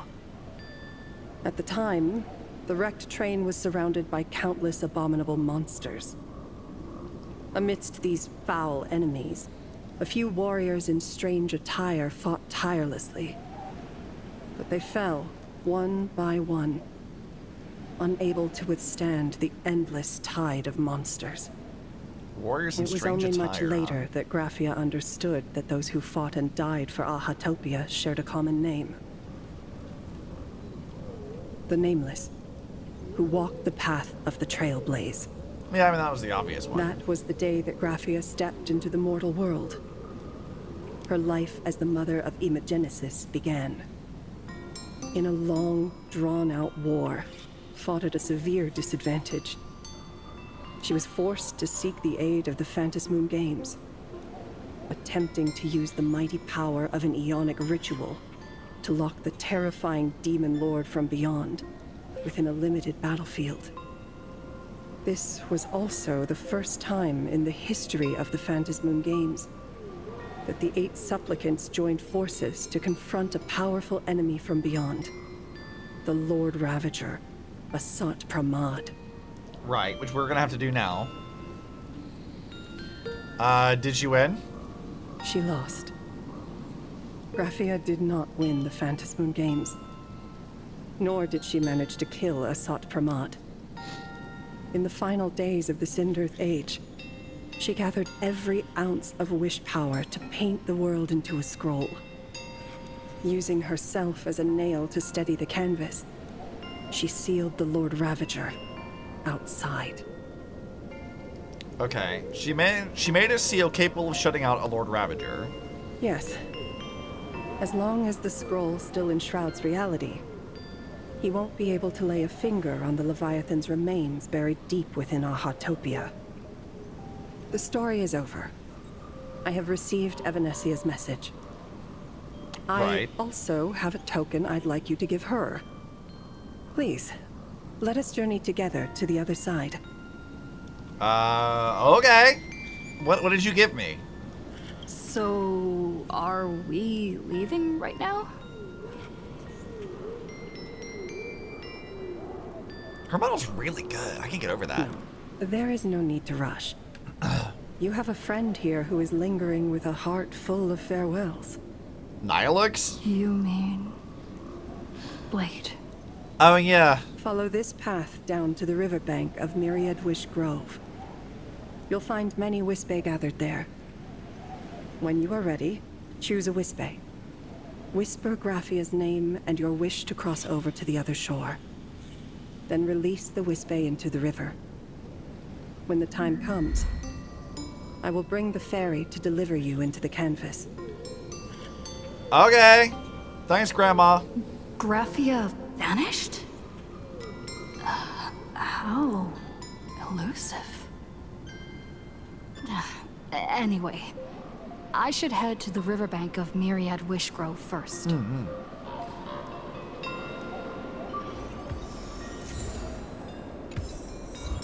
What did she give us? So let us have to unpack with that. I always assumed that Graphia like won the Phantas Moon Games, but I guess the answer to that is decidedly no. So then, like, correct me if I'm wrong, but didn't they say that like the reason why all of like the the world's like stuck into a scroll was because of somebody winning the games. Was that not what it was said? So is that like part of history just wrong? In which case, like, who won the games and what did they get for that? Maybe I'm remembering that wrong, but... Korean voice reminds you of Haruhi from Orin High School Host Club. Not the same VA, though. Stella's VA does? Okay. Interesting. I have not seen Orin High School Host Club. I'm familiar with it, but I have not actually seen it.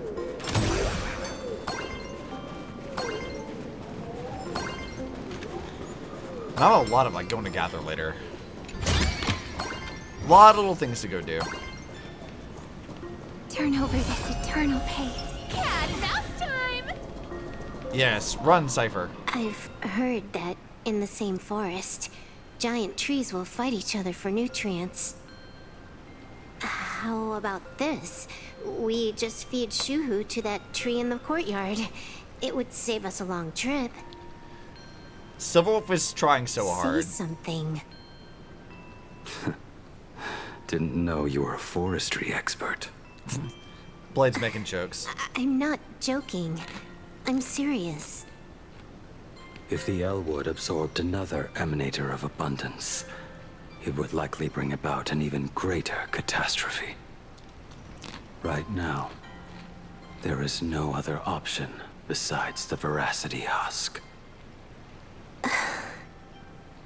If the abundance grows too strong, the ambrosial arbor loses control, and the Arcadia is doomed. If the abundance is too weak, the husk spirals out of control, and the Arcadia is doomed just the same.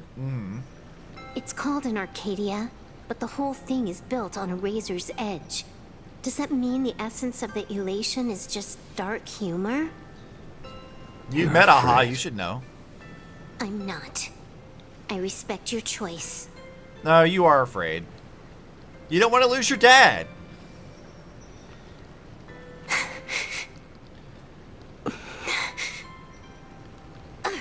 Fine. You're right. I'm afraid. So what? You don't think I know what that Xianzhou person meant? 1 in 10 chance? There is no chance at all. Listen, I just can't stand by and watch one of my kin sacrifice himself. Aww. Kin. What else? Friend? Colleague? Playmate? The guy who carries my bags when we go shopping? I suppose all of those fit. Dad? How? Sometimes I can't tell if you're actually dumb or just playing dumb. I hear you. Just assume it's the former. Simpler that way. My mind is made up. You should understand. Misplaced emotions will only cause the mission to fail. You really are just plain dumb. To be honest, I'm the same way. If I could see Firefly cured of her illness, Kafka finally finding the heart she's looking for, and that girl reclaiming her future, then I'd be willing to pick up that level 999 cartridge too, even if it means becoming nothing but a shadow of the dark Look side. at her! She cares so much for her found family! At the TV tower, you already severely overspent your time. Don't touch that thing again. Besides, why are you telling me this?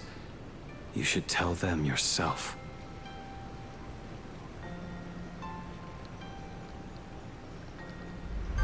Because just like you, I'm a total, stuck-up softie.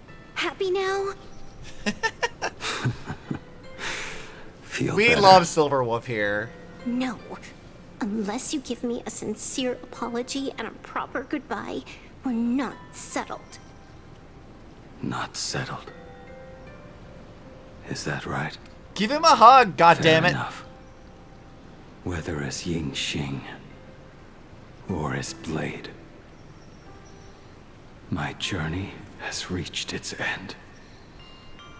Before the final verdict, I should say a proper goodbye to my kin. This is so sad. Who's there? Alpha Wolf Supremacy? Exactly. Hold your fire, it's me. Or not, I think we should apologize. Sorry, I didn't mean to eavesdrop. I get it. It was a deliberate accident. Don't worry, Wolfie, we love you too. I knew you would come. I found a way into the world of Canvas. I met the legendary Graphia. She told me a way to enter the world in Canvas. If we simply chant her name and release a Wispe into the river, she'll come to ferry us. A legend from 1,000 years ago. And she's actually still alive? Kinda? It really makes sense. After all, you two are practically the same age. Knowing that gives me a bit more hope that you can actually make it back. Also, goddamn, Silverwolf is so short. She's like half his fucking height. She's so tiny. Like before earlier, I don't know that I feel for Blade, but I feel for Silverwolf, so I care because she cares. Yeah, you know, that's a very like interesting way of handling writing. There's a few instances of like things I've seen in the past where that's kind of been the case of like, it's not that like the individual person who's like being affected is what I care about, because you see a good delivery from the other people in their life who do care about them. You feel a lot more for it. So this is really good. Like I'm liking the like direction for this quite a bit. This is very nice and sad. Then let's begin.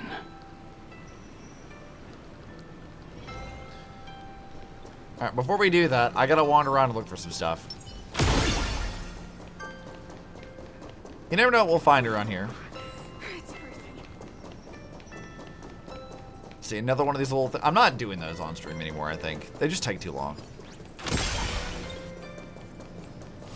We have little dead children. I feel like we're back in, like, the Lafu a little bit. Come hither. You're mine.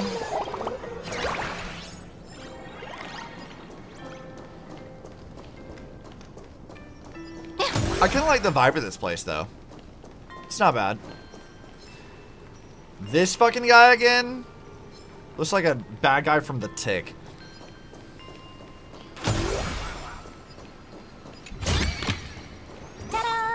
If you find any treasures, please share think them that's with me. everything. Alright, Silva, I want to talk to you a little bit. You are unusually talkative today. Are you trying to buy time? Oh, she's supposed to cry? What the fuck? That's so rude. What do you mean? He's just like, you buying time and just listen to Silverwolf sobbing silently to herself? What the fuck? That's so rude. That's not nice. What the hell?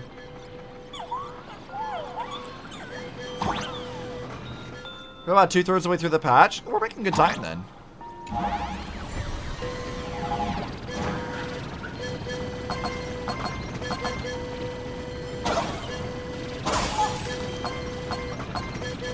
We're getting very good time. Alright, this goes somewhere useful. Everyone, let's go find Graphia. Okay, so the doggos...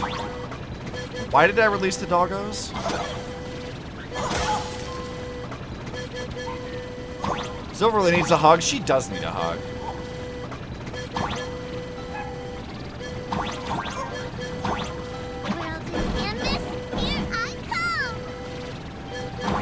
Alright, let's do this one. That should do it. Right?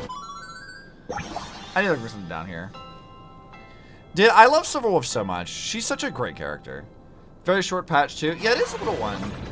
We've had a lot of like very condensed patches, but I'm kind of alright with that. It makes it easier to stream it.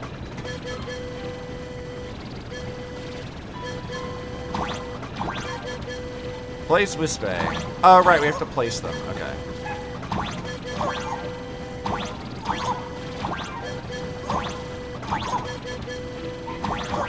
Okay.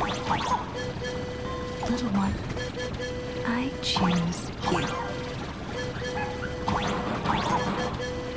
she chose a little Pokemon. Alright, onwards we go. I summon Graphia, mother of Imogenesis. May she come forth and deliver us into the world in canvas. No Wispe were harmed in the making of this operation. Also, just as like a bit of a tangent here, I'm very amused at like that kind of evokes the like the Lord's Prayer kind of thing. And my brain made the connection of tying it into fucking that scene from Spider-Man with the Green Goblin. Deliver us. Say it! Say it, Spider-Man! My brain went like immediately to that in my head. The entire scene with like Aunt May and the Green Goblin blowing up the fucking house. Like, I don't know why I just can't hear it like Murgus like that and not like the normal thing. I swear to God, like the internet has rotted my brain out. Everyone, into the world in canvas! Away we go. How odd. This time the visitors actually know of my existence. Is that not the same boat we came in on? Nice yacht, I guess? Strange. Why is the boat coming from downstream? I mean, she's like dead, kinda? But only kinda. I heard your call and have come by boat to guide you across. The boat was jiggling like Greetings, crazy for a second. travelers who seek to leave the mortal world behind. It is a pleasure to meet you. Oh?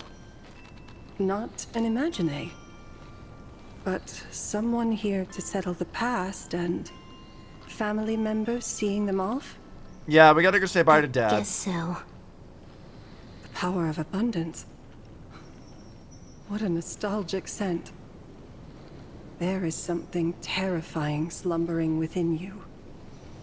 I've heard that something lies at the end of the world in canvas, with the power to suppress it. Will you show us the way? Ah, I see. You are better informed than I thought. I understand. Time is of the essence. Please, step aboard. Thank you. Blade's so polite. He's such a nice guy. Mountains lie distant.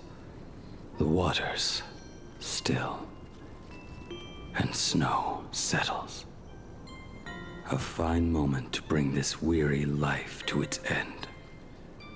Bring a weary life to its end. To my eyes, the power taking root within you is far from withering away. It's just a matter of time. The journey downstream is long.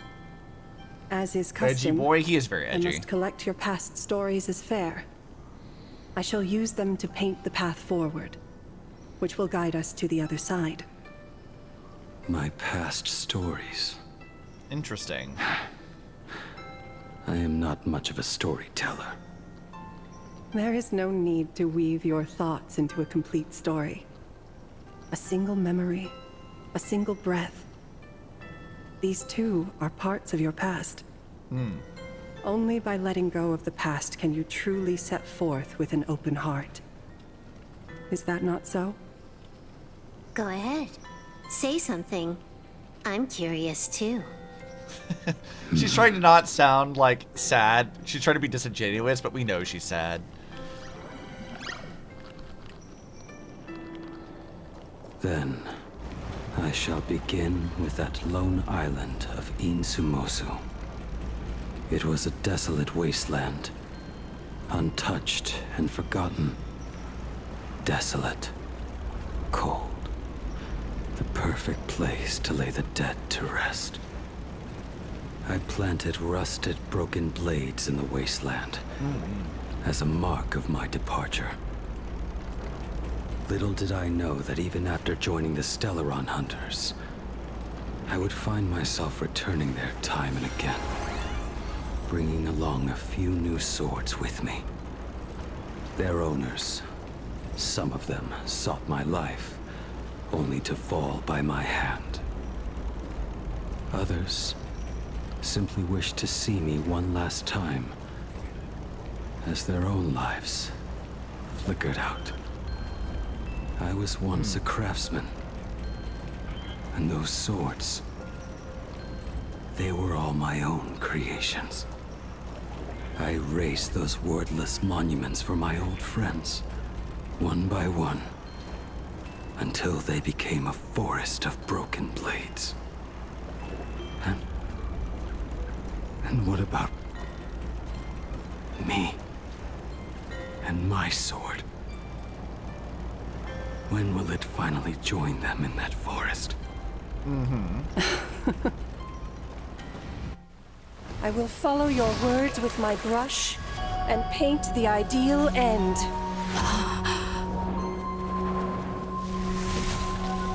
Oh. Sword barrier. Hey, it's where his ult happens. We've reached the shore you've been seeking. What is this place? Dude. This is the world in canvas. Oh, I'm gonna pause for a second. A mirror to your soul, blooming as your heart dictates. May this meadow be everything you wished for. I've probably talked about this before, but I will talk about it again. I fucking love spider lilies.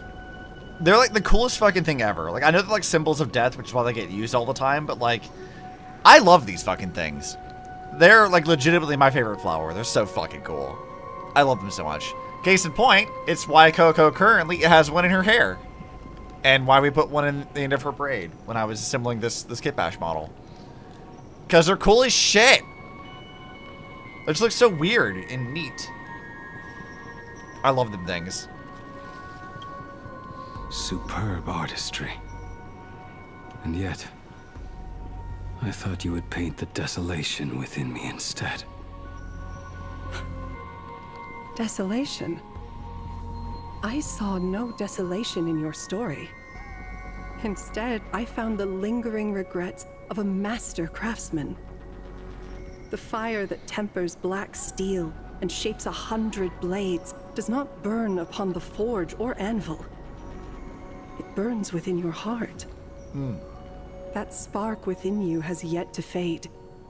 It is why this plane has chosen to bloom into flowers.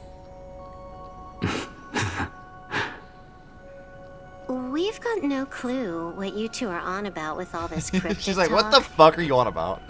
but you smiled just now, didn't you? No, I didn't. We should go. Why are you being Cinderella about this now, Blade? Come on! The Silverwolf is happy to see you happy. Absolute goobs. Neither one of them can say what they actually want to say. Dude, this place looks great. I love this. All the spider lilies, it's so cool. And you got the dumbass Phantom Moon looking silly in the sky. You finally smiled. I'm actually the one who can't even smile. This sucks. Silverwolf, it's okay. You can cry. Meadow on the distant shore, situated in dark side of the Phantom Moon, the wasteland painted by graphics on hand, using blades, memories as the paint for the canvas. Your own path shall be taken to for this crossing, serving as the very ink for the map to the course towards the far shore. Okay. I had to read that really fast.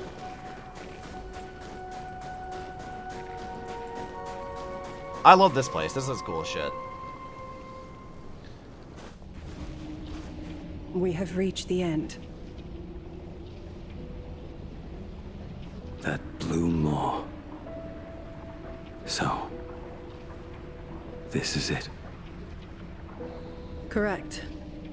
Driven by the buried secrets of Ahatopia, you have come seeking liberation. And now, I have shown you the silhouette of the beast's maw. If you should find a way to get out, I ask that you swear to keep this secret. My lips are sealed. I will keep the secret. Yeah, we can trust Silverwolf. That blue maw, can it truly consume the abundance? Only a beast of insatiable hunger can end a plague of eternal growth. Fair enough. I have stood watch in this realm for a millennium, beholding the eternal conflict where the veracity and the abundance remain locked in strife. Oh, undying soul, the fate that awaits within those depths lies far beyond the reach of our conjecture. So, you know, a little interesting, like, I guess, narrative parallel that I feel like we should talk about is Graphia says, like, this line here, where watching the eternal conflict between the veracity and the abundance, we have this sort of, like, two opposing, like, seemingly impossibly, like, powerful forces going back and forth in sort of an equilibrium. When we talked at the very beginning of the stream a lot about the Sea of Quanta and the imaginary tree and how that works, it's very much like paralleling the imaginary tree and the Sea of Quanta. Whether or not Hoyo did this on purpose to get, like, whenever they do talk about this stuff later on at some point in time, so we think about it again later on, it's possible, but it might just be them, like, reusing a lot of the same narrative things they've used before. It's very common things for them to do. But I do like that as, like, a sort of parallel thing happening here. While we talked about what was potentially happening in the background with the veracity and maybe eons being, you know, creations of the Sea of Quanta, whereas, like, Hershers and stuff are creations of the imaginary tree in some way. Seeing that sort of playing out here on a sort of smaller scale with veracity and the abundance is pretty neat. It's the blob versus the juggernaut. Yeah, or the immovable object meeting an unstoppable force. It's the same thing. Perhaps you will vanish into nothingness in a mere heartbeat. Or perhaps you will endure a millennium of gnawing, constantly regenerating only to suffer once more, with liberation remaining an elusive dream. Beneath that calm of yours, I can feel an old friend lingering. Agony.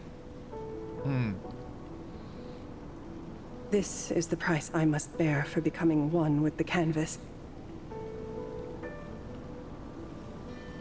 You're telling me if he leaps, he has to stay down there and be torn apart for ages? Yeah, she ain't gonna be happy with that. I'm not okay with this. Yao Guang never said anything about this when we went over the plan. Yeah, I mean, I saw this coming. I have lived for nearly a millennium. I stopped wishing for a swift end a long time ago. If the Leviathan does not consume me utterly, then I am still alive. And until that moment comes, I will pin Shuhu to the anvil and swing my hammer once, twice, and again, and again. Fair enough, I guess. I respect your resolve. Is there really no other way?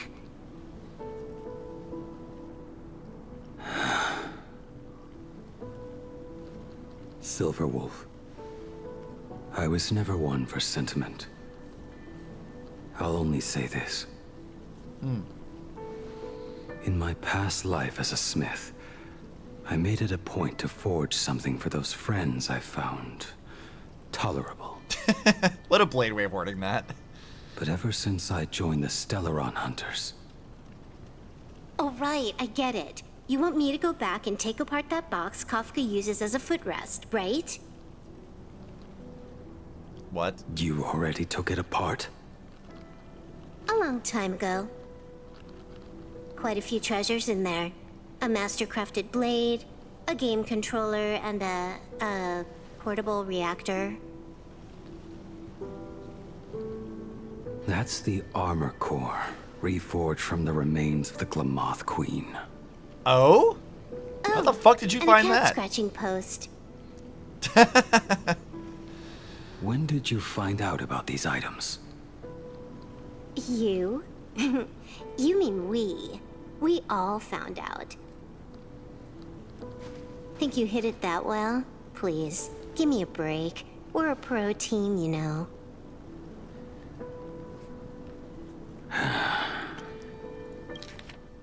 So the things he like, I really like this a lot, right? So like Blade and the rest of the Stellaron Hunters are all part of like their own little found family. And I do really like that in his own way, he was trying to show his appreciation for them by having like all of this stuff specifically tailored for each one of them, trying to help them on their journeys in some way. I like that. Like this is his like softy side. Like Silverwolf, when she called him a big softy earlier, she wasn't lying about that. The cat stretching place isn't for Elio, it's for Stella. I mean, you tell me Stella wouldn't have fun with that immediately? Dude, she'd love that. But I love this. Like, he got an armor core for Firefly in hopes of helping her with her issues. The game controller for Silverwolf so she could do her own thing. The blade, I'm assuming, is going to be for Kafka, because he can't do anything about her heart thing. This is his own way of, like, helping them, giving them something they can use or would, like, appreciate in some way. I like that. Like, we don't see much of this part of Blade very often. It's kind of neat. Just split it among yourselves. Consider it a keepsake. Kafka should be the one saying this, but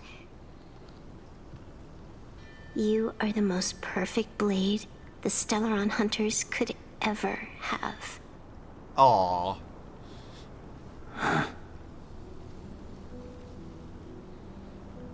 Just a broken blade. That is all. But you're like the dad of the group. See, we can call attention to both of them. Since Blades are actually quite gentle and kind. Silverwolf, I didn't know you had a sentimental side. And you find the ending you seek. Part of me wants to tease them, just so I can see what they say. But, like, I feel like even Stella could read the room a little bit. I feel like I want to, like, I don't want to poke fun at Silverwolf, necessarily.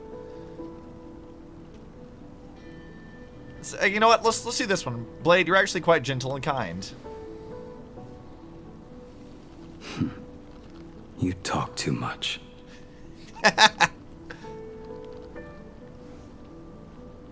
Before you go, you have something to say to her, too, right? Oh, yeah. To me? Well, we are a former Don't Stellaron take Hunter, offense. so. It's just a few words. Okay. Before joining the Stellaron Hunters, I once lost myself. Unable to see the future, yet unable to reclaim the past. Just like you when you were first reborn. Whether we chose this path, or were forced onto it. Leave no room for regret. And never deny the path you've traveled. Could you be a little bit more direct? I part of me wants to joke with him a little bit, but like, I get what you mean. Then, let it be.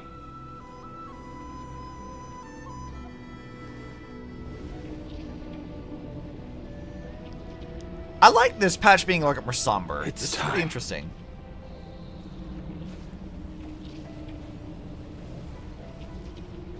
Give Silverwolf a hug! Passphrase? Give her a hug, goddammit! No need to step forward. Just recite it in your head. 3 of a kind. 2 pair. Ace. Go. And just smile again. Farewell.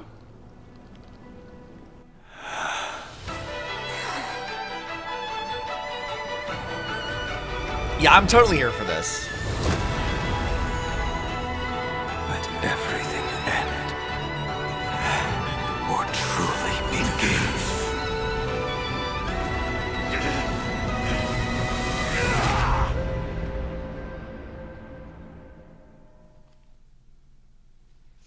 In the final moments of your life, No, I really like that. What will flicker through your mind? Like, I like somber stories sometimes. I'm really here for this. How do the nameless pick up the past phrase when it's a Stone Hunter phrase? I mean,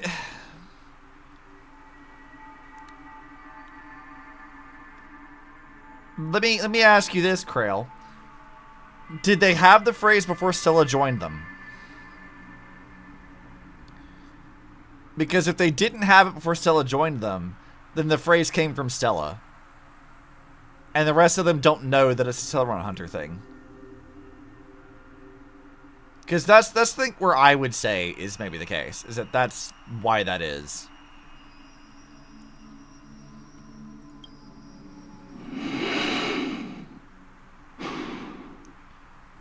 The devouring. Has it begun? How much time has passed?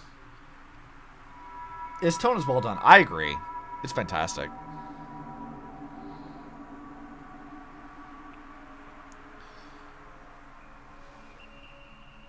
Okay. Sea of clouds. Ambrosial arbor. We're in a Sekiro boss arena. Got it. To think that with death so close, this is the scenery my dreams would conjure. Dunhong and March told us the phrase? Did they? It's barely audible now. Shuhu, are you still alive? Am I still alive?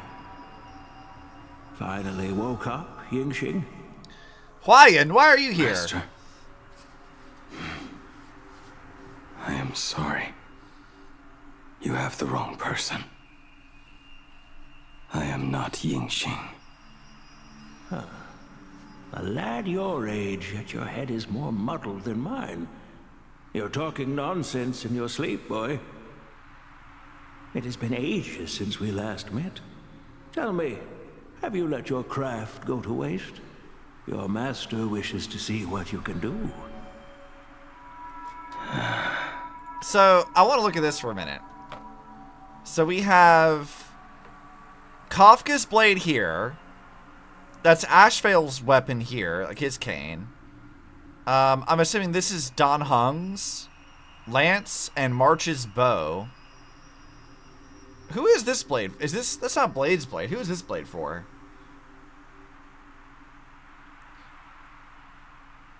I'm surprised they didn't put like Jing Yuan stuff or Jing Liu. I assumed that one of their things would be in here, but like, nope. It's just, or no, maybe that's Don Hung's lens back here, and this is Jing Yuan's. Then whose is this? I'm gonna have to look that up now because I don't actually know offhand. Not a sweet dream of toasts and laughter, nor a Welcome to nightmare them? of clashing Okay. steel. I'm glad they'll actually tell us because I don't know if I remember all the weapons exactly. Instead, it is a dream of returning to the very beginning, to confess my sins before the master who taught me everything. Typical. This is a standard issue sword I forged for the Cloud Knights, back when I first began my training. Okay.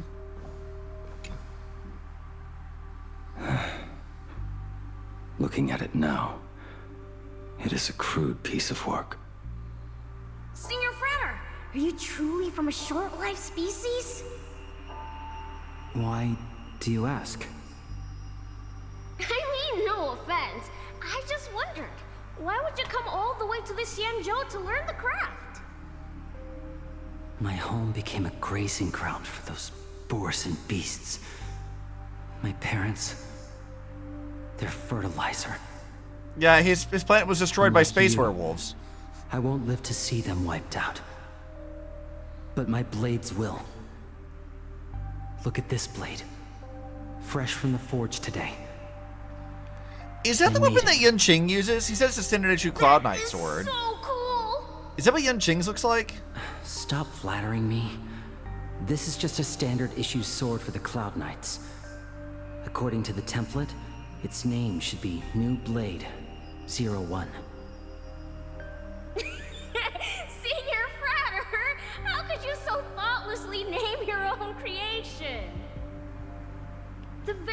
first assignment Elder Huayan gave his disciples is what defines a blade. He always says a name carries the weapon's destiny. A lone cloud drifts.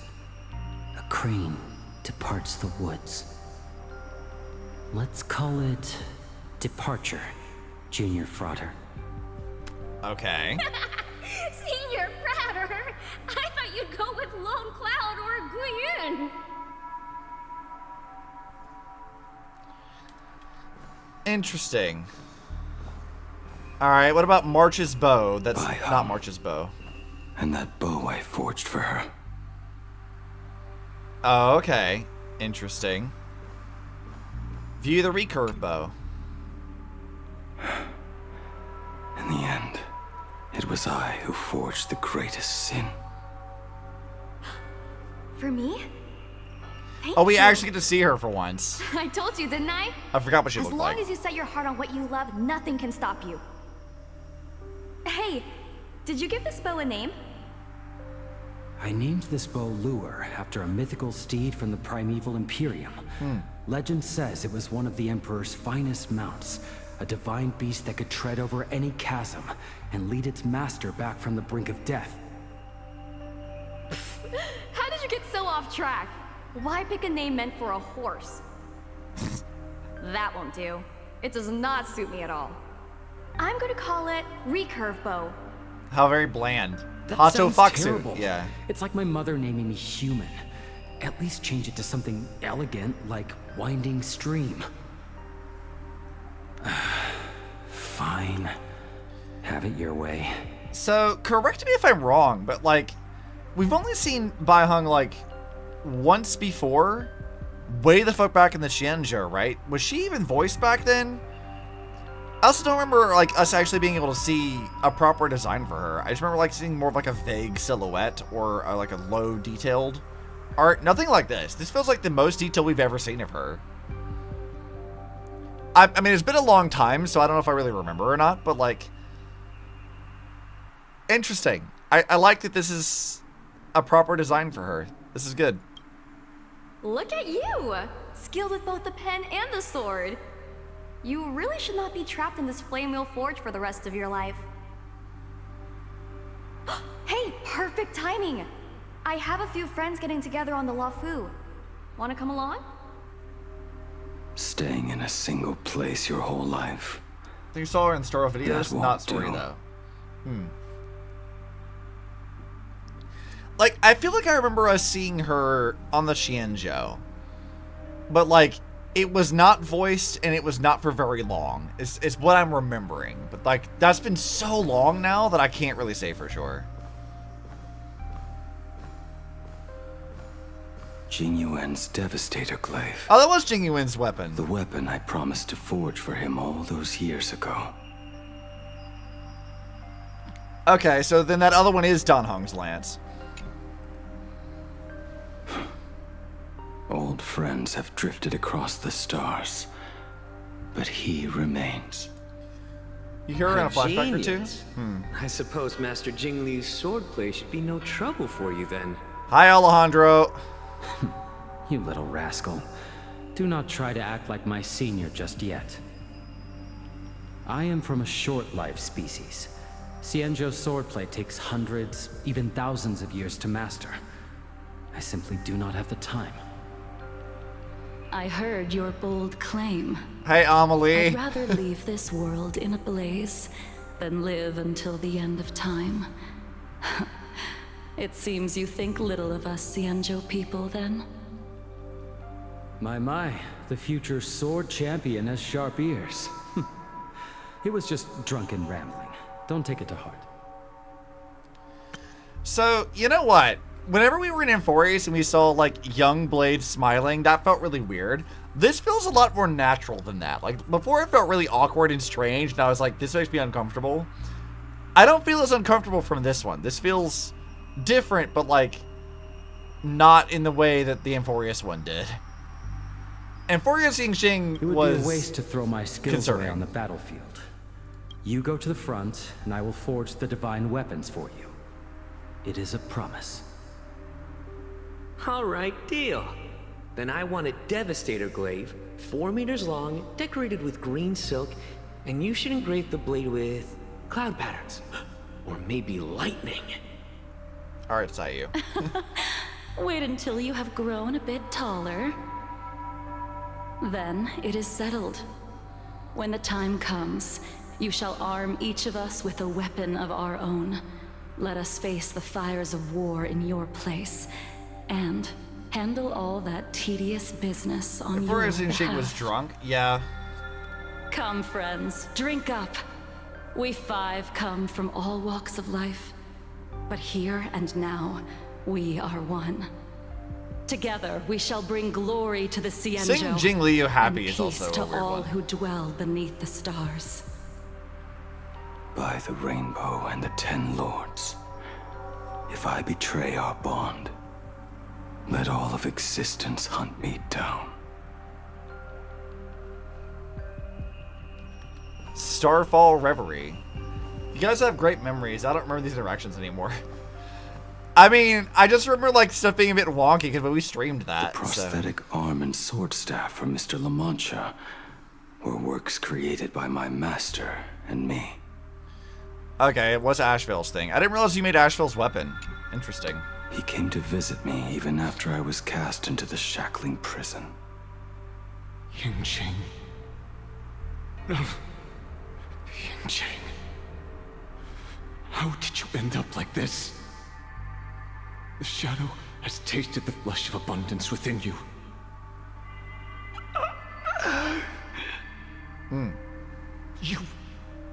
You cannot even speak anymore.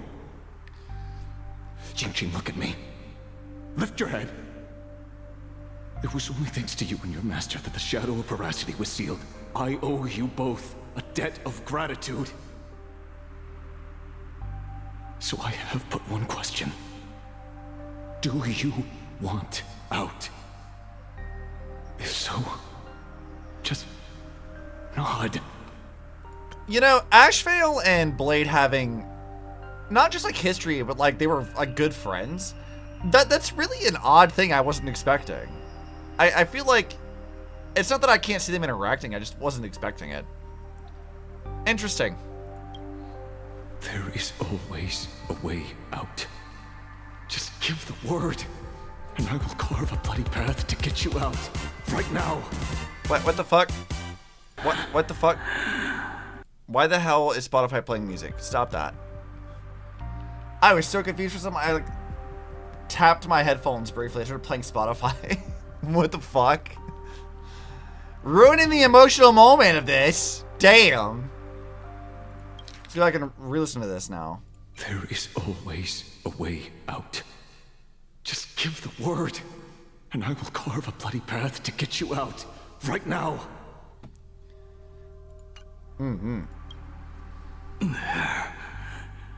is no need. I must atone for my sins.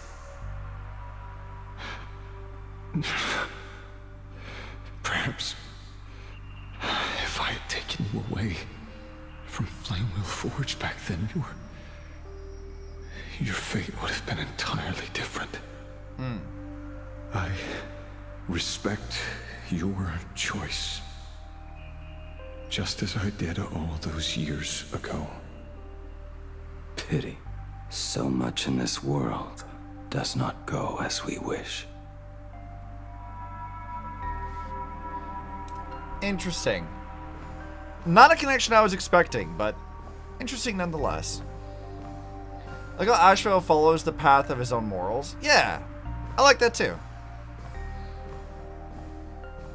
This is not my work. Yeah, why are we dreaming of like Kafka's Blade? This was where my life as Blade began. So you're Blade. You sound like quite the expert on swords. Oh, good timing. What do you make of the sword she's carrying? The blade itself is fine. but the technique is wrong. Swordsmanship is no song and dance. Power starts at the feet. Only when the eyes and mind follow through will the strike land. So it means there's probably a branch for Blade's a Galaxy Ranger. You know, that'd be very interesting if they're going to do like an SP or something in the future with Blade inevitably way down the line. Having like a variant of him being a Galaxy Ranger would be very interesting. Unlikely that we'll see that, but I mean, that would be really cool.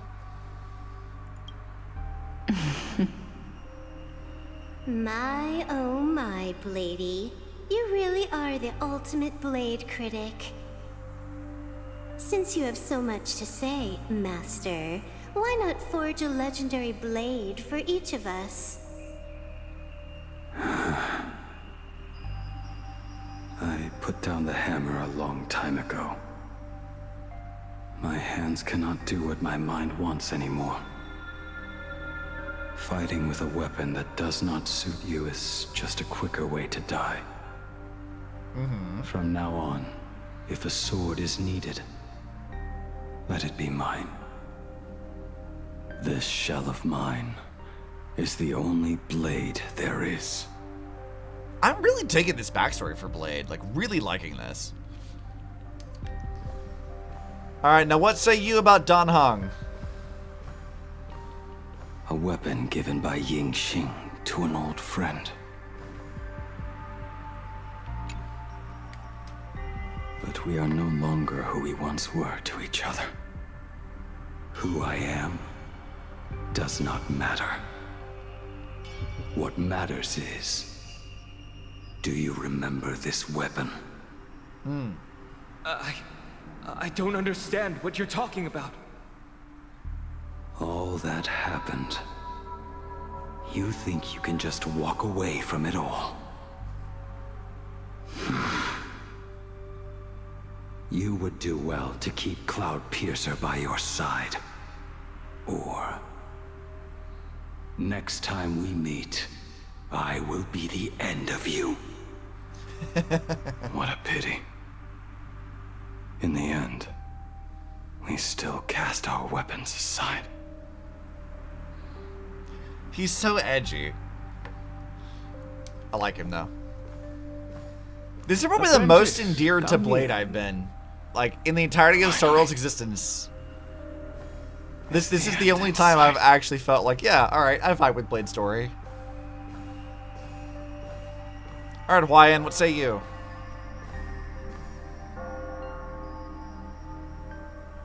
I am here, Master. Good.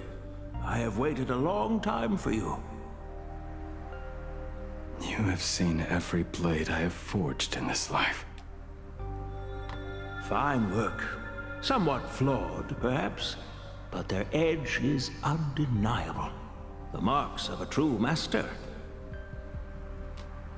Gazing upon the weapons I forged in days past, I can only feel a surge of endless regret.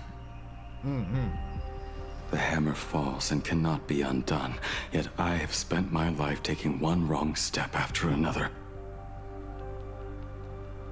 I betrayed my friends and broke my oaths. Even with these divine blades, I failed to protect those I held dear. Yeah, see, My that was what I hands remember. are stained with blood. I loathe the reflection it casts back from my blade. That was the art I remembered, where we actually get to see her. I guess we did get a proper design of Bai Heng back then. That makes sense. I remembered seeing something like that, but I couldn't remember how detailed it was, because it was so long ago. On another note with this, too, I feel like it's worth saying that I don't feel like I ever knew that Blade was, like, a blacksmith. I feel like I should have learned that in the Shanzhou, but I also don't feel like that story was particularly well conveyed to us back then, and a lot of those details were kind of lost in the ether. And I feel like that's sort of why they need to go back to the Shanzhou so often, is because they kind of didn't really explain things well, and so they have to keep re-explaining it to us in different ways to make it make sense. That's sort of how I'm viewing this, is they're trying to sort of clarify stuff that should have been better explained all those years ago when we did this the first time. But what weighs heaviest on my soul is the debt I owe you, Master. Yeah, it was probably mentioned In this before, but I life- just don't think it was, like, properly communicated. I fear I will never have the chance to repay it.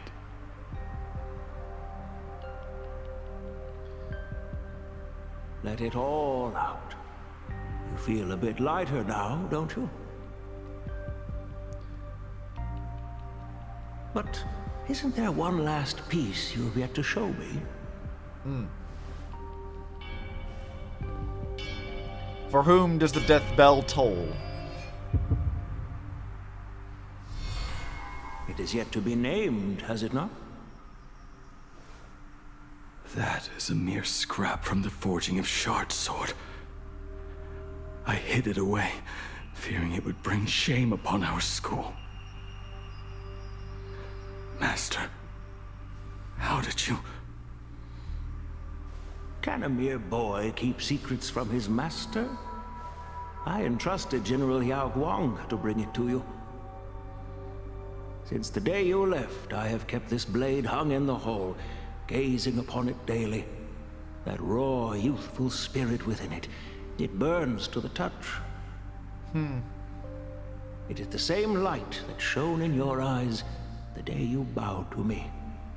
It is the keen edge of a craftsman.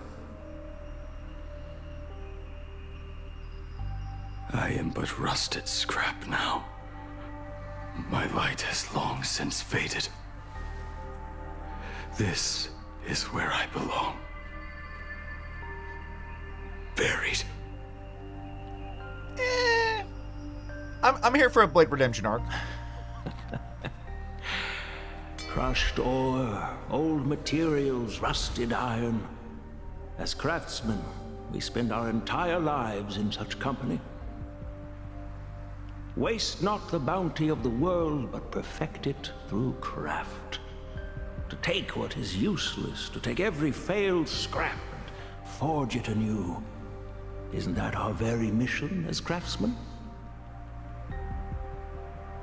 Even for a life that has reached its end. A life built on nothing but mistakes. As it is with the work of a craftsman, so it must be with the life of a craftsman. Do you still remember the question I once asked you? What defines a blade?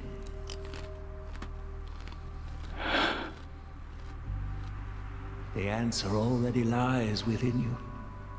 Go now, and forge it anew. Interesting.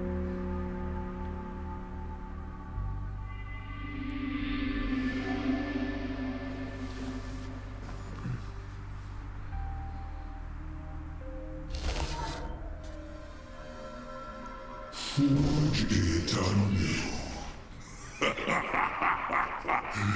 Interesting. I guess this is Shuhu. Now I wish more than anything that I could just live a bit longer. Ying-Chi himself said that back when he was nearing his end. Shuhu. You fought me all this time and leapt into the Leviathan's maw. Nothing more than a bit to drag me down with you. I like his voice. That's cool. A pity, truly. For so long as a single soul in this vast world prays for abundance, I shall return to bestow my grace. And now, I have come in answer to your prayer. Within the Leviathan's maw, I shall grant you 1,000 years of agony, as your flesh will be remade, only to be devoured again and again. You shall find no release. What do you gain out of this other than just be a petty dick? Is this not exactly what you call forge it anew? citizens are always so short-sighted. Trapped in this waking dream called life, you cling to what is gone and tremble at the thought of being... Alright, there's something that this reminds me of that's very specific. I want to show it if I can find it.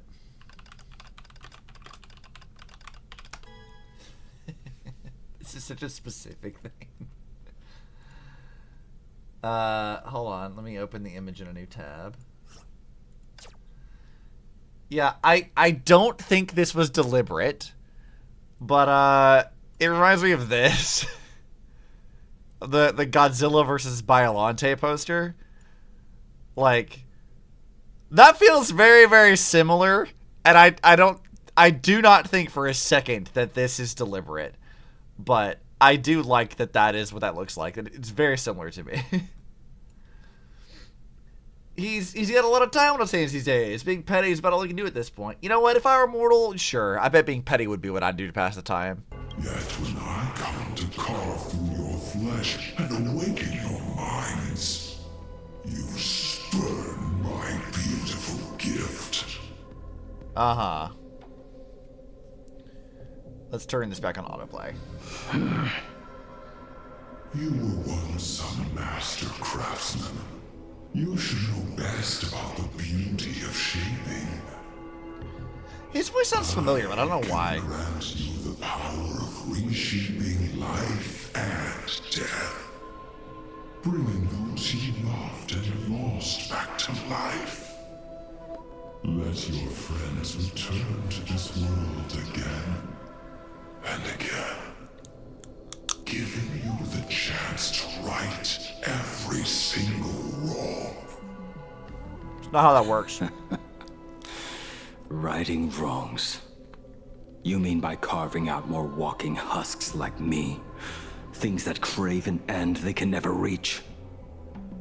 That is but a fleeting pang, a necessary tempering on the path to eternity.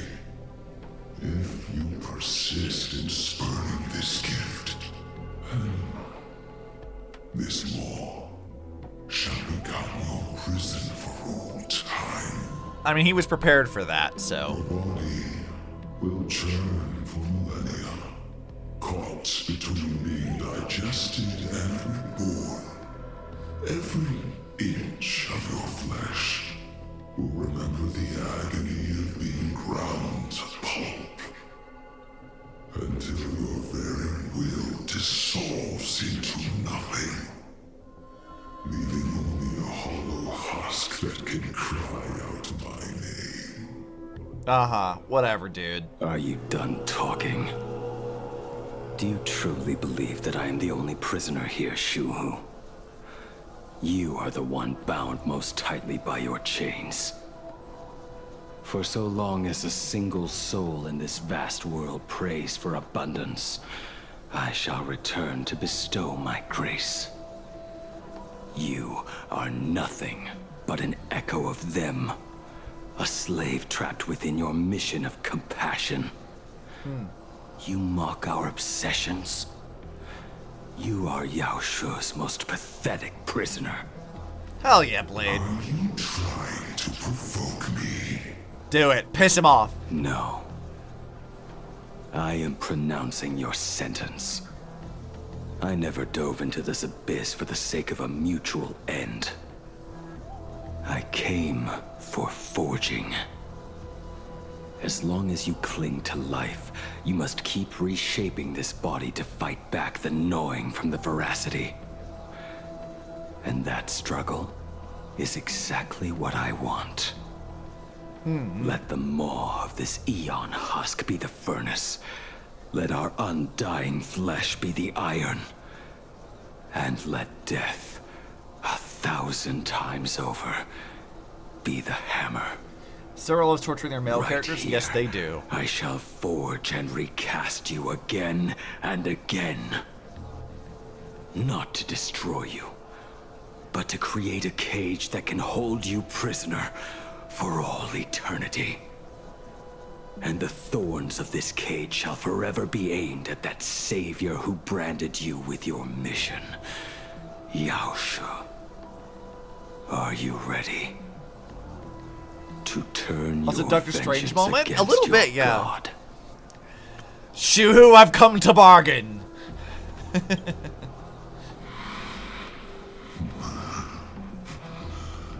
I see now. So, this is how you forge it anew. Very well. Let us see how this duel between the condemned unfolds. This forging within the furnace. In the end, which of us shall forge the other into a blade? Kind of cool.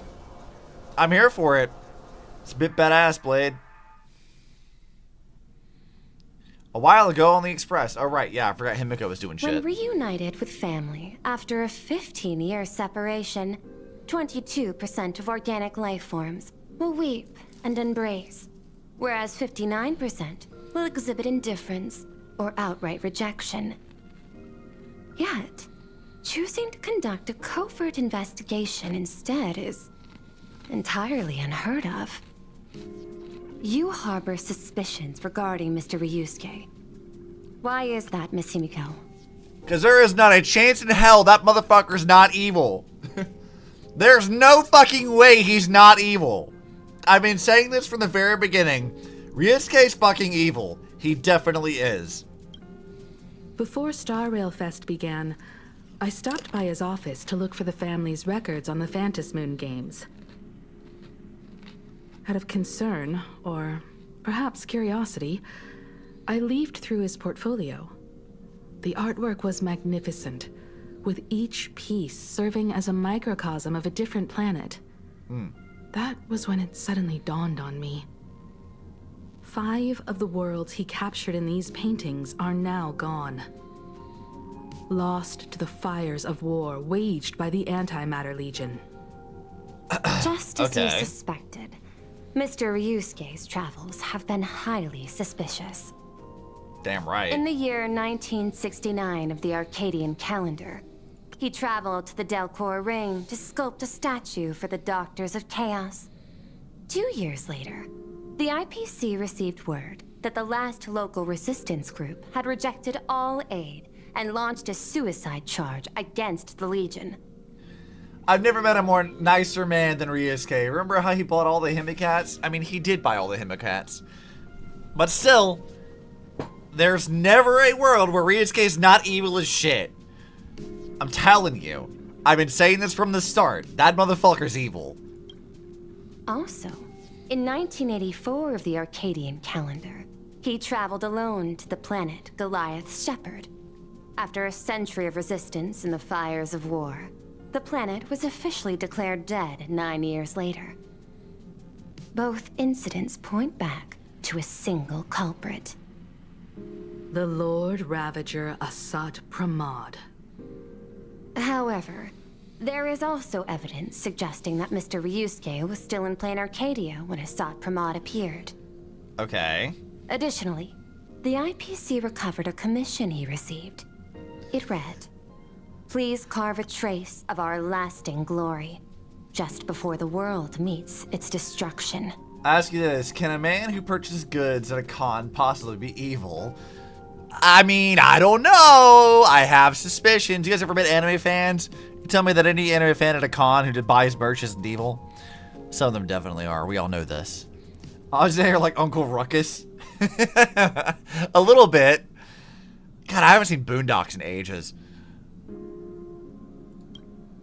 He accepted the commission, even though he knew the Legion had surrounded the planet? Legends of the Graphia clan abound within Planarcadia. To this day, many believe the Weathering Curse is a scar seared into your very bloodline from Graphia's struggle against the Legion. Conjecture. I guess that would make some sense. Mr. Ryusuke was tracking the demon from beyond. He likely believed that finding him was the key to breaking the Graphia clan's curse. Any other conjectures? There is another possibility. Please forgive me if this sounds out of line. Nah, I think it's probably fine. There is a 52% probability that Mr. Ryusuke was being used by Asat Pramod. In what way exactly? What does He Asat might have gain even from that? chosen to work for him. I'll have a word with him. But what would he stand to gain I'll from leave that? it in your hands, Miss Himeko. Dad, do you have a minute to talk? I do. I'm 1,000% free for you. All right, let's hear it. What brings on this surprise call for your old man? I was worried you were too busy, so I didn't want to bother you these past few days. That foolish didn't hurt you, did she? Actually, what am I thinking? A mere herald of death is nothing to my Himeko. You probably handled her in no time. He's trying too hard. And that kid is something else too. I'm telling you, everyone at school is a huge fan of the Astral Express now. 15 years. The blood-stained games are finally over. And this time everyone survived. It's time we sat down and talked. Just as father and daughter. Huh? Am I dreaming? My little girl actually wants to have a real talk with her old man. Well, I don't care if I heard you wrong. I'm taking this to the bank. Praise the Astral Express. Praise. He's trying too hard. Like, I don't buy it. He's trying too hard. Give me 10 seconds. No, make it 8. Your old man is on his way. There's no need to rush like that. She seems so tired. Love you, kiddo. I should have seen that coming. Trying too hard, isn't that incompetent absentee dad trying to win back his kid? I mean, I suppose, but like, this feels like a lot, doesn't it? Like, it feels like a lot. Himeko, open up. It's your dad. How the fuck did he get here so fast? What the fuck? Dude, aren't you in, like, the fucking school? How the hell did you get here so fast? Himeko, come over. Tell me more about this. I don't buy his shit. I don't buy this shit at all. He's doing the auto pose! He's doing the fucking auto pose! There's no way he's not evil. This motherfucker's evil. I know he is. He's gotta be. I originally planned for us to meet at the school, but since you're already here, let me show you around the Express.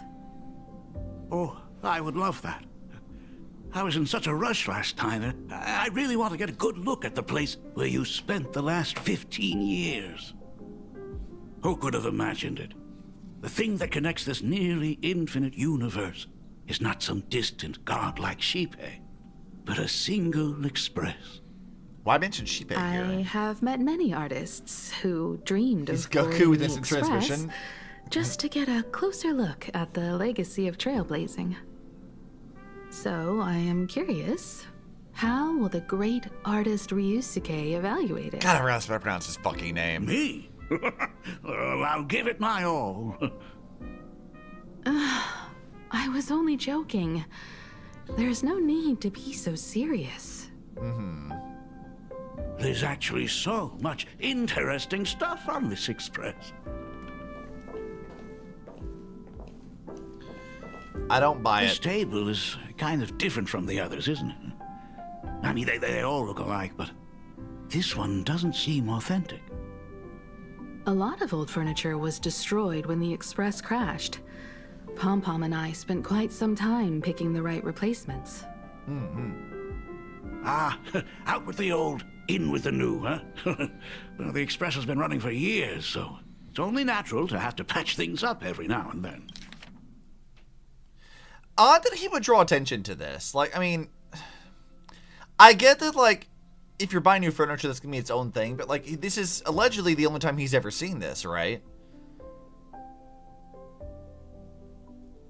I don't know. Him calling attention to this seems odd to me. Why are you calling attention to this? You must have had a hard time keeping it running. It's not that hard. I'm used to it. I don't trust him. I don't trust his ass one bit. Just as I thought. The Astral Express looks amazing inside. These chandeliers. Those are chandeliers, that's what The you call them? designer used the skeleton of a void song whale as a reference. They say it's been here since Dolly's days on the Express. It catches the eye of many people who board. But the light seems a bit dim in here, doesn't it? It's always been this way. Oh, well. Have you tried swapping in a polarized conductor? Or rinsing the light units in an alkaline solution? You assumed it's because he had an artist's eye and really caught on the fact the table was the odd one out. Well, it's not just that either. Like, listen to this line here. Like, I don't... There's something about this is striking me as odd. Like, he focuses on things in a way that feels... How do I explain this? It feels like he's commenting on it as if, like, it's not what he expected it to be. As if he's seen it before. You know what I mean? Like, that feels weird to me. Dolly, like, abstract expressionism? I guess so. Dolly, the Russian nesting doll teacher, and Himeko's friend. Oh, yeah, the teacher! Wait, I wonder now, was Dolly actually on the Express? Was she ever actually on the Express at all? Or is this Himeko laying a trap with false information? Because, like, I don't trust Ryusuke, like, at all. And I feel like he's come to things he probably shouldn't know about, or have picked up on, even if he is, like, a, you know, somebody who would know this, or somebody he would have any, like, context for it. Is the doll a former Express navigator? Like, is she? Like, I don't know if she is or not, but, like, I'm wondering, you could take this two ways. Either Himeko is, like... Alright, let me back up. So, Himeko doesn't trust his ass. I don't trust his ass. I think he's evil as fuck. So, what I feel like she's doing here is she's setting a trap where she thinks he's connected to Assat in some way. She doesn't know exactly how. And so she's seeding in false information about stuff here or there that would trip him up if he was either working for or connected to in some way. Like, this is like stuff that I feel like she's making up. Just because if he really is, like, you know, working for Assat or something, he wouldn't know these things. And his story's also not adding up either. He says he followed all of what happened in the Express. Like, how much does he actually know of the Express? Again, him calling attention to, like, the chandeliers, attention to, like, the benches and stuff. It almost gives off the vibe that he's familiar with it. And that it's clashing with his own memories of what it's supposed to look like. She's Himiko's former teacher, and had the mask, but I don't think Dolly was an Express member. See, I didn't think she was either. So, I'm thinking Himiko's lying here. I think she's making this up, because I don't think Ryusuke is who he says he is. I think he's evil. I'm convinced of it. I think Himeko is doing this on purpose. Are you an artist or an electrician, Dad? I am just speaking from experience. Don't forget, your dad was once the one who set up all the lighting in those classrooms. Is it there? Oh, let me see. What are you looking for? It's bigger on the inside. Nice. The phonograph Doctor Who also reference. has music from all sorts of worlds, just like the versions I've heard before. Again, it reads as, like, semi-nostalgic, like he's looking for stuff he's already familiar with. As Express navigator Dolly, former nameless, she was incredibly outgoing and popular songstress and navigator. She was someone that even arguably returned to Express to stalked her. And she had pink hair and was slowly turning into a crystal. Oh, was she really? So Dolly was a real Express navigator then. I guess I'm assuming you found that from the wiki. Another child of Alasrava, potentially. He feels like a character that's made a deal with the devil, so to speak. I mean, considering how Ryusuke was used in Impact 3rd, like in the manga, that is kind of what he is. So, I don't trust him. Huh. It's a shame I didn't get to see the legendary infinite ice cream machine. Dad, you actually believe something like that exists? I thought only kids would fall for it. A long, long time ago, such a thing did exist on the Express. See, again, like, there's something about the way he speaks that feels like he's talking about things that he should know. Or shouldn't know. It's weird. But is it the same dolly? I generally don't know either way. It probably is. Like, if Himeko's talking about here, unless she's outright lying, she probably is referring to the previous Navigator dolly. When the Express passed the desert planet Talon, Granholm left the machine there. Now, it has become a popsicle planet. What? Conductor! Long time no see. Your fur looks a lot smoother than last See, time. look at this shit! He's been here before! Something's wrong here. I don't like it. Really? Thank you very much. Hey, my daughter Himeko finally opened up to having a heart-to-heart with me. What a Dolly's not the special teacher, moment. yeah. Pom-Pom will leave you to it then. I mean, okay. They say family is one of the most precious treasures. Pom-Pom believes we should cherish them. I get that Ryusuke was on the Express briefly earlier, so like he could theoretically be referencing that stuff, but like I don't know, dude. I don't trust him. He's speaking weird, man. See? I told you. This time, Dad wins. He has been here before with this dude. I know, but like Himeko, it's weird. You may be a fully capable navigator now, but sometimes experience still beats youth. He's weird. I don't trust it. He wasn't here that long. Aren't you tired of talking non-stop? Shut your bitch ass up. Are you actually worried about me? I am so touched. Perfect. I'll make you some coffee. Oh no. Huh? Well, might as well swing by the meeting car to say hi to that, Intellatron buddy. I don't trust him.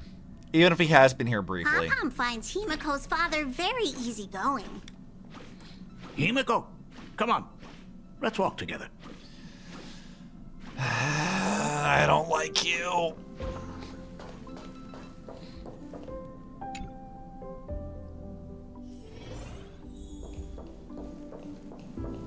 Intellatron, buddy! Long time no...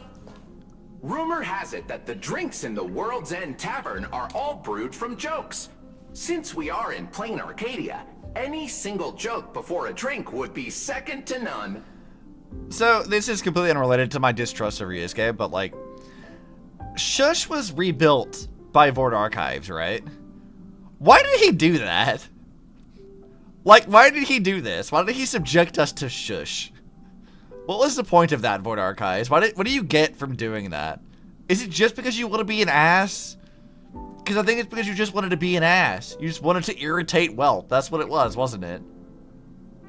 He definitely did that to annoy Welt, I feel like. It has to be. Since there is only a One of single Horkai's joke, greatest it sins? is quite Yeah. literally second to none. For the funnies? Yeah, Vord Archive's greatest sins. Not helping the Sky People invade Earth, or, you know, getting Welt stuck in space. No, it's rebuilding Shush. That's the greatest sin that Vord Archives has done. Why have you done this? Mr. Ryusuke, the tension detected in your micro-expressions has increased by 33% since our last encounter. Oh, nonsense. Himeko is brewing up a cup of coffee just for me. Simba, is what there I said. anything in the world more wonderful than that? A cup of hot coffee right before the end. This must be what they mean by life is short and bitter. Huh. Well, now I see why they call you Shush. Well, since I'm still among the living, let me tell you a joke for a change. Okay. A long time ago, there was a truly terrible nameless. They snuck aboard as a passenger, seeking a certain answer. Okay. Now, one day, they ordered a drink from a service robot on the Express and told it a joke. A long time ago, there was a truly terrible nameless. They snuck aboard as a passenger seeking a certain answer. I have retrieved the same joke from the archived logs. It is indexed under the title, An Unfunny Joke. But did you know, the first time the robot heard that joke, it laughed with pure joy. How would you know that? Don't go filling Shush with nonsense. Its database is already enough of a mess. Please bitch about Board Archives. Dad, here's your coffee. This cup is huge. Himeko, tell me, are you still holding a grudge against me? Down it, you pussy. What are you talking about? Now drink up while it's still hot. Analyzing components. Results show coffee concentrate, Heldoran butterfly scales, a species of fish from a gas giant, trace amounts of iron particles, and various other unknown substances. Himeko, what the fuck? What are you doing? Why did you do that? What even? Why would you do this? Mr. Shush, you must be exhausted after telling all those cool jokes. How about a nice hot cup of coffee to warm you up, huh? My inspiration circuit is vibrating. My radar indicates that the conductor requires my immediate assistance. Good luck, Mr. Ryusuke. Even Shush is like, yeah, get fucked, bitch. Ryusuke gazes at his coffee cup with steely determination, as if the liquid swirling within were molten magma from the core of a planet. Oh, Himeko, if I do not make it out of here, please deliver my resignation to Miss Dolly. Tell her I will not be coming in tomorrow, which is really no different from any other day. Okay, so that Dolly is the teacher one, not the express person. In the blink of an eye, Ryusuke grabs his coffee and downs into one swift gulp. That's a lot of coffee to drink at once. The coffee tastes like heaven. I want to make coffee now. Oh, want another cup? Miss Dolly told me that back when you were a school assistant, you used to bring a massive pot of coffee for everyone every single day. They still talk about it to this day. It would be selfish of me to keep this all for myself. I simply must bring some back for the other teachers to Does it mean they can't be the same person? I mean, yes, but usually no. That Dolly, as far as we know, like Teacher Dolly has no connections to the Express that we're aware of. So I see no reason to draw, other than that the fact that their names are both Dolly but spelled differently. It's possible, sure, but I don't see any reason to suspect that is the case. I am afraid it will be long cold by the time you get it to them. But as you said, it is time for us to head to the school. We must return to the source of all these tragedies and put an end to the blood-stained games. Are you truly ready to say your goodbyes? We can stay a little longer if you like.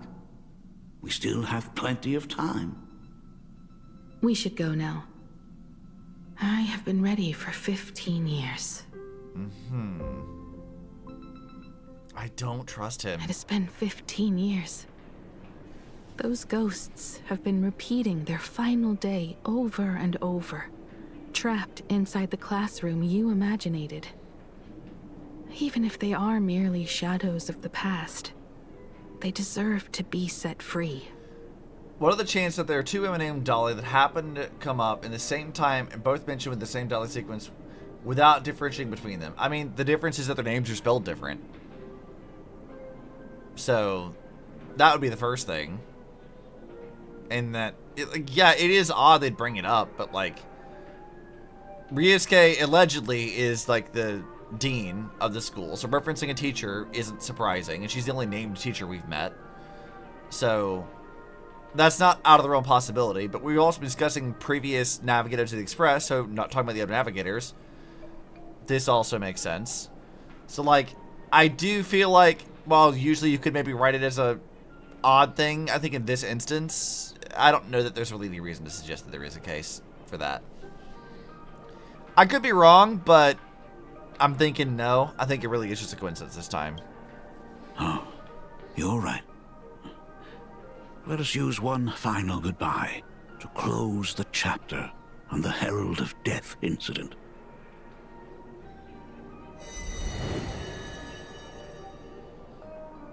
Senior, you are back! We're all waiting for you. Sorry I'm late, everyone. It's okay. Thank you so much for coming. Himeko, we don't have enough time for the lobby. Could you please use your amazing Imagenesis skills to decorate the stage for us? I am begging you. Mia, stop bothering Himeko all the time. If you and the others hadn't slacked off on the rooftop, we wouldn't be in this mess right now. Little detail I'm noticing here. So all these students here, you see how they have like little hands thing, the cupped hands logo or whatever. Himeko has this on her outfit too. It's kind of interesting that Himeko, like, even after leaving Planarcadia, still carries, like, what I'm assuming is like a school-related badge in her design The anyway. school anniversary is tomorrow. If I do not get this done, Ms. Dolly is going to skin me alive. You should start by tidying up those ribbons. Once we are finished with the classroom, we will all come and give you a hand.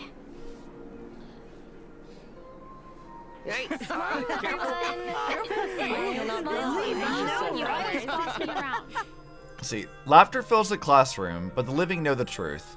It'll all happen again, just like every single day for the past 15 years. Did you hear that?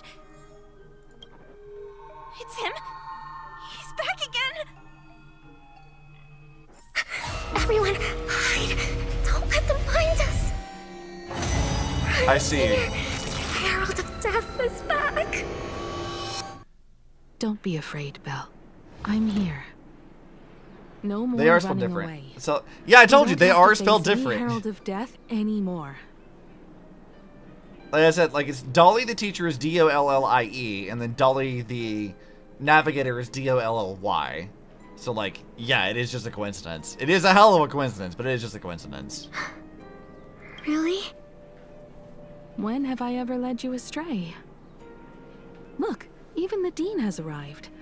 Let us run through the anniversary program one last time. Right now? But we still have so much left to do. The decorations are nowhere near finished. Full wish with hope in her eyes. It is all right. We have plenty of time. This sunset will linger for a very long while. Just long enough for us to finish our celebration. I hereby declare that the Graphia Academy anniversary and the graduation ceremony of 1984 has officially begun. Since the other grades are not with us today, we shall keep the proceedings simple. According to our school motto, every student must truly understand their purpose before they depart from these grounds. Okay. Students. Whatever that means. Have you all discovered who you wish to become? Why so serious? It's only a rehearsal. Well, in that case, I'm going to be an artist. And not just any artist. I will be even better than you, Senior. If it turns out you're right, you're gonna gloat so hard. I mean, you can. Like, I have my own opinions about stuff, but I definitely have not always been correct. I mean, last stream we got really hyped thinking that Honkai was in the center of the planet. It turns out to be the fucking, like, the discarded shell of a dead Eon, so, you know. I've been wrong before, which is fine. You would have earned the right to gloat if you are correct, but so far I don't see that as the case currently. I plan to study at the Intelligentsia Guild. I want to learn how to create even more interesting Imaginae. I want to study cinematography and become a director. I want to capture every single moment of happiness in the Arcadia. I hope that in 10 or even 20 years, you will all still hold these dreams close to your hearts. And now, please welcome our distinguished graduate representative, Himeko, to the stage to offer her final blessing to the graduating class. Our senior is doing this? That doesn't happen a lot. Don't worry about it. It's Himeko? fine. Are you nervous? Relax. Give us a smile. I do not know what to say on an occasion like this. She looks so tired. All I know is that this is a comfort the living leave for themselves. But take that step forward. Go and embrace tomorrow. Become someone that the person you are today would be proud of. Congratulations to the class of 1984. Senior, don't miss us too much. Himeko. See you around. Himeko, what's with the sad face? It's not like we'll never see each other again. Yeah, I mean... Farewell. Y'all don't know that, but you won't, because Well, you're all dead. foolish. Mia. Safe travels, everyone. 15 years. The blood-stained games that altered the course of so many lives have finally come to an end. If only I had not lost myself in my own grief.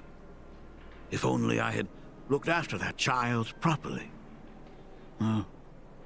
Perhaps everything would have been different.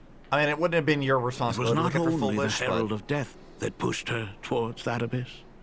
it would not have been your responsibility. Foolish said that it took Planarcadia 15 whole years to kill her. Will this world ever get better, Dad? I don't know. But I'm willing to believe in it. Dad, all these years, just what have you been doing? Is that concern I hear in your voice? If you say so. After the blood-stained games, I traveled to many different worlds. Every time I set foot on a new planet, my thoughts always returned to you. Until one day, I happened to see news about the Astral Express. The person on that screen was so different from the daughter in my memories. I was afraid, to be sure. I did not want to disturb the life you had found. Yeah, you've told us this. I As don't know if long as I believe it, never though. saw you in person, I could keep telling myself that lie. My daughter had fulfilled her dreams to soar among the stars. Von Walk? Owenly? New Londinium? Step by step, I made my way into the very bedtime stories you used to tell me. You know, I thought she had that, like, Graphia Academy, like, symbol in her design. Maybe I imagined it, because I'm not seeing it now. I could have sworn I saw that, though. Damn. Were they beautiful? In this vast universe, nothing holds more beauty than the lands en route, yet to be reached. You may have been a poor excuse for a father, but even so, thank you for setting me on this trailblazing path. Same here. Thank you for fighting so hard to be here alive. It's still early, huh? Let's have a walk around the campus. I do not trust him. Have something very important to tell you. But it can wait. Something very important?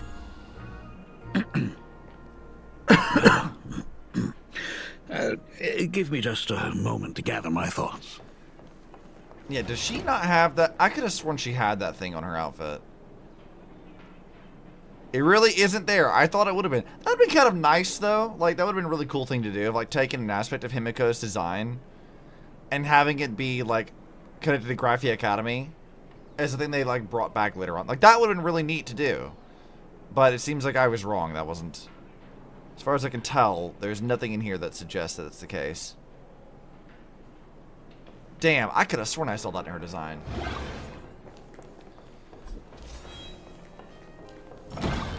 Could have sworn. Nice weather today.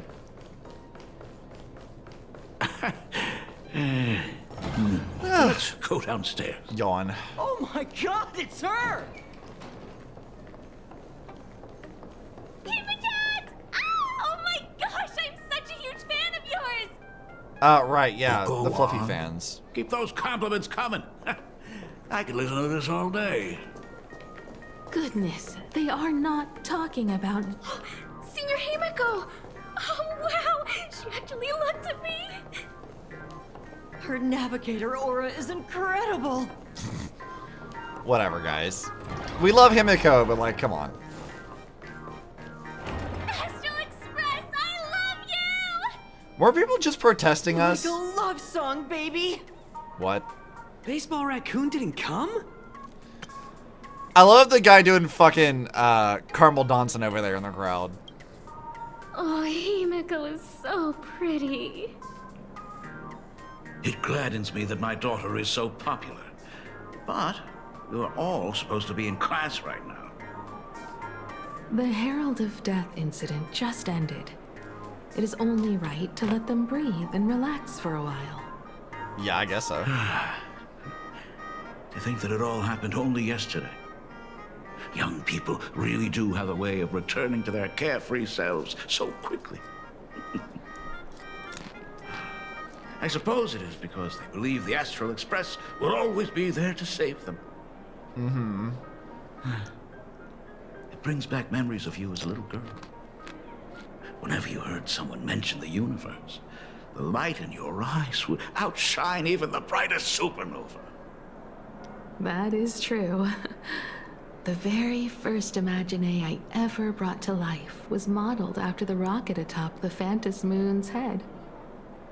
That little fellow had quite a temper. It was so determined to fly higher and higher. To this day, I still wonder if it ever truly reached the moon. You know, it's really interesting that even in Impact Third, Himeko's like connections to space are pretty like rooted theme. Like when you read the what is it, the Alien Space manga, they talk about a lot about how like Ryusuke was like a physicist and whatever, or whatever the fuck. And Himeko goes to get her PhD and goes to college specifically for like astrophysics and shit. And her being tied to space like that is like a pretty, I wouldn't say it's like an unknown thing in Impact Third's lore, but like it's very niche comparatively. Like most people just like remember her death. They don't really think about the fact that Himeko had a PhD. She wasn't just like a bimbo. Like that's how other people like Himeko. Like I think Kiana also calls her that in the story too. But like Himeko was like actually pretty fucking smart, and a lot of ties to space. So I like that they've kept that as a part of her character here as well, in a different font kind of, but you know what I mean. Dad, do you still remember it? How could I ever forget? That thing came crashing down and poked a hole right through Miss Seadrake's tail. I had to take you to apologize in person. I ended up redrawing the tail myself to make it right. These days, I wouldn't be able to handle that kind of trouble anymore. My poor old back wouldn't allow it. Now that I am free from the weathering curse, you don't have to spend your life wandering the stars anymore. Why don't you just settle down here? I just can't face the thought of coming back to nothing but an empty home again. I don't buy that either. You didn't even want to be here in the first place. Don't worry. I'm not going anywhere. That felt ominous. What the fuck?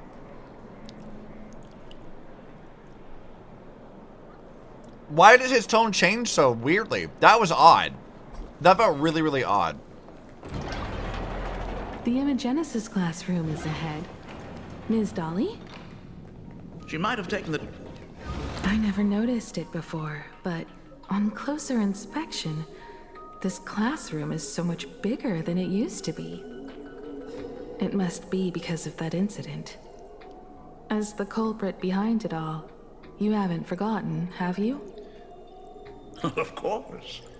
Well, since I couldn't get you onto the real Astral Express back then, I figured drawing you a substitute instead would be easy enough.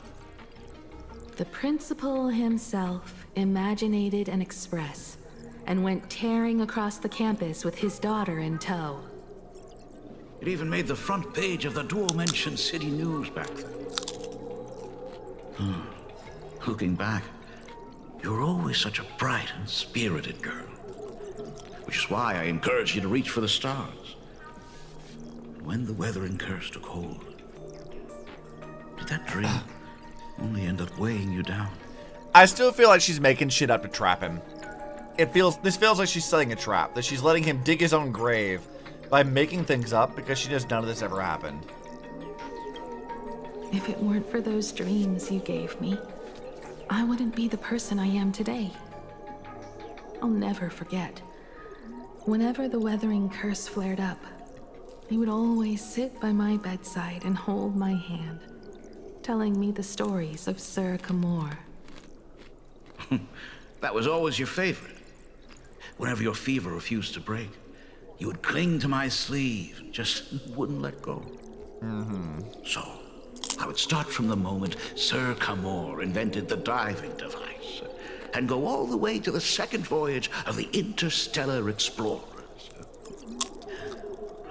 Like clockwork, right about then, you would close your eyes and drift off to sleep.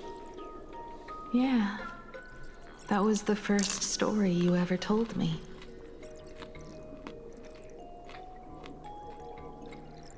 And the very story that helped me make up my mind. Even if I could never leave this place, if fixing the Express meant sending just one soul to the stars, that would be enough for me. Yet before I knew it, I'd already traveled far beyond anything I ever imagined as a child. I think I understand how you felt back then. Perhaps one day, I'll set down my duties as the navigator and come back to this place too. What about the Astral Express? A crew of the most incredible nameless will keep the Express sailing on. Like a teacher watching their student, or a father his daughter. I understand that feeling. Then your dad will always be here at home waiting for you. So, what is this important thing you need to tell me about? Yeah. Talk, bitch. Yeah. That important thing. Dad, are you hiding something from me? Yep.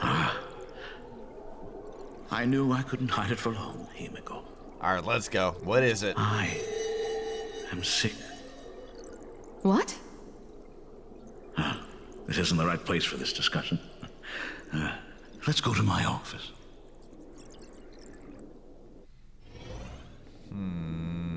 What do you mean? So... It's the weathering curse. Okay, that's bullshit because you're not a direct descendant of Graphia. So you're making this shit up now. Cause no. He's lying. You fucking... But why do such a bold lie now?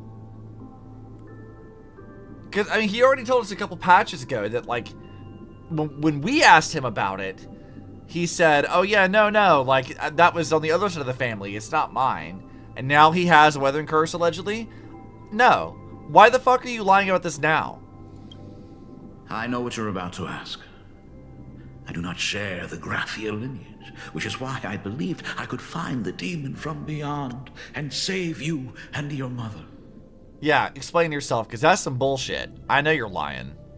But in the end, Ryosuke was just a useless man who couldn't save his wife or daughter, or even himself.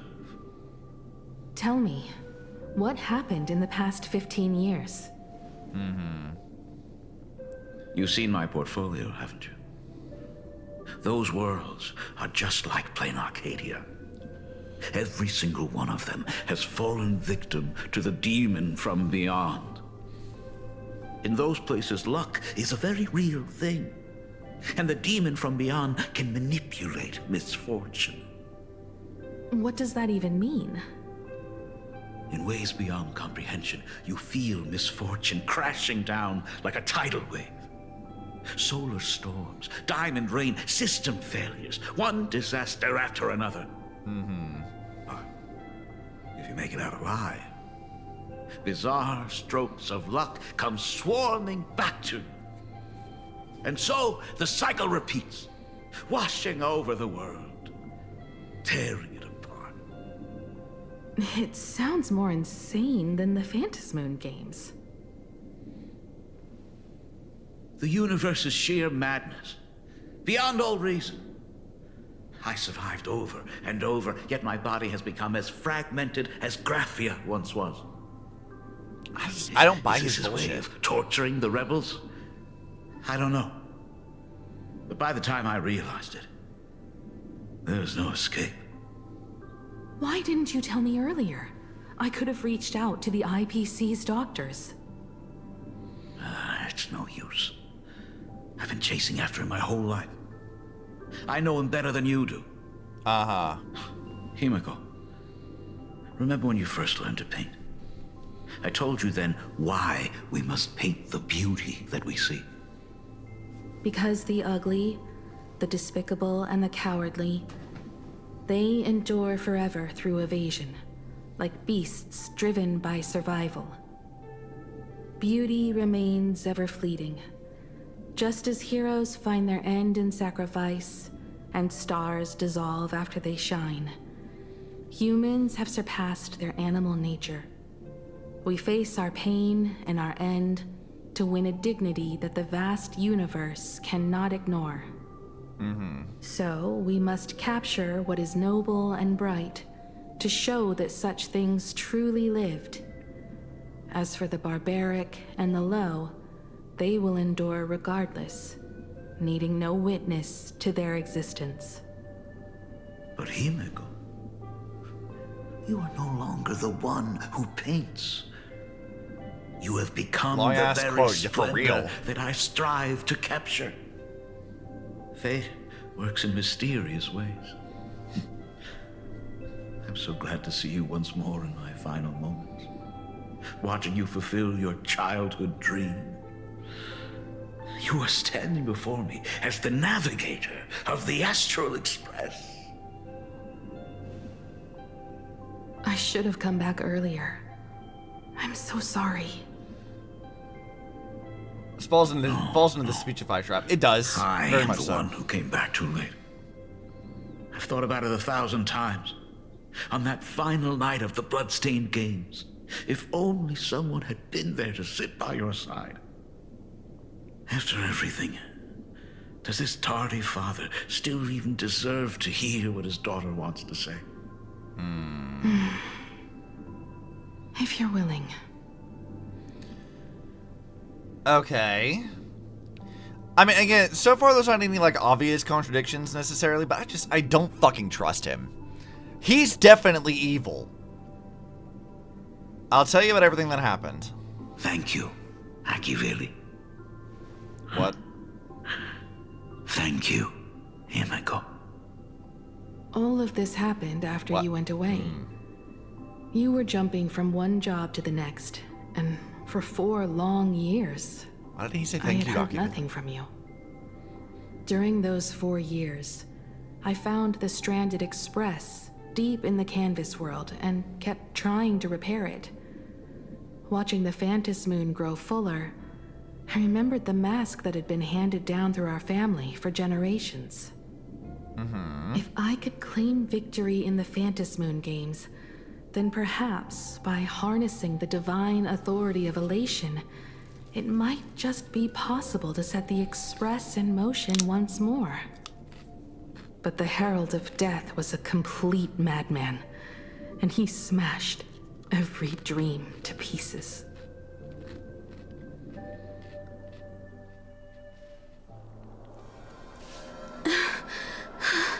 Oh, baby Himeko. These bloodstains. The Herald of Death is heading to Dovebrook. He's already killed so many people. When will it be enough? You know, I don't hate this look for her. This is fine. But I do wonder why they chose to do this with Himeko and not like the young Himeko design we had in Impact 3rd and in the manga that was allegedly like a prequel to Star Rail.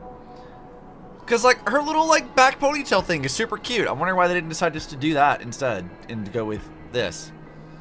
This is fine. It does what it needs to, but like they already had a design for young Himeko in the first place. I'm just wondering why they decided not to use it. Himeko, are you afraid? You're asking if I'm afraid? Of course I am. After seeing all that carnage along the way. Belle, Mia, everyone was splattered everywhere. Just ignore the Danganronpa bloodstains, it's fine. Twisted and crushed. They watched themselves turn into... while they were still alive. But Himeko, I'm here for you. I'm okay. I'm fine. Mm-hmm. If I don't stop him right here and win the Phantom Moon games, there will be no tomorrow for anyone, let alone a new journey for the Astral Express. And someone needs to avenge those students at the Academy. Alright. That is not your responsibility. If you are afraid, let me handle it. I know hunting down the Herald of Death isn't my responsibility. If I turn around and walk away, no one will blame me. But I am already here. I can't let him get away. Yeah, I'm not really scared anymore, really. Oh, we actually get to play as her. That's unexpected.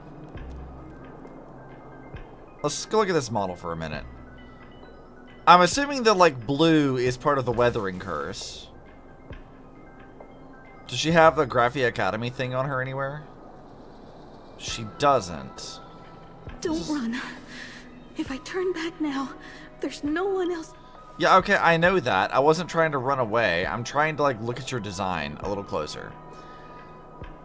We see the flowers that Himeko has in her dress now. I don't the book seems kind of familiar, but I don't know exactly why. Maybe she still has it. Weathering curse is really pronounced on that model. I'm just assuming that's what the blue thing is. Yeah, that's what I think the blue thing is too, that it's the weathering curse. Because she's got it on her neck and stuff too. But also like on her leg down there, you can see it there. Threat level, calamity, aberration name, Herald of Death. By order of the Department of Aberration Defense, all units must be evacuating civilians from the surrounding area immediately. Warning. Warning. Rogue supplicant. Damn. The suppression squad sent by the Department of Aberration Defense. Name, Herald of Death. They're all gone. The Department of Completely wiped out. All units must begin evacuating. Yeah. Struggled through the pain as the Herald of Death dragged and smeared them across the ground. But these stains... Is he really so far gone that he's using himself as paint? What? Even so, he still managed to break through the blockade ahead. That's terrifying. To take down a monster like him, you need a single perfect strike. Overwhelm him before he can even react. I think I've got it. Okay. But first, I need to buy some time. Let me handle that for you. All right. But buying time is easier said than done. I'm still kind of like mildly confused as what's going on. It's too narrow here. We need more room. The best bet is to pin the Herald down on that bridge. I'll take all the wish power I've gathered since the Phantom Moon became full, and use it as fuel to paint it into existence. The sheer destructive force unleashed from creating a massive object will break him and leave him completely incapacitated. Okay. By doing this, even if we defeat him, you would be giving up any hope of winning the Phantom Moon games. Yeah. By burning all the wish power, I will be forfeiting my victory. I mean, if there's no other supplicants, you still win by default, Even if right? I did win the games and restart the Express, what would happen to this city? To my friends, my teachers, and everyone else? Where would they have left to go? To set the Express in motion with Aha's power, while standing by as innocent people are slaughtered by monsters? To soar into the stars while turning a deaf ear to the screams on the ground? Someone who does that has no right to call themselves a nameless. I respect you standing by your radials, I Himeko. knew I should have stuffed an orbital cannon or a molecular saw into the case, using that bigger on the inside Trailblaze tech, just like the Astral Express. Is that one of the powers of the Trailblaze? That it's just a fucking TARDIS? What an odd thing to be like a power of the Trailblaze. That's, yeah. Also, I guess that explains what Himeko's like saw blade case thing was. It's the molecular saw. Remember that for the future, then. Right. When this is all over, I will have to give it a try. It's amusing to hear her describe her future battlesuit. Black Birch. Guess he was after the Herald as well. Trailblaze made Black bags of Birch, holding. the masked They really fool? did. The one who turned Gotham City upside down not long ago? Gotham City. Only Fucking two why? supplicants are left in the games now. In other words, we are the last hope for victory over him. Just like those legends I grew up with. A hero confronting a monster to protect everyone. Now that responsibility falls to me. You got this, girl. I believe in I you. will take him down. After that, I will repair the Express myself and see it fly over the horizon and break out of the atmosphere. What a beautiful sight that will be. Then consider this the first world to be saved before the journey on the Express begins. The very first stop, then? It'll certainly be quite memorable. The stench. It's about time. Alright. Let's go kill the guy. So exquisite! This. Flowers blooming in Planarcadia! Ooh, I can hear them dancing at the tips of my nerves! This is the Herald of Death. This is the Herald of Death? This fucking guy? This basic ass NPC bitch is the person they've been talking about for like 4 patches? This is it? This is what he looks like? Just some white guy in a suit, huh? That's it. That's what we decided to go with? Alright, sure, Hoyo, I guess. I feel like maybe this would have warranted a bit more of an interesting design, but sure. What is that? You say this is not enough? Still not enough! I need more pigment! He looks like Scott. Mix my colors with screams of terror and pray for the catecholamines to He does kind of look like Scott, doesn't he? Department head, I shall show you the error of your ways! This flesh is the culmination of life! Its own kin is right here! The giant tree running through our heartopia! I shall become her! We will be as one! No, I will surpass her. I will devour her and become the one and only existence. Uh-huh. Another new shade, dazzling, shattered crimson. Are you perhaps the color I've been missing all along? Step into this masterpiece! Become one with me and lay the final cornerstone for the future of human evolution! I like this weird little black hole thing they've just kind of like tacked onto his eyeball. But like, really? This is what we're going with? Actually? Oh yeah, look. I know you guys are capable of doing this. A lot of the NPCs have looked really good. The Herald of Death has been like the person we've talked about from the very start of Planarcadia, and this is the best you could do? No like twisted abundance like appendages or something? No like better designed hair? Just the basic ass NPC bitch model? That's what you wanted to do? Like, come on guys, I can't defend decisions like this. Stop right there. What? So, you actually conquered the Herald of Death and set the Astral Express in motion once more at the end of the Bloodstained Games. Himeko, I believe in your bravery. When confronted by death, you will undoubtedly choose to resist.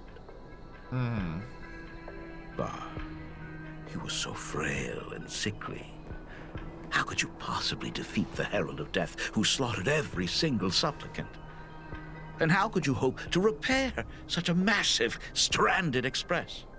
Well, the answer is clear. It would be impossible for you. That is, unless you had another person helping you. Oh? Don't deny it yet. Okay. I've been tested by you enough along the way. So now, give your father a little room to breathe. So it was a test, called that. While I was gathering your belongings, I found some of the manuscripts you left behind. There were 2 distinct sets of handwriting upon those pages. Every trace in that house proves that 2 people once shared a life there. Okay. Legend says that during the Canvas Age, the grand artist Whitebow painted his late daughter onto a scroll and breathed life into her. Just suppose, that my brilliant daughter created a likeness of herself. A self-portrait so perfect that it breathed and moved with her. If that is the truth, then every mystery is explained. Okay, so she's imaginary? That night of the Bloodstained Games, a girl at death's door, and an imaginary she created, followed the trail of the Herald of Death all the way to Dovebrook. Now see, this is a much cooler image than the fucking NPC guy.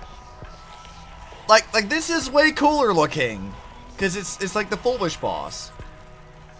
Like this looks way cooler. Like why the fuck did he look like a basic bitch NPC for a while? Like I'm a little annoyed with that.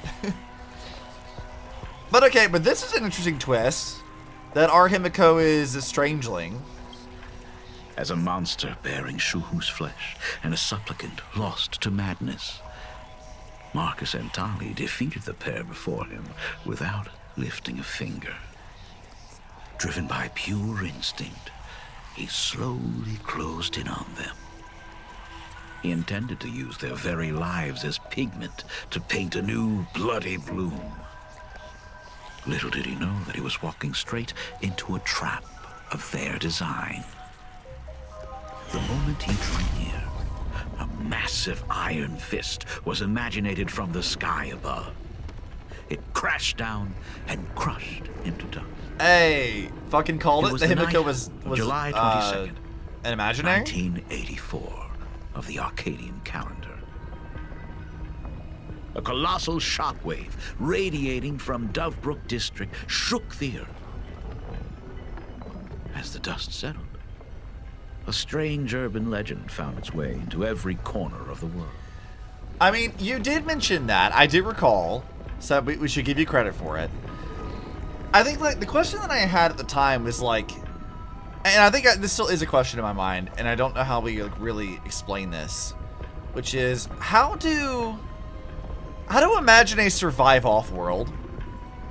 Because it's not really been explained that like, I mean, I guess they can exist, but they would need a source of wish power to like continue to exist. So how does one do that?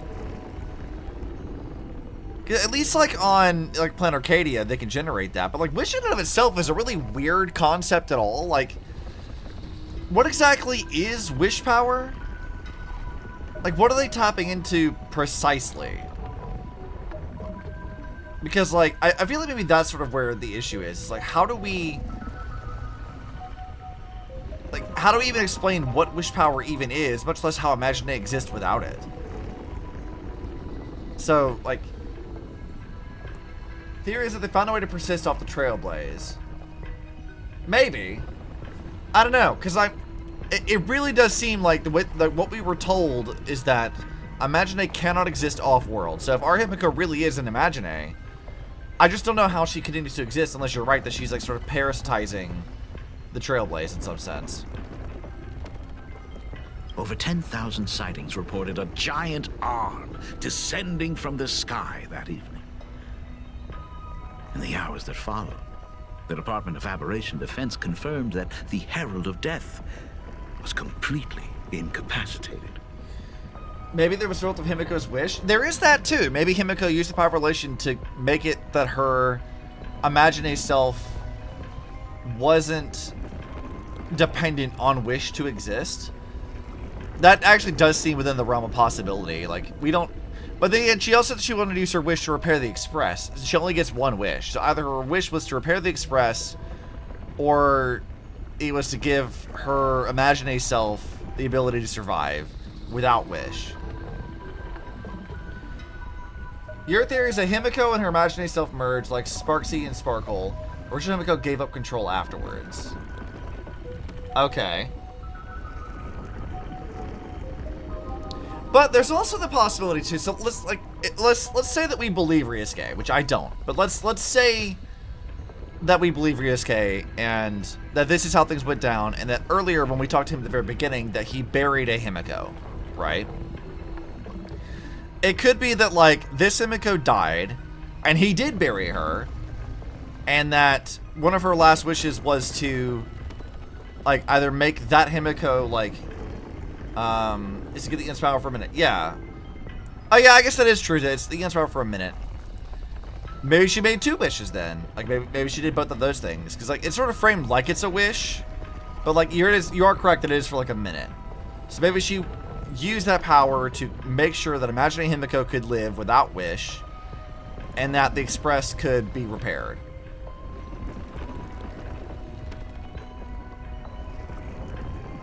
I guess.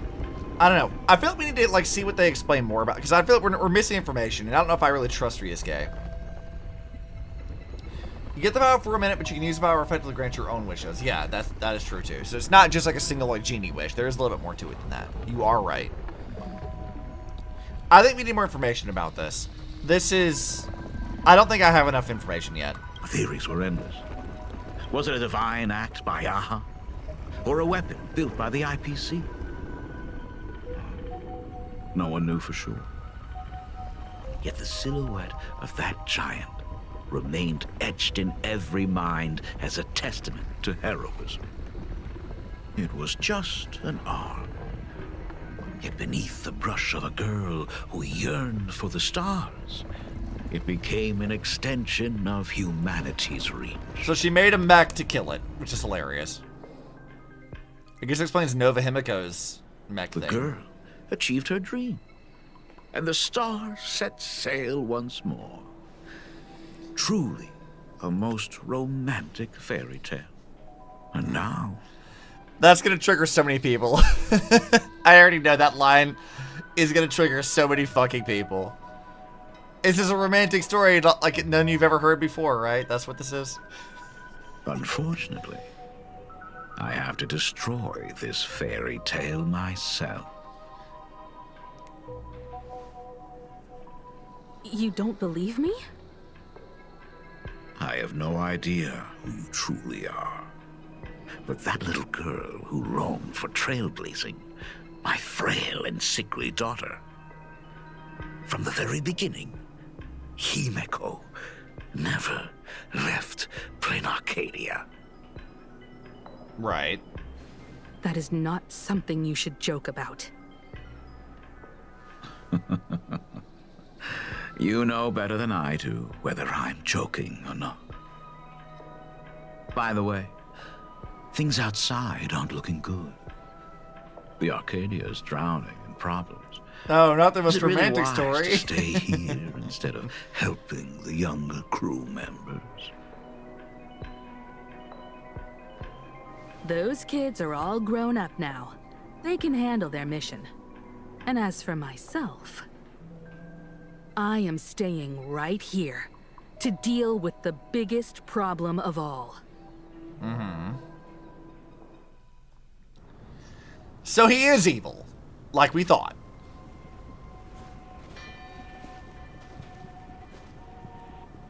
Poor Silverwolf.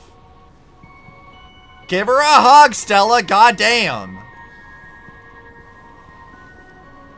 Are you intending to stay here until the outcome is revealed? Stella says no. It might take forever for him to return. Or he might never come back at all.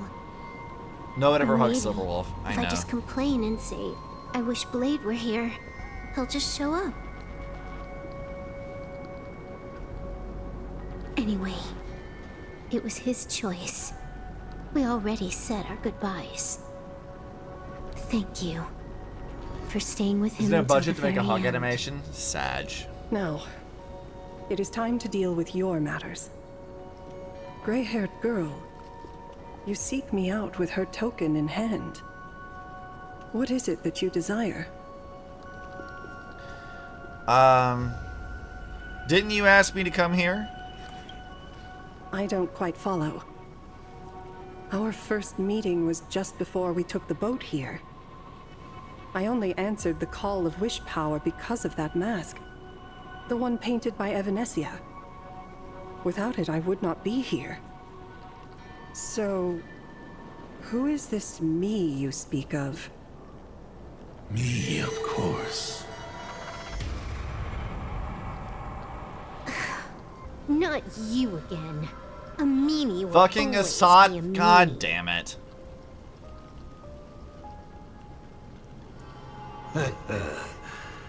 Misfortune and I share one thing in common. We both enjoy dropping in uninvited. A reunion after 1,000 years. Graphia, it has been a long He goes where he's not wanted. Yeah, you are correct. He does do that. Sat Pramad.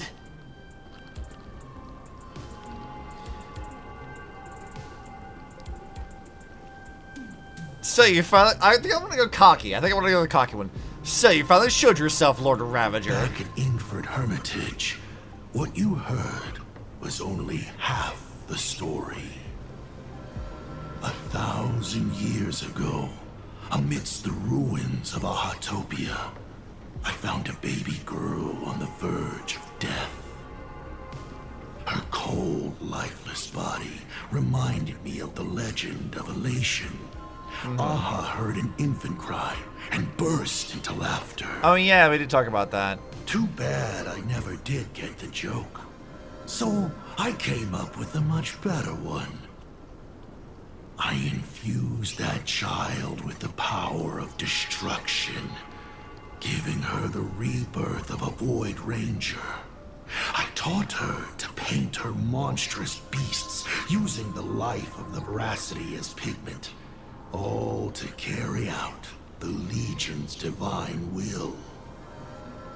Graphia, your name was your commission, to paint the world and carve a trace of our lasting glory just before the world meets its destruction. You were doing so well, right up until you saw that express crash. It gave you ideas, Graphia. Unrealistic, foolish ideas. Since that day, I have had nothing to do with you or your destruction. So he's dad. This really is the dad patch, isn't it? Is Graphia the child Aha saw fall over when they ascended? I mean, it seems like no. It's just that that's what Asat was reminded of. It seems like when Asat found her, that was sort of like a well-known thing in the first place. So scripts will not hunt up you for thousands of years. Yeah, there is that too. That is confirmed here. So why did it crash then? Like, I feel that's the other question I have too, is like, if the Express was stuck here for, you know, thousands of years, what was Akivili up to? I guess it doesn't really surprise me that, like, Pom Pom can't remember shit, because if they're tied to the Trailways in some way and the train is stuck, what are they going to do about it? Did Asat knock it out of the sky? Like, what was the point of that? Your failure began the moment you tried to destroy the Express. Oh, never mind. They've literally fucking tell you. All you did was turn the spirit of the Nameless into a rallying cry for rebellion. Literally fucking telling you immediately. I took the gotta power wait you for it to forced stuff over. upon me and used it to save the innocent. You commanded me to record the end of worlds, but instead I created a sanctuary. So, you think putting on a human mask makes you one of the Trailblazers? How amusing. Is that when it exploded? Look at yourselves. I think it's different. That weathering curse is still eating away at you and your kin. It is the inescapable price for being a child of destruction who dares to betray her fate. Yeah, I mean, I guess that makes sense. That's sort of like what happens to Fugue. She's being sort of semi-eaten away by the destruction within her, so... that makes sense. That tracks. But yeah, I guess I really did just like say outright that Asat decided he was going to attack the Express just because, which is why it crashed. So... without getting spoilers, this final part of the patch is very story lore heavy. Well, good, because that's what we were waiting for. World and canvas, a total disaster. Yet you still tried to dress it up as a victory. Do you know why I haven't spared Ahatopia a single glance for an entire millennium? Because you bore me. Damn. What a dick. But now, things have changed. Someone far more interesting than you has returned. And unlike you, she is the real deal. A genuine Nameless. That is why I have returned. Simply to tell you all this. That genuine Nameless. Himeko? I've had my fill of this drama. Now, I'm dying to see how your face handles my fist. For 1,000 years, I have painted them over and over again. Every innocent life you extinguished during the Sind-Earth Age. Tell me, Asat Pramad, are you prepared to face their fury? I have thoughts about something very specific. Face to fist technique, yes. Dad saying I can't be bothered because you're boring. Harsh, yeah. So here's my thoughts. And this is not backed up by a whole lot, but it would make a lot of sense regardless. In the Alien Space manga, when Welt is dealing with the aftermath of a post-Honkai and gets stuck in space, part of the thing that they discuss in the 2029 sections is finding the fact that the Sky People were monitoring Himeko. Specifically, it seems the Star Rail version, and they had her like on their radar for whatever reason.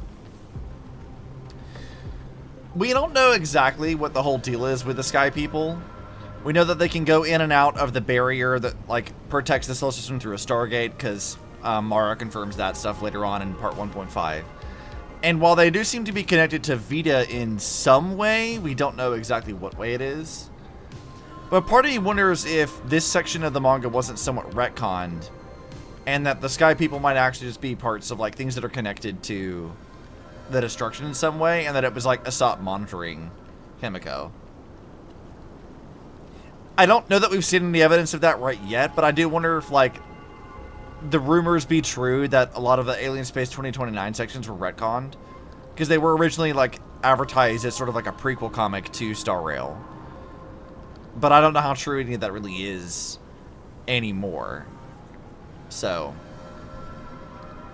I wonder if like they've removed the role of the Sky People out of that, and they've since changed that section specifically to be more about the destruction and Asat monitoring her. But I guess we won't know until Impact 3 decides to actually decide to address a post-Honkai Odyssey again, whenever that is. I have more important things to do than linger here. But this little parting gift of yours, why not let them have a taste instead? So why does he care about Himeko at all? Come forth. Demonstrate your defiance.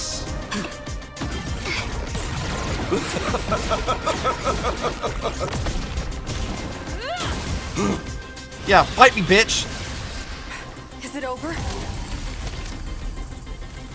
No. Watch out! Pity. Such a clean strike. But the odds of success are 0. Also, this is the first time we've seen Silverwolf with her like supplicant mask. The restraint check failed? A 1 in 10,000 chance. The moment I cast the dice, the outcome is fixed. Oh shit. That seems like a problem. Mask protagonist. It doesn't suit you. As for you, your end is decided. Farewell. Sorry. I have failed. Okay. Minions of destruction! I will drive you all from this world! We must force her back to her senses. Okay. That's kind of cool. I'm kind of digging this. I don't know. Like, that's not where I thought this was going to go. I mean, they did spoil the fuck out of this boss by putting him in the goddamn art of the patch. But, like, okay. This is cool, though. I like this. So let's go ahead and just do... Let's just do this. Oh, God. They've turned my speed down. No, go faster than this. Do we have to go full force? Of course we are. Not. That is exactly what that Mimi wants. That sounds so childish coming from you. You're so Our raw. cute play session is over. With enough believers, life becomes reality. Bonk. This team is not the best to deal with this. Flowers bloom for tomorrow. Life is not so fragile. Okay, let's do this. You wish. Found me. Guide with the rainbow bridge. Let's restore. Summon Fat Fuck. That feels way better. This faint light. Dispel the gloom. Restore the sky. Thanks. All energized.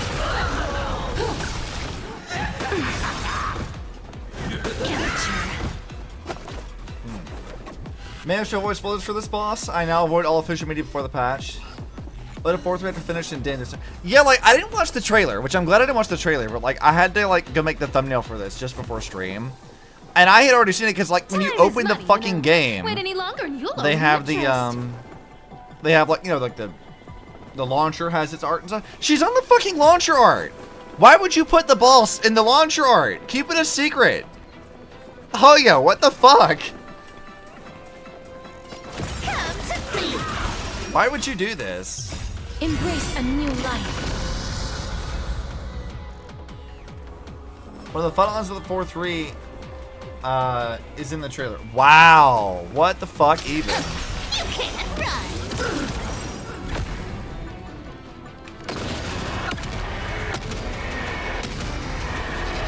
glad I did not watch the trailer.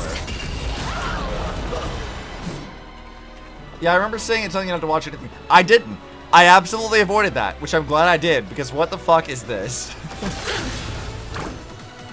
Hoyo completely gave up on the war on spoilers a while ago. It feels like it, because what the fuck, guys? Go, fat fuck. Fury of the dead. I'll take it on. It's nothing. Targets afflicted with Grudge Ablaze must select Endured Flames or Extinguished Flames when taking action. Endured Flame skips this turn, gains Fortitude effect. Extinguished Flames has a chance to immediately dispel Grudge Ablaze and takes fire damage when not dispelled. 30% chance of effect. I'm gonna try it anyway. Damn.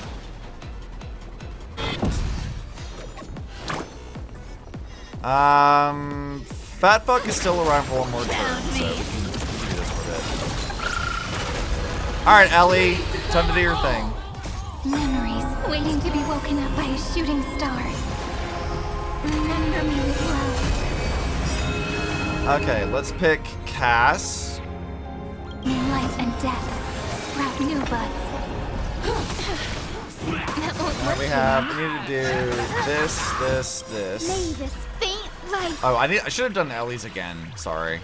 dispel the gloom, destroy the sky. It's fine. All energized. Our cute play session is With enough believers, lives become reality. I forget how to actually play stuff. Embrace a new life. Don't blink. Okay, I think we want to do Cypher is next, so yeah, we'll do that. Trickery. Remain a game. Rewrite destruction with me.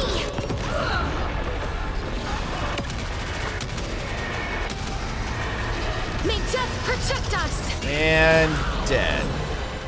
Absolutely cannot let you touch this place. Alright, what is your phase 2 supposed to look like? Funny you autoplay all the time with no longer have expectations. I know. I disappoint you all. Fast and It's catch fine. up to Asat Pramod. Looks like I have to use level 999 one more time. No need for that. If a sword is needed, let it be mine. Hey, Blady's back!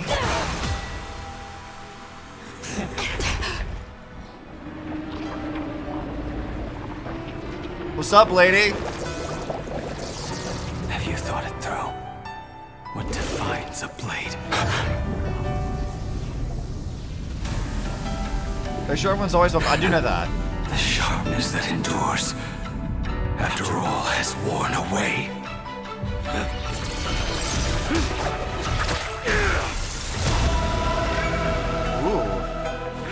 I shall take veracity as my forge, and abundance as my iron.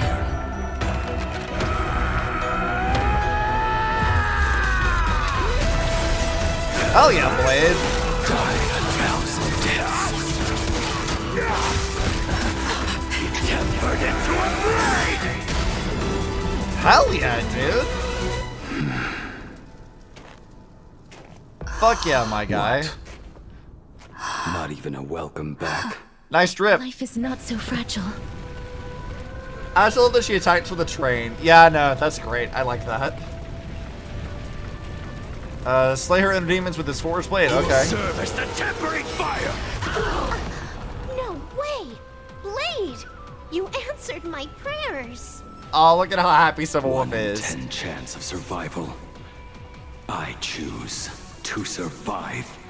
Nice. Root here. I can endure more. Don't fight so I can leave early. You will serve as the tempering fire. Okay, I want to try to do it again. Let's go. All right. Let's do this again. Prepared to awaken the ripples? Oh, no. Fucking fine, I guess. Let's use... So Fat Fuck has 2 more things. We're going to use Fat Fuck's thing. So, let's do this. Found me. Let's please devour all. Let her do her own thing. What happened to her? Everyone's buffed, so we're kind of good on that for now. We have to bring her to her senses first. Alright, well, Cass, you can go do some stuff. Summon your dragon. You will serve as the tempering fire! And then we can do... You know, I'll use a basic.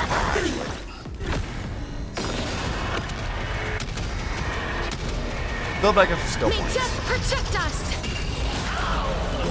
I think I'm back to 5, so maybe I didn't need to do that. You touch.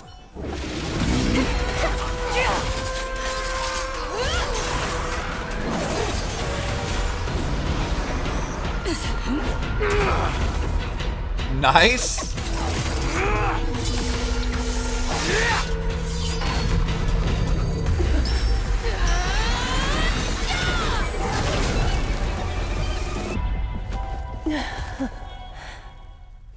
Okay, that's pretty sick. You good, Graphia? Look, Dad's back. I hope I am not too late. Are you kidding? Your timing is impeccable, Blady. Look how happy she is. But isn't this a bit much? How did you even change outfits? What happened down there? She's like, where did this fit come from, dude? It looks I great. used the Leviathan's maw to imprison Shuho. But that doesn't matter. Slice and dice, yeah. What matters is that you made it out alive and got the job done. She's so happy. Not yet. I have made a decision. This time, I will stay and become a supplicant. I am joining the Phantas Moon Games. Oh? What? You're going to stay here and poke your nose into this world's business too? She sounds so happy about Let this. us settle this first. Are you okay? Thank you. All of you. Are you really alright?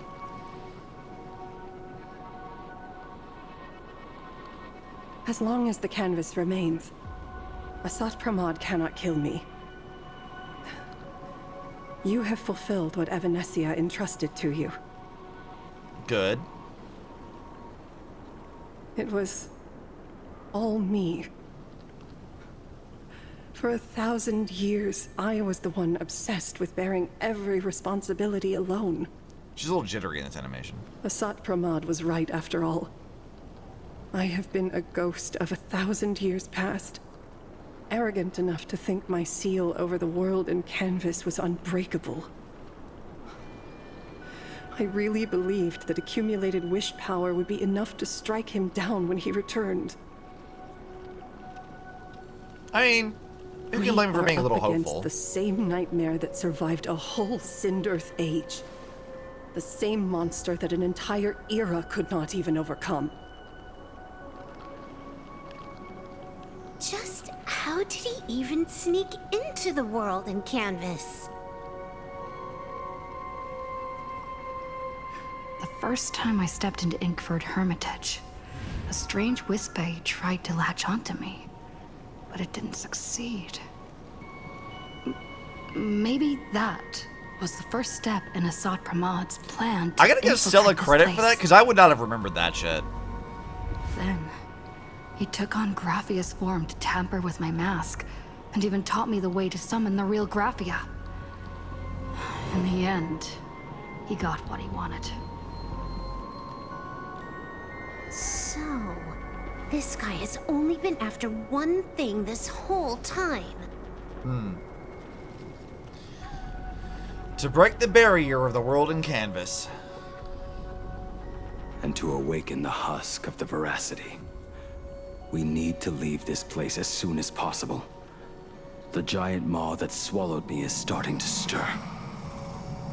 And of course the evil, laughter is back. But he mentioned he had something more important to do. What is that even supposed to mean? He has so much on his plate, no way he can split himself into pieces and handle everything at once, right? Unless he has pawns. 1,000 years ago, the demon lord from beyond invaded Ahatopia. The power he unleashed was beyond all comprehension. He could appear in places thousands of miles apart at the exact same time, as if he possessed countless incarnations. Okay. What? He said he was meeting a genuine nameless. Himeko, she's in trouble. We gotta go save Mom! This is a problem. The biggest problem? Do you mean me? You said that classroom was a secret place of your own creation, yet Fullwish seemed to know everything about it. Right. You are far too familiar with the Express, yet there is no way my father could have ever set foot on it. I fucking told you guys! I told you, he was too familiar with this shit! It was weird! I knew it was weird! I knew it was weird! And another thing. When we first met up earlier, you said it had been 15 years. But my father clearly left much earlier than that. Your story is riddled with holes. Or rather, you never even intended to pretend. Yusuke is innocent? Uh-huh. You are the only person I can never seem to lie to. And about that last point, it was just a slip of the tongue. I fucking knew it. Stop this pathetic act. You are not him. You who dare to impersonate my father, show your true self. It seems our pleasant little father-daughter chat has come to an end. I fucking knew Buying time. Keeping me pinned down. Oh, you played your part well along the way. If I proved to be more dangerous than anticipated, you would be right there to shield your companions. But, Navigator, you still overlooked one possibility. The most fatal one of all. Why don't you try to guess at what exact point did I take Ryusuke's place?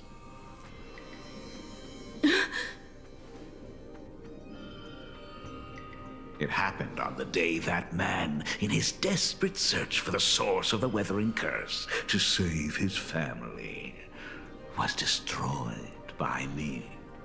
Okay, so he's still dead. Got it.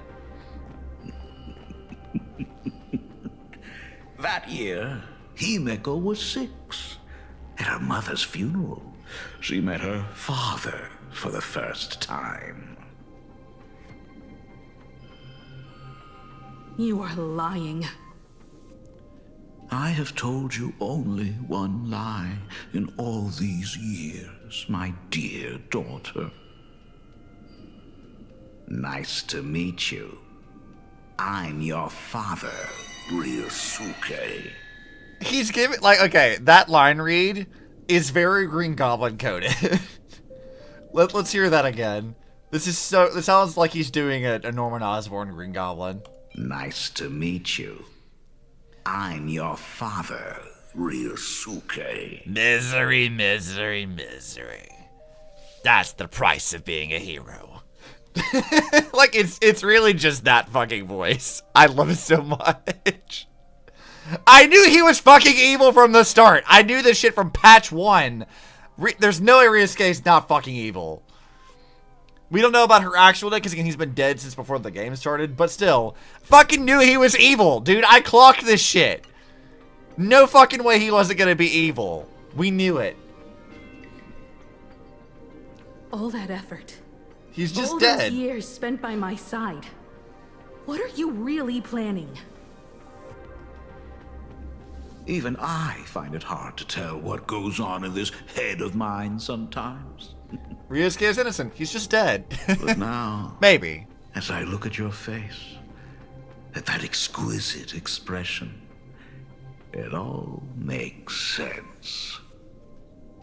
I had so much fun playing a father. Pre-watched? And the best part, that was not even the most fun I have had today. Hey, can you hear me? Someone who looks like a Supremod just showed up at the tavern. Oh, right, Astro was doing shit. Don Hung and I will do everything we can to cover Yao Guang. I've played along this far, so why not make it interesting? Let us add a dash of red to our little opening act. Mm-hmm. You have proven your theory by tearing off the mask of Ryusuke. As a courtesy, it's now time to strip away your disguise. He is doing a goblin voice. He's the Green Goblin. God, my only regret now is that I couldn't have gone back and read his lines myself doing the Green Goblin voice the whole time. God damn it. The ugliest lie of the Trailblaze. The truth that has been hidden for 15 years. When the Phantom Moon is full again, I will be there as I have promised. Goblins. Oh look, it's Himeko's light cone. That's kind of fun. They've hidden the truth in the light cone as well. That's really fun. I like this. I will come back with so many stories to tell you. The girl looked nice up touch. at the I think stars, so.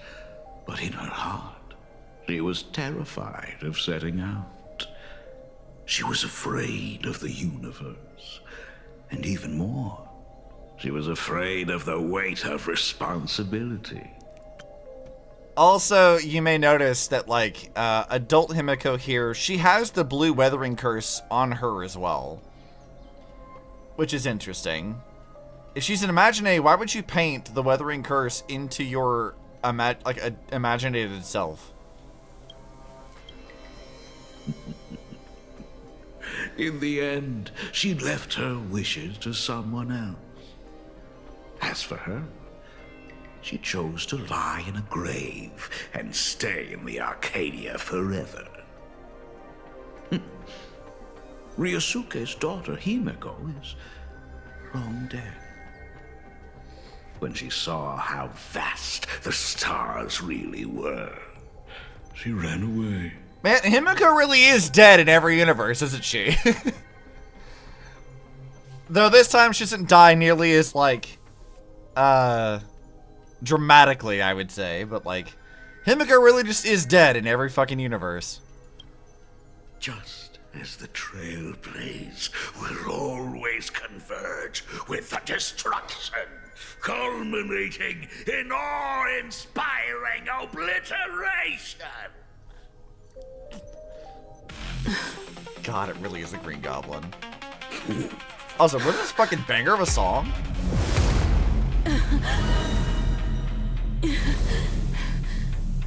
So, you really are a fake. Right back at you.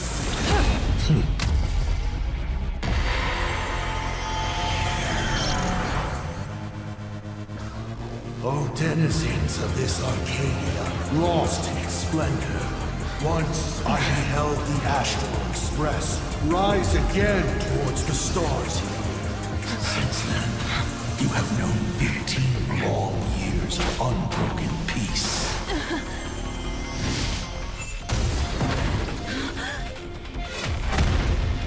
Holy shit. It's been a while, old friend.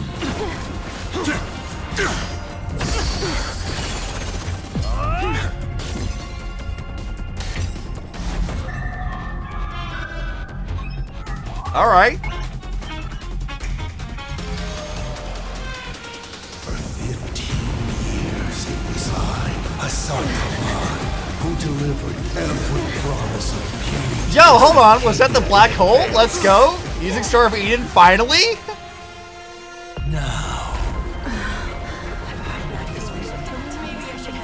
Well, actually did a thing? Indulge in these long overdue surprises. Doing the fucking auto pose again. Yo, Will actually used the Star of Eden for once. He didn't get a chance to do much with it, but he actually got to use it. Look at you actually doing shit. For once, and probably not ever again.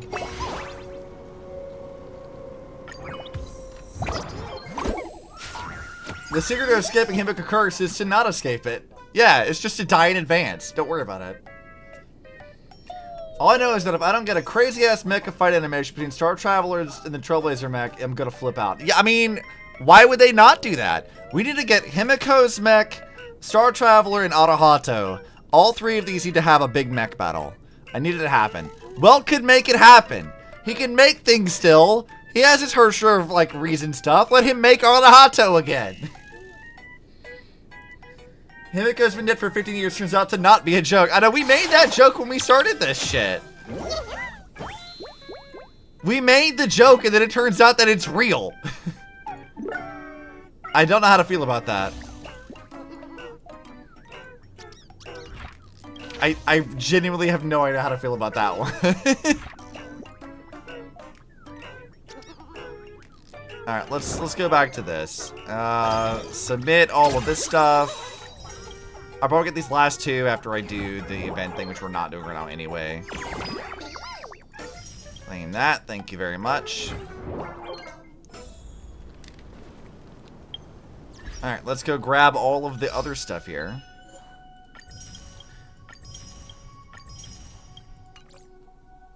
Close that. Go over here. This one. Level 21. Okay, but that was really fucking interesting though. Like, Assat Pramod, or Asshat Pramod being a dad not once but twice was definitely not on my bingo card. Yeah, right. That was definitely something. She's been dead the whole time. Yeah, it's exactly that. That's a lot of really neat shit. Like I do really like this patch a lot. Like I liked the somber tone for Blade's send-off, and him coming back. That was very satisfying. I like a lot of the big lore drops we got. They still haven't explained how the fuck Himeko is so like again, if she's Imagine, we don't know how she's able to survive being off-world. And I really want them to explain that, because that is, at least currently, a plot hole, but one I expect that they will properly address inevitably. Because, like, technically speaking, the reveal of her being Imagine only came here at the very end of the patch, and seeing as she's going to be our banner character for the next patch, I would expect some sort of explanation as to how she's able to survive. Because other Imagine can't really do that, not for prolonged periods of time anyway. So, I don't know. That's interesting. I was aware of the Imagine plot twist. I wasn't sure how they were going to do it, so I wanted to like hold off on talking about that. But there was one thing I did see on Twitter that I thought was very interesting, which is a reason as to why Himeko's coffee sucks. So, the theory that I saw on Twitter was that Himeko, as a kid, she creates Imagine Himeko as, like, the ideal version of herself. Of what she thinks her adult self should be like. Elegant, poised, beautiful, this kind of stuff, right? But she also has her biases as a kid, or a teenager, that kind of show up, and, like, how a teenager views adulthood versus the reality of it. And one of those things is, adults drink black coffee. That's, like, the elegant thing. But, like, she also remembers that black coffee tastes bad. So Himeko's black coffee has to taste bad because young Himeko, when she made her, thinks that black coffee tastes bad, but she also thinks that adults drink it to be, like, you know, adultier adults, I guess. Which, I like that as a theory of why Himeko's coffee sucks. That's a very funny explanation. The plot just was spoiled for you? Yeah, it was. It's almost impossible for me to avoid spoilers. doom scrolling on Twitter or TikTok, I will see leaks in advance. I see plot points. I try to not factor that into my reactions. I try to reason things out as we have that information. And my surprise is very genuine because like I try to avoid context for a lot of it. So, I'm trying just to see like what's actually gonna happen in the patch and judge it based off of that information alone. So I try to avoid or ignore spoilers if I can. That's actually genius, isn't it though? That's a great explanation for that. Of like, it's just because that's what young Himeko thinks adult Himeko should be doing, but she also still hates it. That's fantastic. It's such a great way to explain that. Has the story told us this? No. But I love that as an explanation. It's great. I think it's a great explanation for that. It's very, very fun. But yeah, there was a bit of like a lull there for us talking about stuff just because there isn't really a whole lot for me to offer when they're like doing like Blade's little like funeral scene. Because I think like my yapping is always about trying to tie things in with like Impact Third's lore and like trying to figure out how the cosmology works. A lot at the very beginning and a lot at the very end for us to discuss. The rest of it was just kind of experiencing the somber send-off for Blade, which I really liked, actually. I thought that was very good.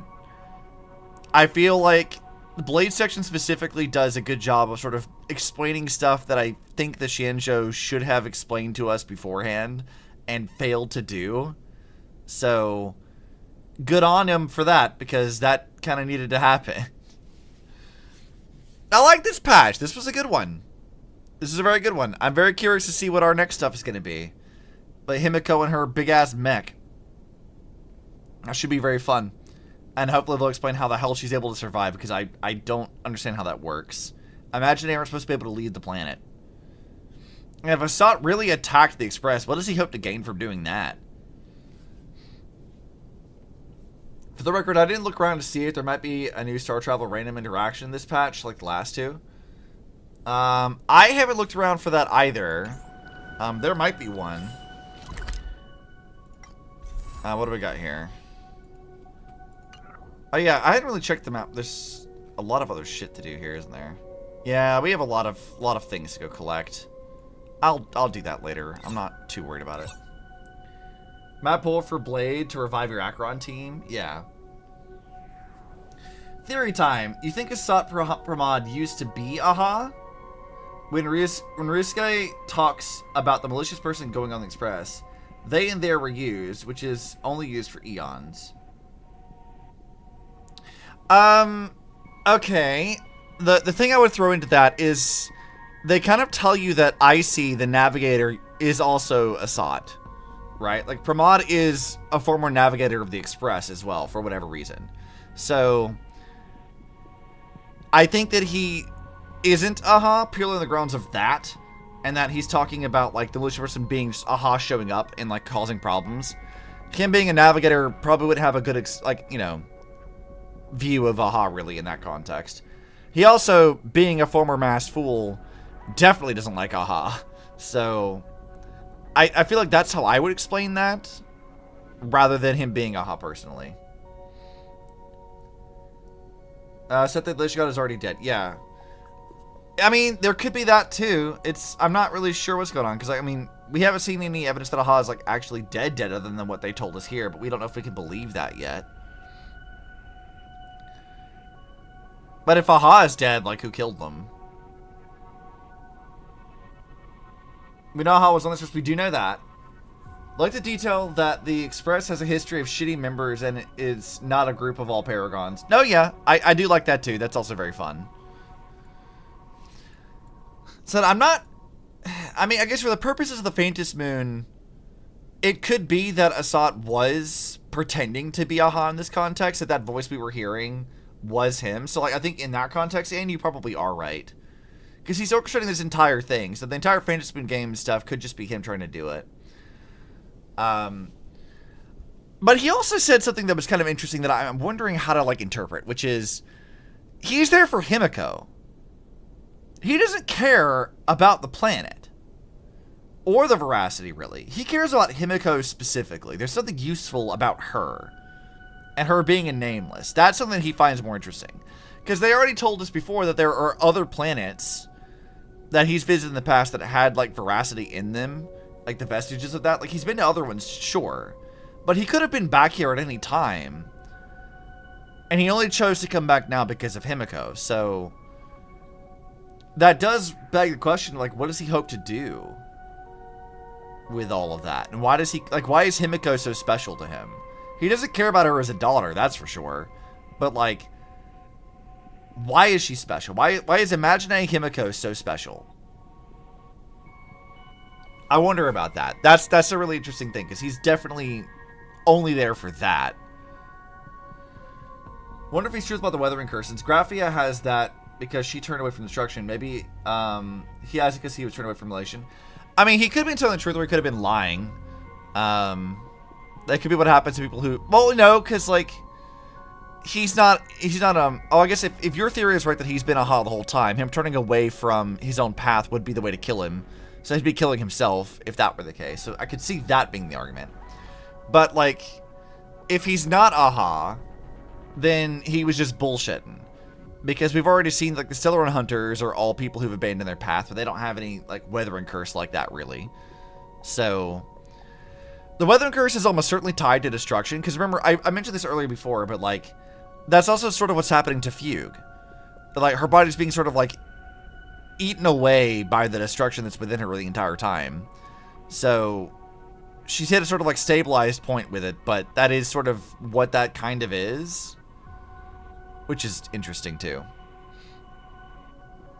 You're wondering if everyone thinks real Himeko is dead, but it's a lie, and she's hidden and sealed away in the painted world where he couldn't find her.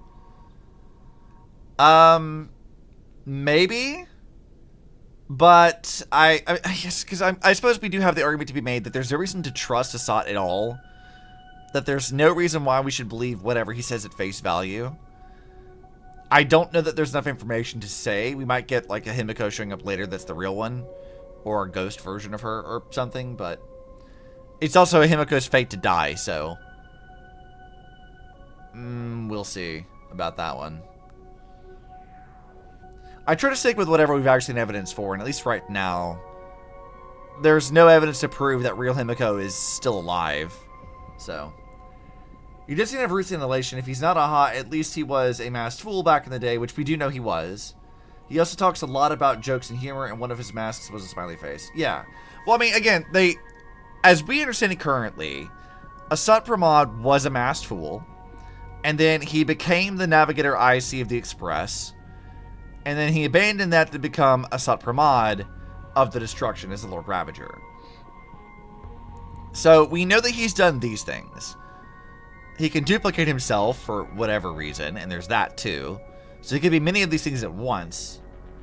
So I don't know. Like, if he's a masked fool, that would maybe imply that he couldn't have been Aha, unless he was Aha pretending to be a masked fool. But that would be something, I guess. I mean, also, it's Aha who can say what Aha does. They do all kinds of random shit. The Irving, our Himeko promised to return and tell her all about her travels, but also who saved her in the end. Yeah, I don't know. Like, obviously, like, the Herald of Death didn't kill Himeko. Like, they summoned her mech thing, and the mech thing is what killed, or stunned the Herald of Death long enough for them to, like, knock him out of the games and kidnap him, whatever the fuck else. So, there's that. And then I guess we've seen that Himeko actually, like, makes her wish, which is either to have... Imagining Himeko to be not dependent on the wish or the Express is repaired, or both. And then she dies while imagining Himeko progresses onwards. And would, you know, she could maybe come back and talk to the grave to tell her stories, and that'd be the way to fulfill the promise. Something like that could happen. We don't know for sure, but I guess we'll find out. The biggest argument against him being Aha, though, is that Evanescence seems to be able to talk to Aha. She also has met Assat Pramod before, so she'd probably know if they were the same person. Yeah, I agree with that too. I think you are definitely correct that Evanescence would be the one who would clock that first. There's no... Again, I don't see... Like, the only thing I can say is that Assat might be the one pretending to be Aha. Like, the whole, you'll have the power of the Eon. Like, that could have been Assat pretending to do that. Right? I could see that being the case. But the actual Aha... Assuming they're still alive, like, Ava would be able to tell us for sure. So, I guess we'll have to see. Lot of interesting lore shit, though. And Stellaron Himeko doesn't die. Instead, we get 2 Himekos. Maybe. I have my doubts, though. We might get another one from another planet, though. That could be fun. But yeah, so this was a fun patch. I liked this one. We'll have to wait and see what the next patch is going to be. As far as streams are concerned, sometime next week we will be continuing the plot of Impact 3rd on Insane's account. I have been doing my best to, like, make sure he has new characters, that his account is, like, doing his dailies and shit so we can actually do stuff with him, because his account sucks, and my own account has spoiled me beyond repair. So we will be able to pick back up where we left off last time, and hopefully we'll get through, like, we stopped right before, it's like the Babylon Tower stuff and reliving the second Honkai War or whatever. So we should be able to do a lot of that and a few other things. We'll see how much yapping and distracting we go through. Because there will be a lot to discuss in that, I think, too. A lot of, like, finer details I've since forgotten because it's been years since I played it. But look forward to that sometime next week. Other than that, Zenless's new patch isn't happening for a while, I don't think. So we won't be doing Zenless. I haven't set it on the next game to play, so we might not be doing another game other than Impact 3rd for a bit. And then maybe I'll do an art stream. I need to get back into doing art. We need to get that back on track again. I need to be a proper artist. There's shit I gotta do with that. Supposedly there's another nameless on Ahatopia because both Himeko and Casper mentioned them. Wonder who they are. Oh yeah, they did mention that. You're right, they did. I forgot about that. Mental health care? Yeah. I'm trying my best not to, like, push myself too far for streaming and stuff. Like, I've got a lot of stuff going on in real life that happens as a problem. There's a lot of, like, little things I gotta deal with. I'm trying to take a lot of personal days. I, like, went to the movies today, too. I saw The Backrooms, which was weird. That was a really weird movie to watch. Not a bad one, but a weird one. Guns Girl Z. You know what? Maybe we'll do Guns Girl Z. That could happen, too. I'll have to check out the link she posted in Discord somewhere. But yeah, look forward to other stuff whenever we get to it. Whatever that is. But I'll see you guys in the next one. I'm going to go crash now. It's bed.